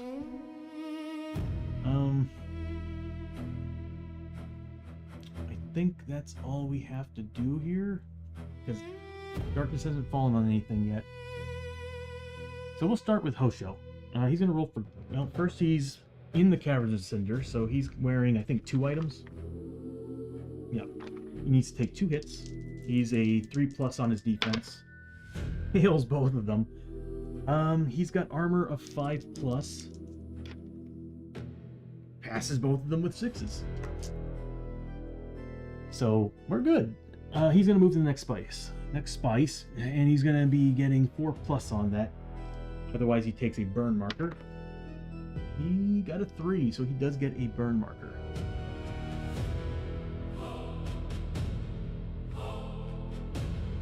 How many tokens are we using right now? Over to 12, so we'll use this one. Burning, and he's got 1 burning marker on him. Put that on his card sheet here. We'll put it right here. So he's got 1 burning marker. So next turn we'll be removing that, but he'll be taking D3 damage ignoring defense, but he still gets his armor. I'll bring up the burning marker stuff to make sure, because I'm pretty sure he might still be able to use his defense.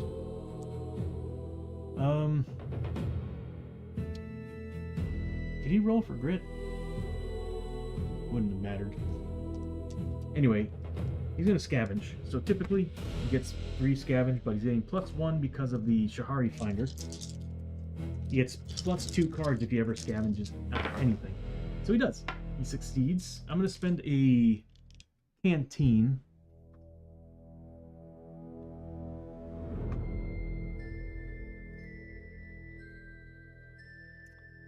Yeah, we're going to spend 1 of his canteen to re-roll those misses. Actually, it's kind of dumb for me to do that. I should be saving that for other things. Alright, so he does. He gets 3 scavenge.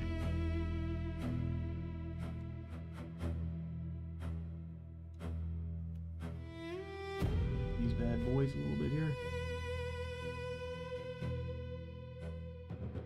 And I'll half deck it. There we go.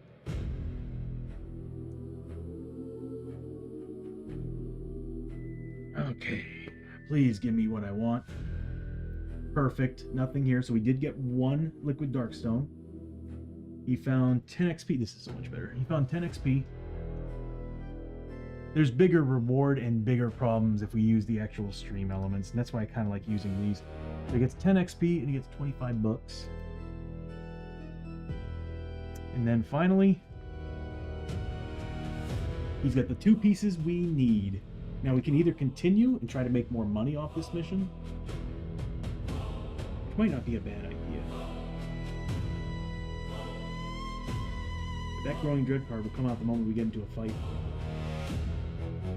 Oh, he also gets 20 XP because he actually gets 10 XP per card.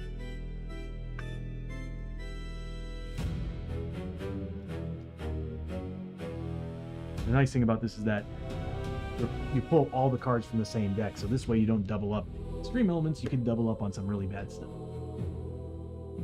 Alright, so that's been scavenged, and we've got what we need. So if we want, we can leave now, but I like the idea of making more money.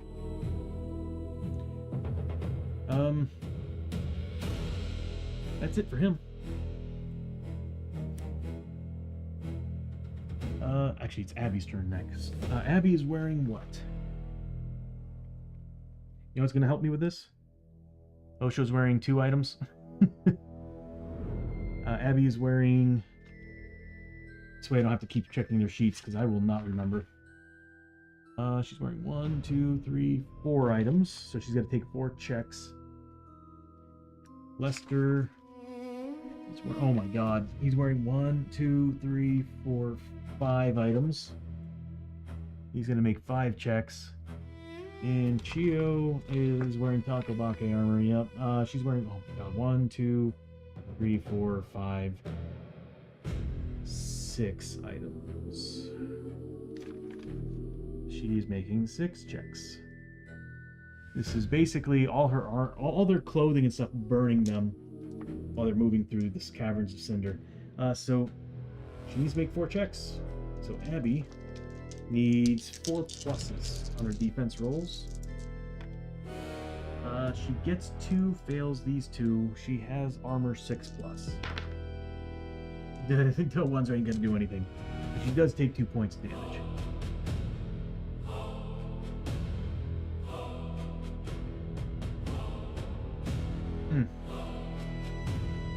Next is, let's see.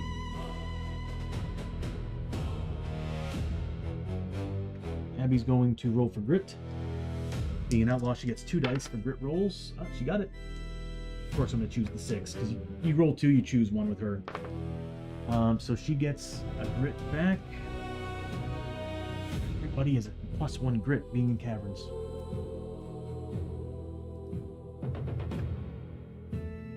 I wonder if there's a way for me to do that. I'm going to create a button where if I press it, everybody's max grit goes up 1, but when I press it again, it turns it all off. I love building stuff, and seriously, building applications makes life so easy when you're playing board games that are heavy in rules. All right. Abbie is a 5 movement, right? No, she's a 6 movement. All right, so she's gonna move 1, 2, 3, 4. She needs a 4 plus. She gets a burning marker. I figured we can use this round to find whatever we can find and then leave. I mean, we could just leave right now, and it's actually probably the smart thing for me to do. We'll keep all our grit so we can run. We'll leave next turn. So a token. I think we're already using the 11th one. Yeah. So give her a burning marker.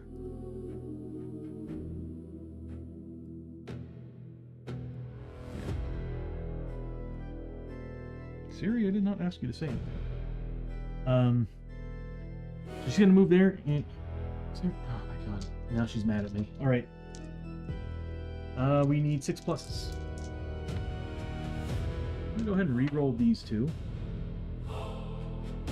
She's got the grit for it. Let's go ahead and re-roll those misses. This is a skill test. No, it's not. Okay, I was thinking about using potions, and I'm like, is this a skill test? Can I use potions? No, I can't. Alright, so I'm going to go ahead and use a grit, re-roll the 2 misses. Hopefully we get another one.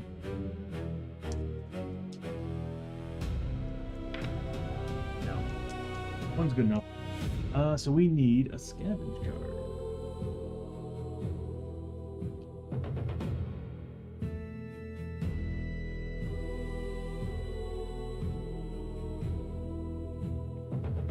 Deck it.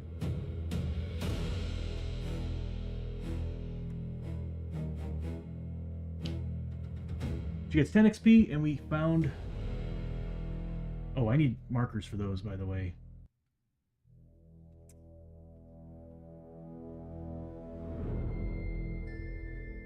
Yeah, I'm gonna need markers for those. So she does get 10 XP. Oh, no. Do I have the liquid dark stone? I think I do.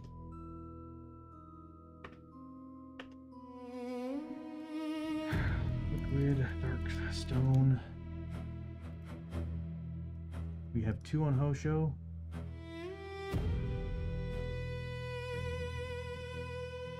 I swear I have the icon for that. We'll just use a generic darkstone icon.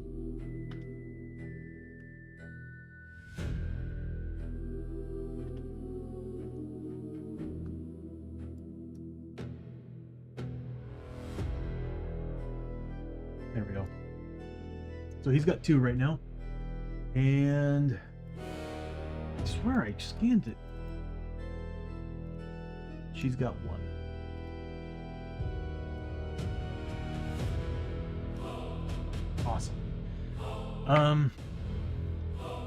Good.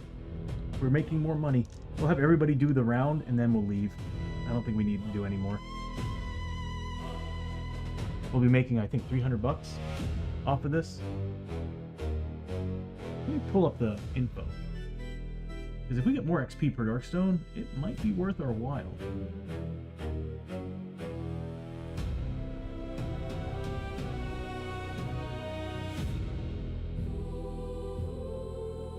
So it's just 100 bucks extra for each Darkstone.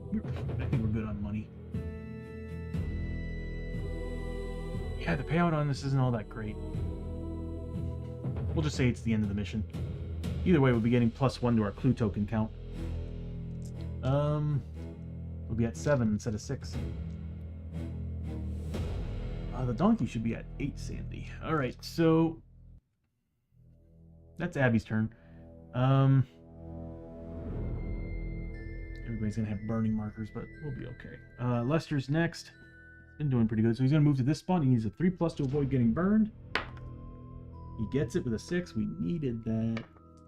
He's gonna roll for grit. Nope. He does have canteens though, so we're good there. He's gonna roll 3 dice. No, not a single one. He's gonna spend his canteen. That's focus number 2. And we didn't even get to use the Marshal's badge. We didn't get to use anything. Alright, so he's gonna re-roll those 3 misses.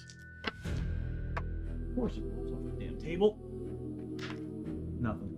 Oh, he also needed to take some hits. He's taking... So he got nothing, but he's gonna have to roll for Caverns of Cynder, burning him in his armor and everything. He needs 3 pluses. He saves all but 2. He's got a 6+ armor save with his soldier's armor. He takes 1 point of damage.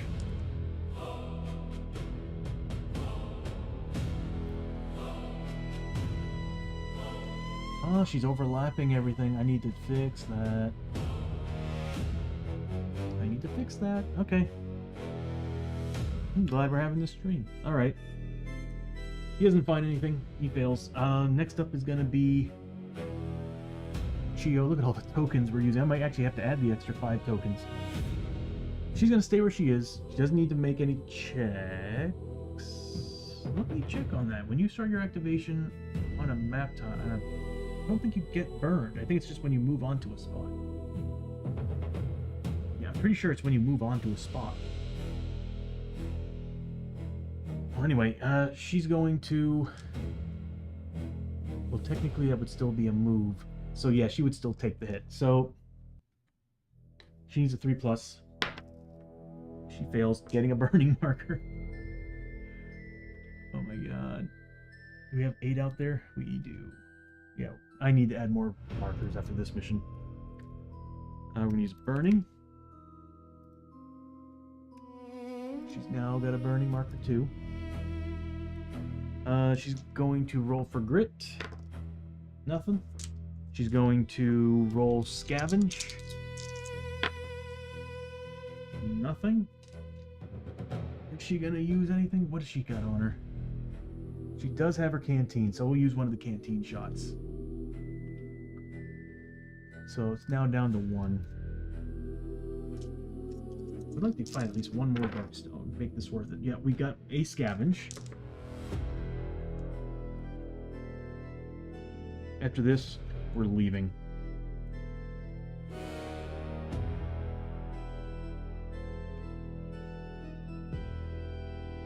Because we need to find 1 Darkstone, liquid Darkstone per 2 characters. So we got 3. So we're good. Okay, here we go.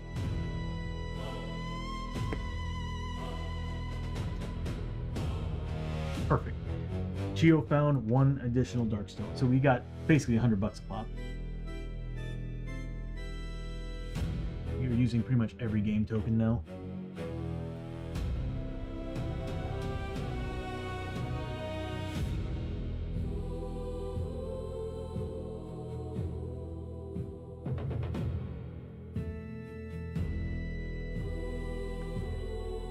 And, oh, she got 10 XP.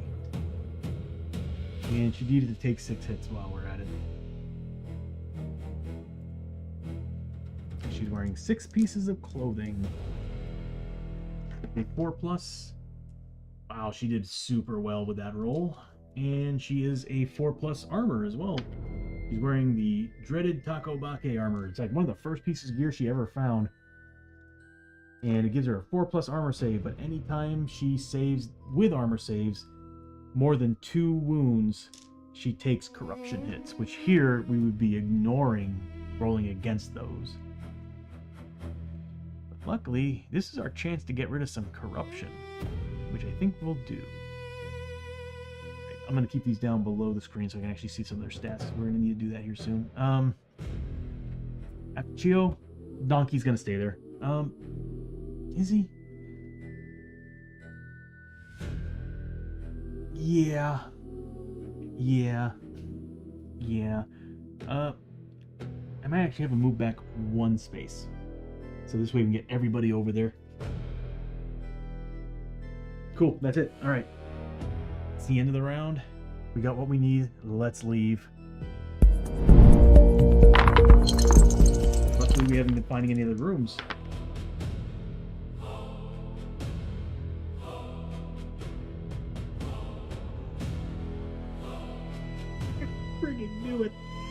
I freaking knew this was gonna happen. Can I avoid this? We haven't used the Norse Traveling Pants yet, have we? So this is a double ones roll on a hold back the darkness. That means we have a depth event. And what that means, this particular roll, some of you've seen earlier, means we get ambushed. Now we have a way to avoid this right now, and it's called the Norse Traveling Pants. Once per adventure, cancel a depth event or a darkness card on a d6 roll of 3+. Yes, please. We need a 3+. The one who's wearing this is Chiyo. She does have grit to reroll if we need to. You gotta be freaking kidding me. She's gonna spend a grit. She does have a canteen shot left, but we can't reroll this. This is it. Okay, good. That's a pass. This doesn't happen. So, whenever you get a depth event, there's no pass, no fail. So we don't have to worry about the depth track going down. But at the same time, luckily we had those. Luckily we didn't use that stuff yet. We were able to avoid all this. Because that would have delayed us escaping. And I want to get this over and done with. Oh, yeah. By the way, that was explored successfully, and so was this one.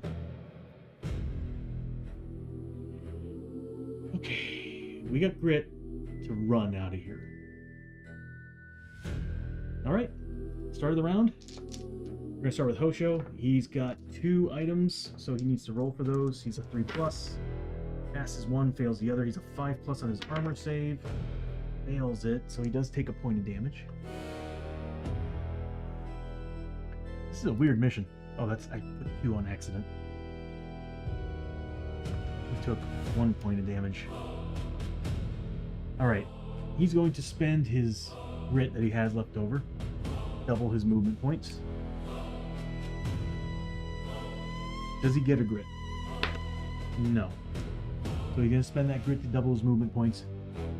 He's going to get... He's a 6 movement, so he's 12 now. I'm going to totally cheese this here. 1, 2... 3, 4, 5, 6, 7, 8, 9, 10 here with the donkey. Am I missing anything? Oh, he took a burn. Let's see what the burn does. Let's see. Players, advanced rules, burning.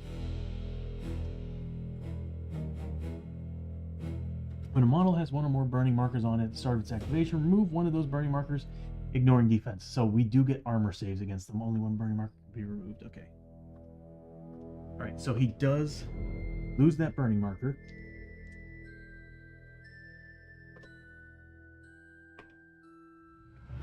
Number 11.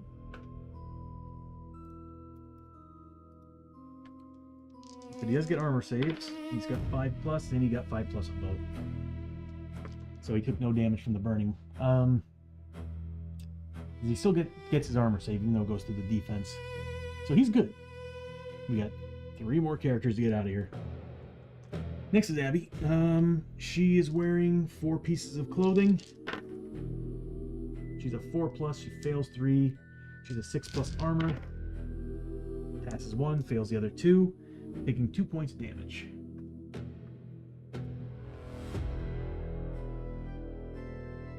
Oof. She's going to spend a grit. Actually, she's got a canteen, doesn't she? She does not. She's going to spend a grit.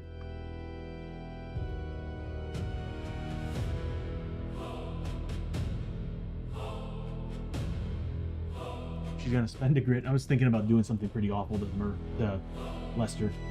But she's going to spend a grit. She's a 5 movement, so she gets 10 movement points. So she's going to get 1, 2, 3, 4, 5, 6, 7, 8, 9. She's safe. She still has Deadeye Shot. This is the first time I've ever done a mission that, like, at the end of it, we still have all our buffs. But this mission didn't really require us fighting. It's another thing too. Oh yeah, we would have drawn the Growing Dread cards if we got into that fight. I'm glad we avoided that. Next up is Lester.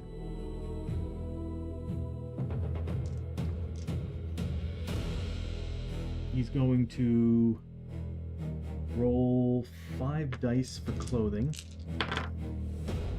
He's a 4+, fails 3. He's a 6+ armor, fails all 3, taking 3 points of damage. As you can see, the Caverns of Cynder can kind of suck. Alright, he's going to roll for grit. Nothing. I didn't roll for grit on Abbie, did I? She would have gotten it double.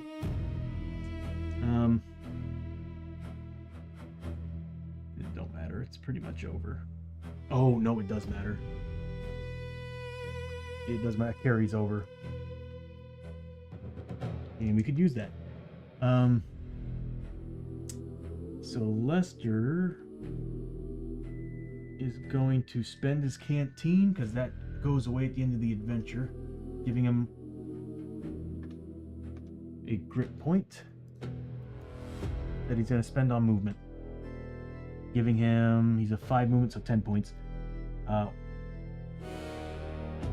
Abbie's a 6, not a 10. 1, 2, 3, 4, 5, 6, 7, 8, 9.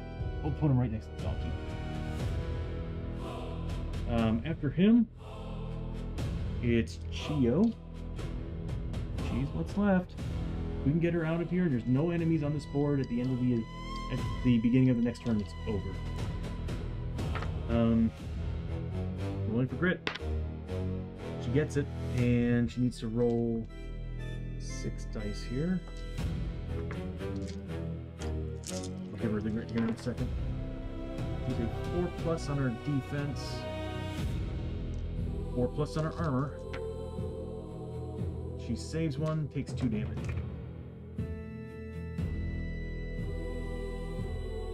And she gets grit.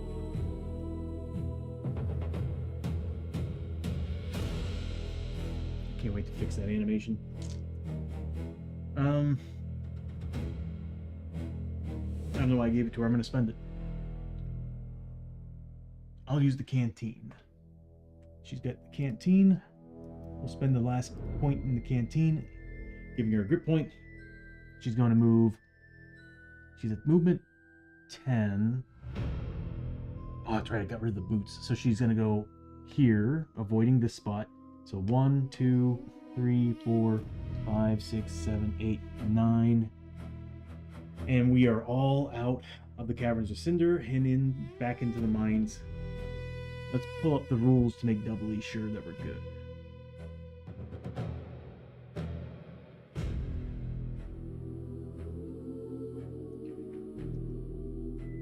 Yeah, we needed 2. We got 4 of the Liquid Darkstone. Growing Dread is drawn at the start of every turn during a fight. So luckily it came out after our first battle. We didn't get any clue tokens.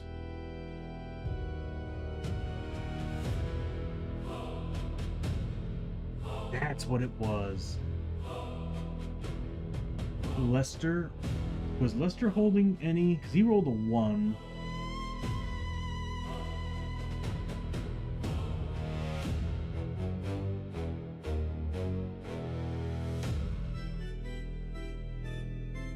Was Lester hold? He wasn't holding any Darkstone, right? Okay. That's what it was. It was the dangerous to handle. You have to make an agility test, otherwise the Darkstone liquid blows up. That's why we need to make those rolls. Okay.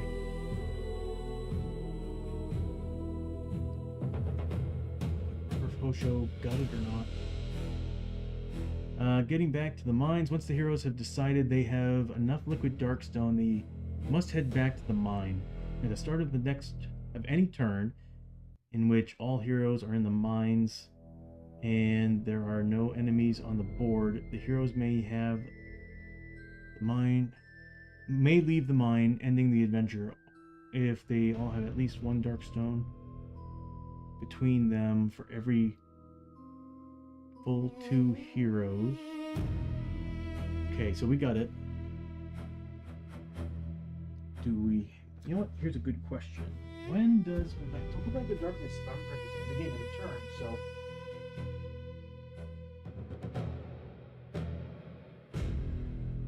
The start of any turn. So would that overlap the hold back the darkness? That's the start of the turn. Hold back the darkness. This rule might conflict with that. You might have to do another darkness roll before this.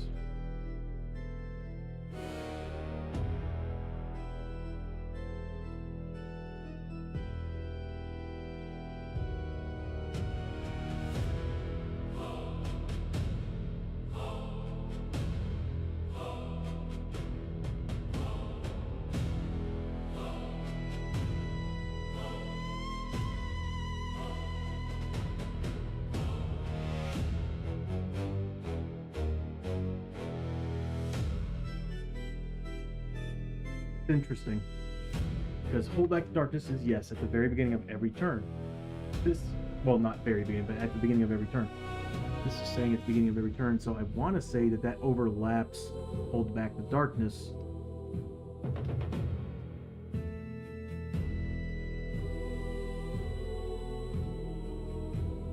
At the start of any turn.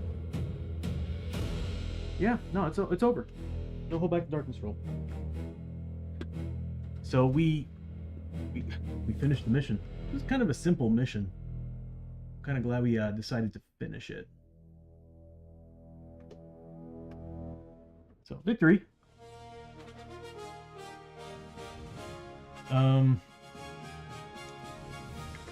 Awesome. Every hero gets 50 XP. I really need a do-all button for that. So everybody gets 50 experience, and then every hero. Oh, that's a lot more. If I would have known that, I thought it was a total of $400, but no, every hero gains $100 for each liquid Darkstone brought back by the hero posse, meaning we brought back 4 pieces. Everybody's getting $400.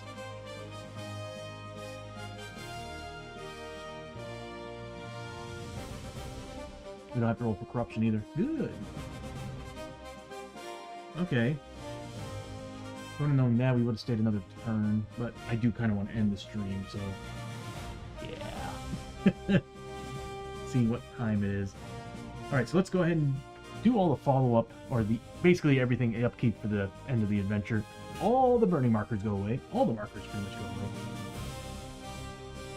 I would press the reset button, but these over here are kind of important right now.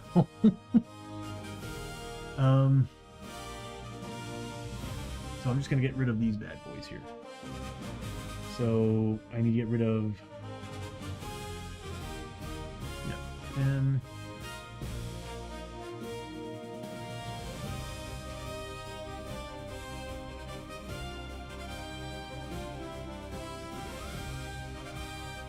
Nine. 8. 7 and 6. Cool. Turn those off. Okay, there's no loot because we didn't fight any enemy. Typically, at the end of the adventure, you fight a final boss, and that's it. This one here, it's you found the Darkstone, you left, you're done. This was a simple mission with some decent money to be made. Just a lot of risk.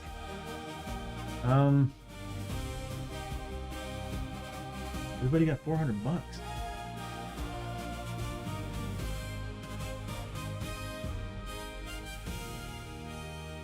Damn.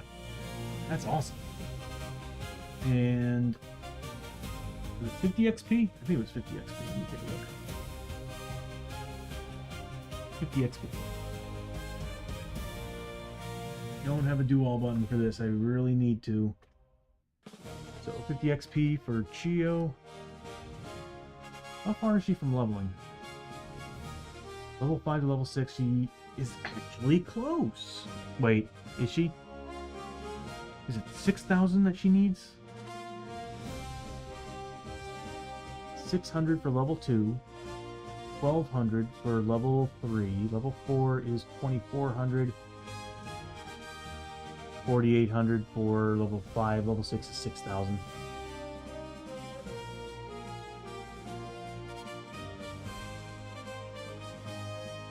Am I sure about that?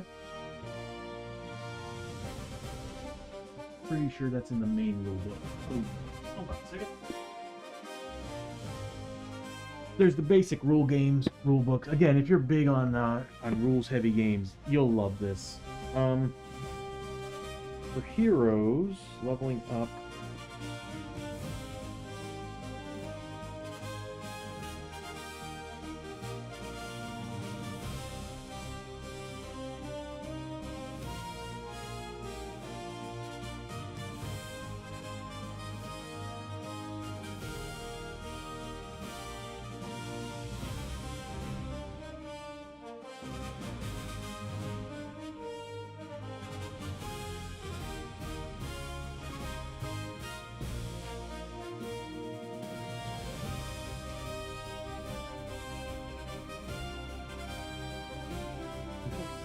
It's not 6,000.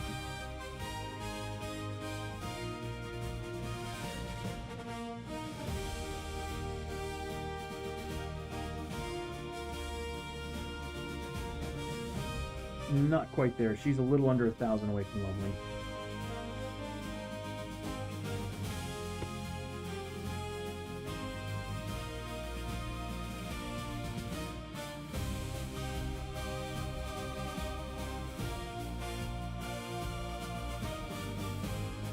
Simple math, I didn't need a calculator for that.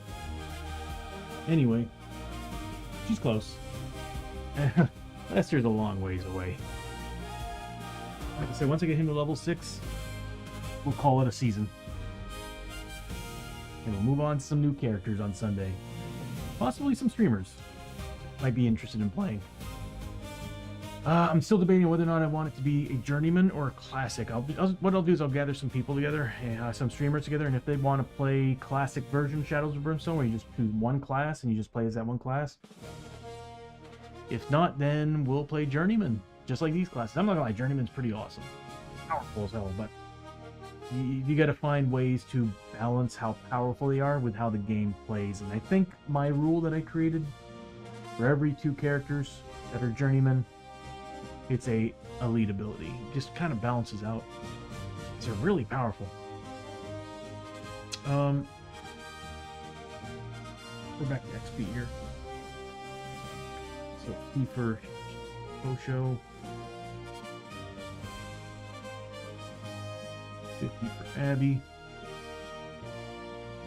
And then finally 50 for Lester. I need to fix that. It bothers me. Well, that's it for the rewards for the mission. The only thing we need to do now is Darkstone, and our donkeys currently carry... Oh, our donkey!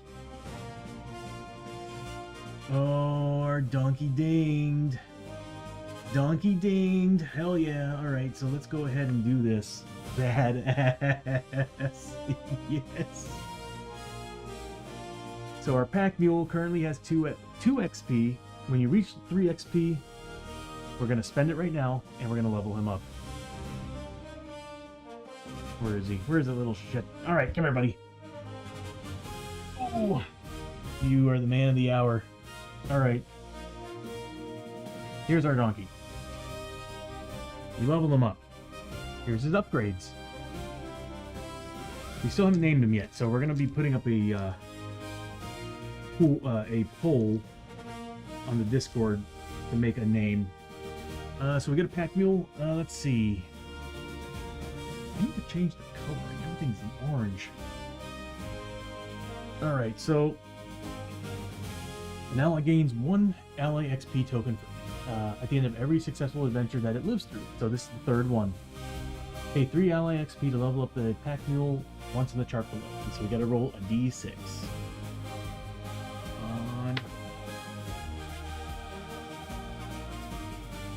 Extra load. Carrying capacity is now increased by +2 for both that and side bag.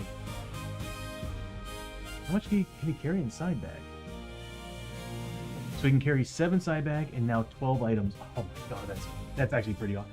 That was, honestly, that was the #1 thing I was hoping for. But I'm not gonna lie, movement speed is a must right now. If he can get 5 movement, he can keep up with the team. Hopefully next time I can roll a coral 1. But let me go ahead and change his info here.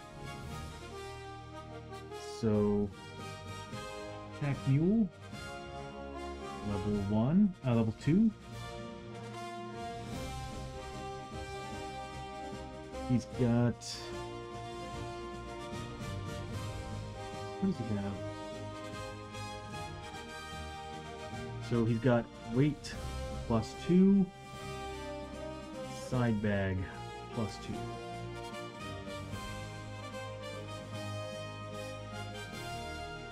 With 0 XP. Not gonna lie, having -1 rolls for that would have been -1 rolls for that would have been pretty sweet. What would have been the 3? More health. Bump him up to 18 health. Pretty sweet. Alright, so we got a upgraded pack mule. Next thing we need to do is Darkstone. The pack mule is currently carrying 3 Tansu boxes, so that is 24 pieces of Darkstone we can carry without taking any damage. We get 16, 20, and then we get a whole bunch of items we can throw in there.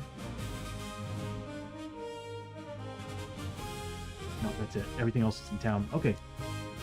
So we don't have to worry about the Darkstone corruption because we have Tansu boxes and Darkstone boxes that are on the donkey that are taking that. We also have somebody who's got a satchel that can wear stuff. Next up is the gear. Generally, who's wearing what for Darkstone and what they need to take for tests.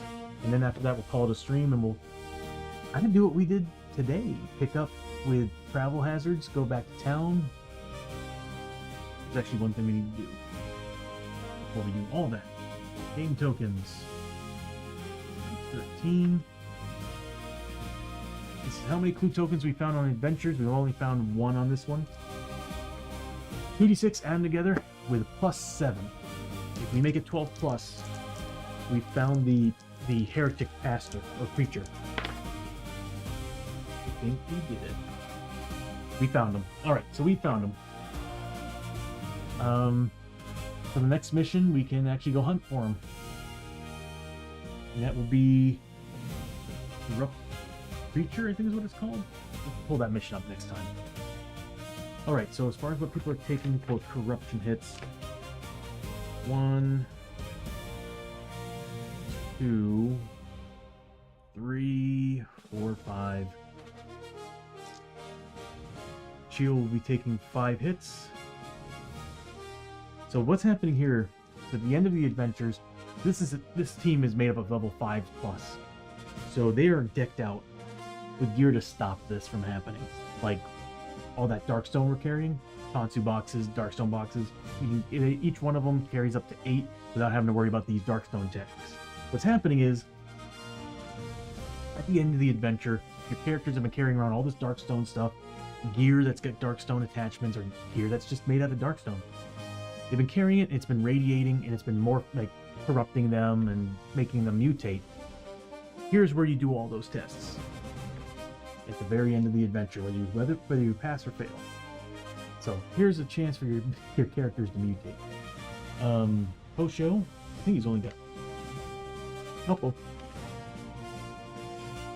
I've got Abbie right here. We'll just do Abbie. Abbie's got 1, 2, 3. She's got 3.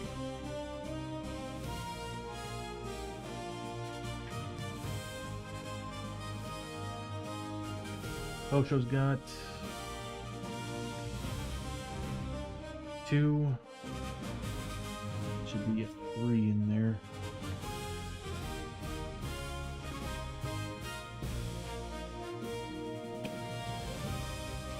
There's a 3, and that's it. So he's got 3 to take. It's a good thing about not having Darkstone rounds. This actually mission kind of worked out.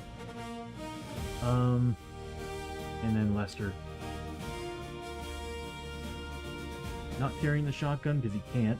He doesn't have Darkstone bullets. He's got the Earth Emblem.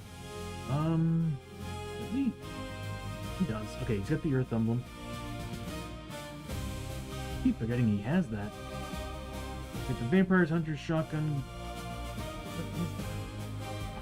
Right, he's got that. Okay, so that doesn't have anything. He's got one test.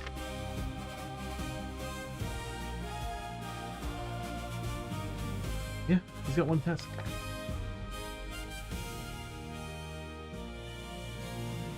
We're on the Caverns of Cynder, so we're in that room, so we don't have to worry about those tests. Ooh, I forgot something.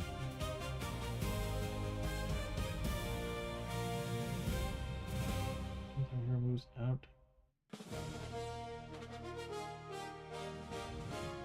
I forgot about the crumbling crust. I was so focused on getting out of there. It is late.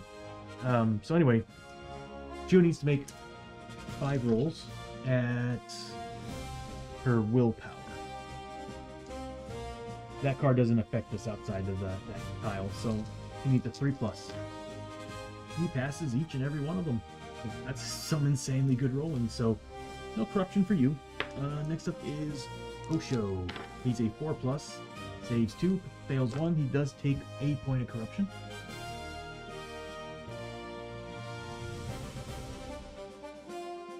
Next up is Abbie with 3. She's a 4+ as well.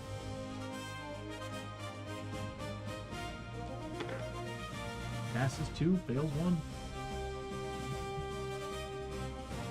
Should have probably taken advantage of spending the grit to get rid of some of that stuff. And then Lester with 1. The 4+, he fails it. Yeah, I'm not surprised. Alright, so he takes a corruption. He wants to be corrupted. I mean, do you see what he's got? And that's it.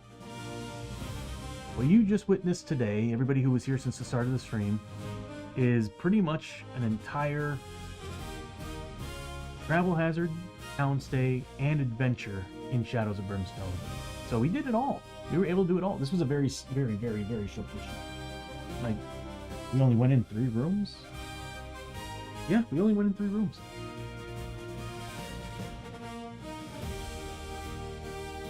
Luckily, we found a clue token in the very first room that turned these 2 were doorways, turned this into a portal, brought us to the Caverns of Cynder. Found 2 more passageways that led to a bigger room that had pretty much everything we needed to find the liquid darkstone. That was pretty awesome. Very short mission.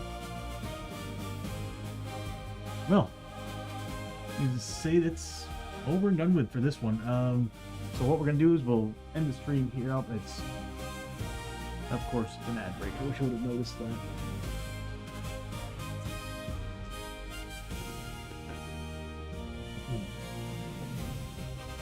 What we'll do is we'll pull everything out.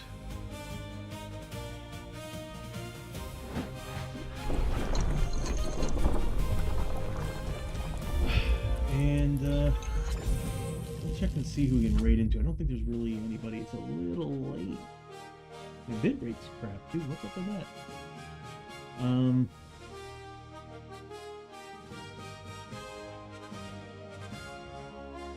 am not seeing anybody who we have in the same category. Nobody. Ghost of Earth plays that fun game pretty often. I play Shadows of Brimstone, so I shouldn't really be saying anything. Let's see. I'm not seeing anybody to raid into.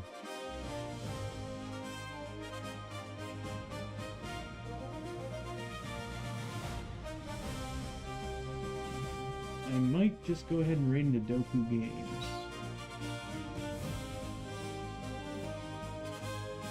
I haven't raided into him in a while. Yeah, God of War Ragnarok. Somebody playing Warhammer 40k Dark Side, Blue Skies.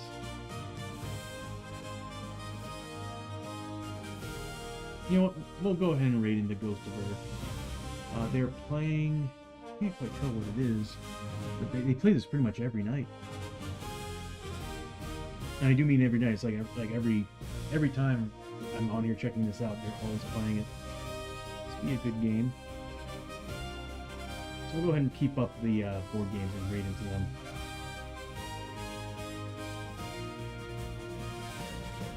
It's weird. I'm expecting more people to be on right now. Okay.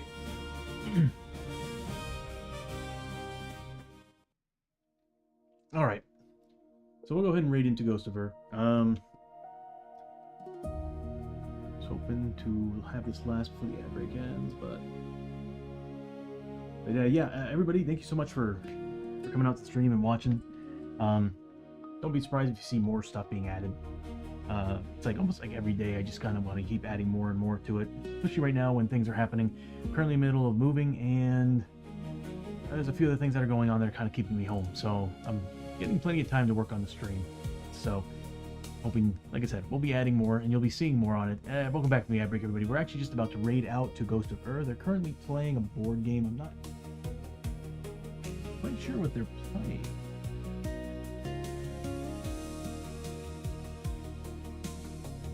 I'm guessing they're, I don't know. I really don't know what they're playing.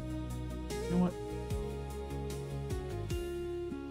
We'll actually look for someone else.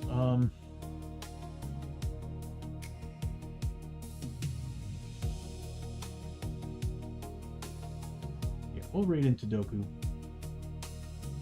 Games. Actually, yeah, we'll raid into Doku. Alright. So, anyway, like I was saying earlier, you'll be seeing more added to the stream over time. I'm hoping to get as much as I can done before I start bringing the streamers back and we start playing group sessions again.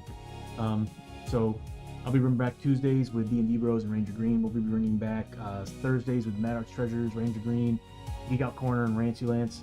If they're still interested, I know that 3 of them will definitely be interested in continuing their campaign. I'm looking into Fridays. When I move into the new place, I'm hoping I can have Fridays available for that, because I think Fridays would be the best day for another community stream night. So I'll be looking for 4 more players. I don't want to play. I just want to kind of watch, govern the rules, I'll play as the monsters, and whatnot. But Sundays, hoping that by mid-September, this team will be leveled up, and we can move on to Season 3 with a whole new team. That would be awesome. But yeah, so that being said, everybody, thank you so much for watching TNT Tabletop. Again, I'm your host, Tony. Thank you, for sticking around, watching the stream. It's always a pleasure to be playing for you all, and I hope you all enjoyed it, and prepare for more. So, I will definitely be excited to be adding more to this, because like the more you all jump in and watch and enjoy the stream, the more it makes me want to add more to it. So I'm sorry that it's primarily Shadows of Brimstone, but to me this has like always been my game to kind of take over D&D when we don't have a DM or anybody who wants to play. So one day I am hoping to add D&D or something to this stream, kind of using the same, not exactly the same features, but kind of make it similar to how my Shadows of Brimstone stream is, because I do want to have initiative order and all that stuff added, and then I want somebody to take the DM slot. I'm hoping to make it a little bit easier and less processing consuming than this stream, so this way I can actually put people's faces in it.